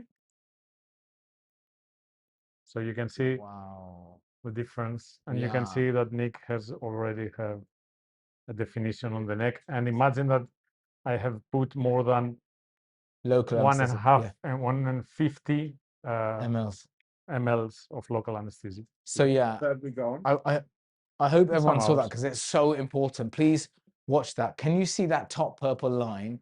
That top purple line is where Nick's neck line used to be. The angle of the mandible, where this bone is, that angle was where you the can purple show line it on the was. screen there. Yeah, you can see it on the screen. So you can see Dr. Kasdakis's.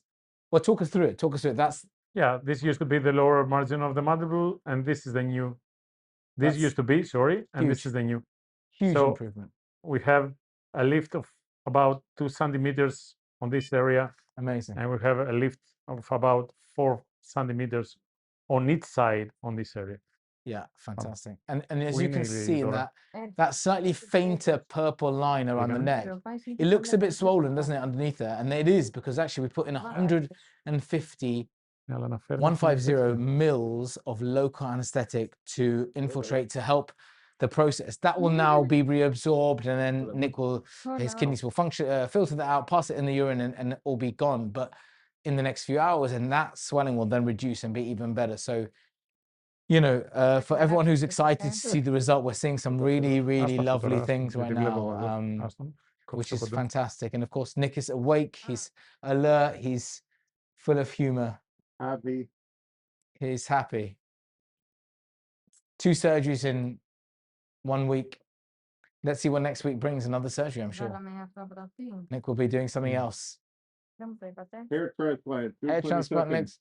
When is it? June? Hair transplant, June 22nd. June 22nd is Nick's hair transplant. So you're going to watch the total reformation of Nick weeks into Adonis weeks.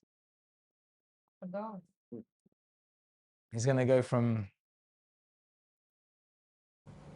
a very good looking guy anyway, from the original point, to an even more stunning, reformed man.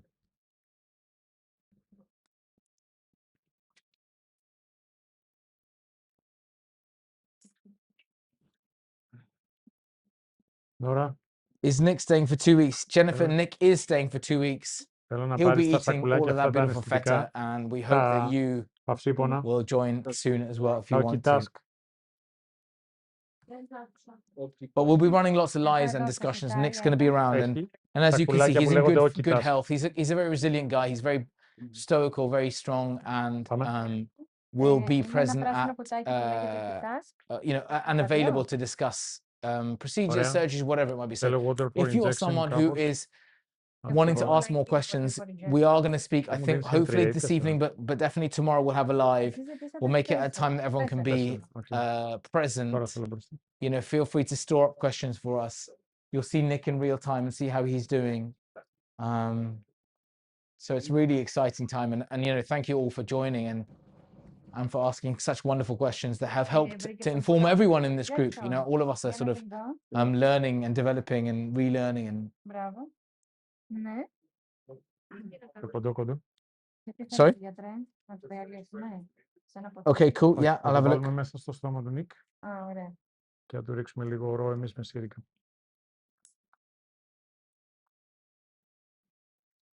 Yeah, are they gone through? Κάτσε. Ναι. Διαλέξτε.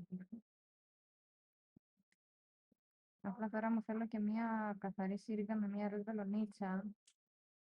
Μια δεκάρα δηλαδή σύριγγα. No, this clinic is not doing hair transplant surgery. The hair transplant surgery is another part of Greece that we will show you in June the 22nd.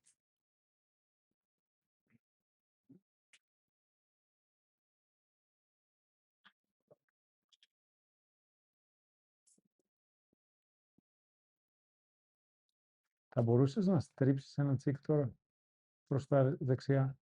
Oh, we've got two important questions. One of them is what type of dressing post surgery? Yeah, we already covered that. Which we've covered, which it's is the gonna- elastic bands. Yeah. Otherwise, we could do the net suturing, Yes. but the net suturing doesn't come off. You have to have the net suturing till we cut the sutures, Yes. and the bandage, the patient keeps it for about 7 days. Δώσου μου. But it's with scratches. They can always, you know, take it out. So as we mentioned, that you'd have the elastic suturing that you can wear you wear for 7 days, but you would, if you had a call, if you had something that you wanted to kind of take it off for, you can. You have that opportunity, and thereby you would have some flexibility. Otherwise, you have the sutures that are more invasive in the face. Well, remind me of the name. They're called the Nets. That's it, the net sutures, and they're there to sort of hold down that gap, which forms when you have a facelift or neck lift. But it, again, more invasive. And the other question is for you, Nick, which comes from somebody saying, "Is Nick single?" Is Nick Not single? for long. Not for long. Nick was single 2.5 hours ago, but now with that jawline, About to be yeah, We have a lot of proposals we've got a lot of the proposals. past 2 hours. Yeah.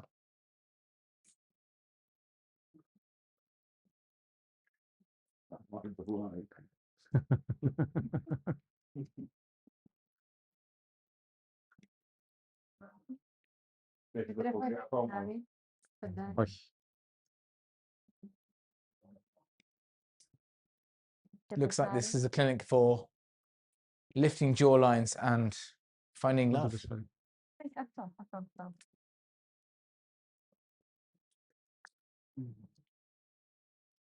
Να δώσουμε το κοιτάσκ. Ναι, θέλετε τώρα. Τώρα. Ωραία. Κάτσε λίγο. Τώρα μου ανοίξαμε τη σύριγγα και τη βελόνι.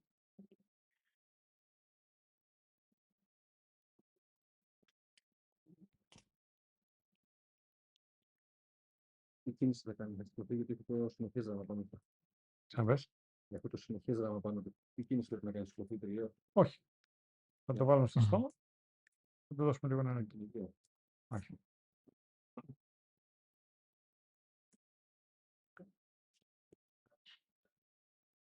Nick, we found the origin of that question. It's come from a Z.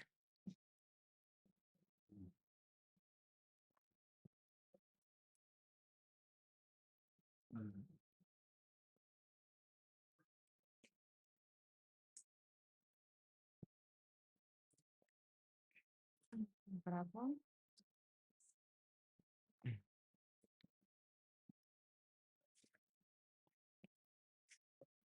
So if you're watching on the live stream, we're in that final phase of the surgery of suturing up after a hard day's graft.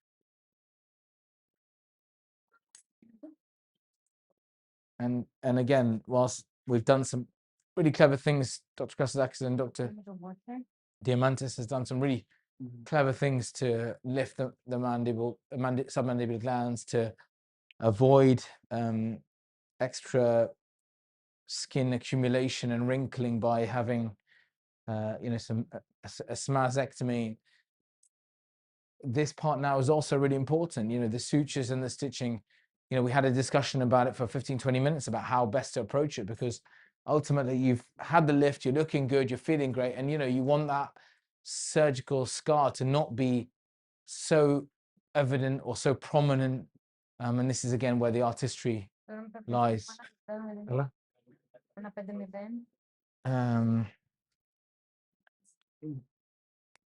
The question is coming, is there anything else we need to do to the neck apart from closing now? No. Just check the bleeding. Check the bleeding, yeah. In front here, and then final stitches to the skin. So the main thing is going to be Dr. Diamantis has said that check the bleeding, make sure that there's no further bleeding, there's no obvious hematoma development or any active bleeding, and then close up with some beautiful sutures.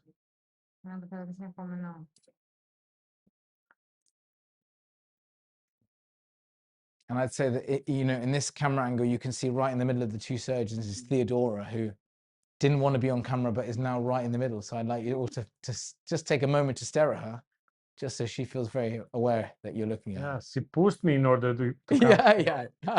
Theodora's moved the light from the patient's neck to her. Yeah. She said, move the light off Nick's neck, put it on my face. So. Ένα δεύτερο τον Nick και θα το στρίψω.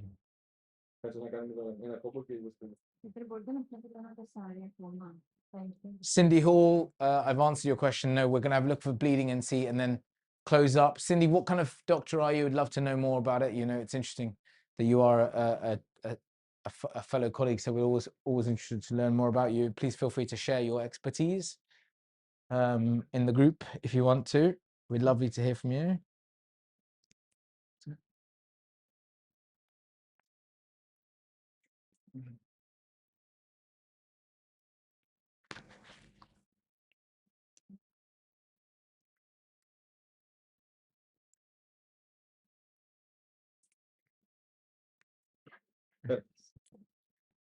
Στρίψε. Δεν έχω Έλα τελειώσει. από εδώ. Κοίτα το λίγο. Να τσεσκαστείς. Έλα από εδώ. Nick, you've done really well. Really, really well. Δώσε μου λίγο να δω. Φωνάει το πληγούνται. Ωραία. Δώσε μου λίγο αναισθησία. Και το βλάει το δεξί φωνάει.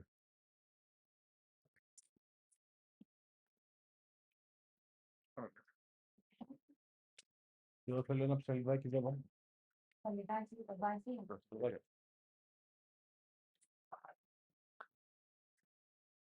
Έχουμε το κοιτάσκ έτοιμο.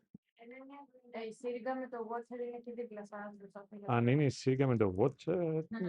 Όλα. Ωραία, πάμε. Πού το. Άνοιξε το ματάκι, Νίκ. Άνοιξε. Δείξτε. Ναι. Από πάνω. Δείξτε. Από μακριά. Άνοιξε. Ορμακάκι. Solo. Just solo. Solo. Solo. Τι βάζει φλεγόνο. Μυστηριώδης αντιφλεγμονός λέγεται ο κοιτάσκ. That's NSA. that was some anesthetic and some painkiller, something? Yes. Or special term? Έδωσε. Πράγμα. Ναι. So if you saw that, we just gave Nick was just given some painkiller, which is an important time because there's going to be a bridge between when the local anesthetic starts to wear off and the other painkiller starts to kick in. So you get this lovely prolonged effect. So it's really intelligent time to have it, and that's kind of the right time to do it. Έχεις σαμποτάζ. Σωστό.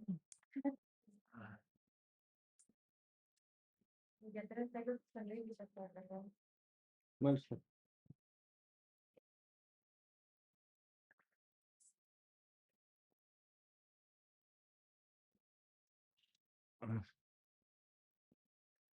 Amazing. So,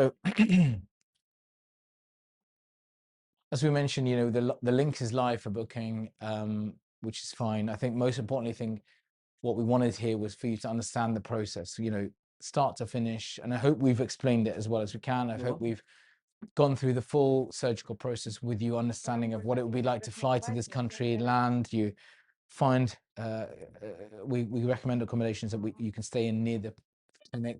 Come for your assessment, have a look, review, consent, sign forms, be prepared. All the pre-op stuff is also given to you. You know, what can you eat, when can you eat, how much can you eat, what can you drink, you know, that sort of thing is all discussed and advised. Θα τη βγάλουμε τώρα. Consent, marked, clean, come for the surgery, and then the post-op care. Next day review, following days you're here, day 4 or 5 you'll get another review, and then 2 weeks later, 14 days, stitches removed, and you're free and able to fly wherever you'd like to at any length of time. And in that 2 weeks period, you know, no strenuous exercise, nothing too heavy, and diet full of protein to help aid your recovery is the very quick summary of everything.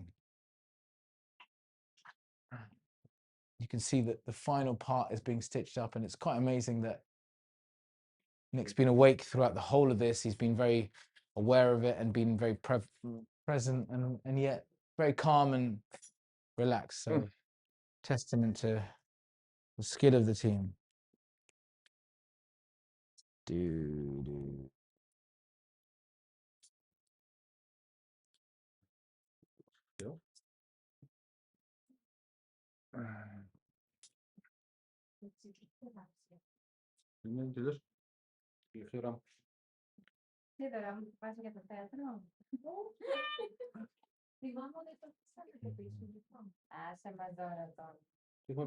At different points throughout the whole surgery, what I would say is that Nick's been lying down. Theodora's had a bit of chance to sit. Dr. Sakis, Dr. Diamantis have all had a chance to sit. Mick has had to sit.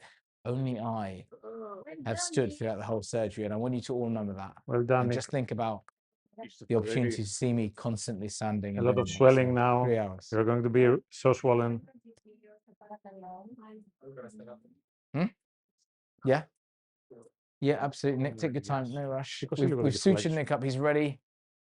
And he arises like a phoenix from the fire. A new man, a new face.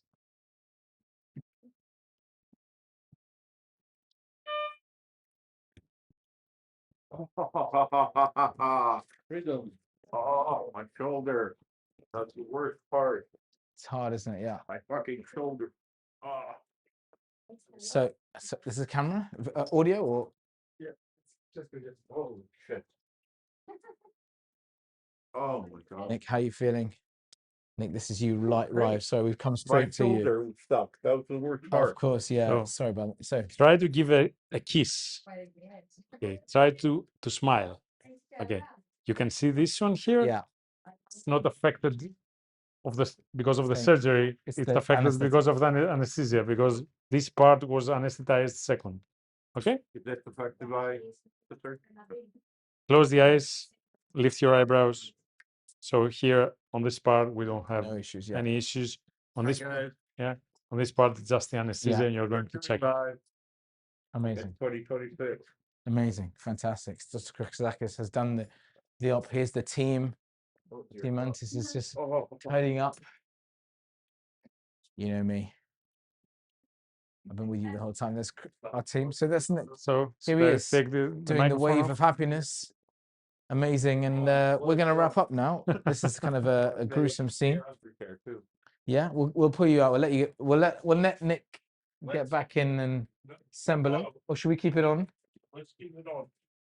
For the aftercare. Can you hold Yeah. on to it? Okay. Yeah. Cool. Just a minute, Nick. Can you see a lot of Take your time. swelling? Yeah. Yeah. Wow. You look good, man. You can see the Yeah. jawline. You can see a huge improvement already. It's so early, but it's such an improvement. Looks fantastic, man. Can I see? We will get more consultation. Yeah, we'll get more consultations for sure. Have more consultations. We're Yeah, figuring it yeah, out. yeah. If you're not, if you haven't, if you are somebody who's been watching this and been unable to book in consultations, then rest assured we will have consultations. Yeah, it's too funked up. Let's go the aftercare. No? Hit- Okay, just- okay, listen to him. Just a minute. Nick, your shoulders. And then lie down.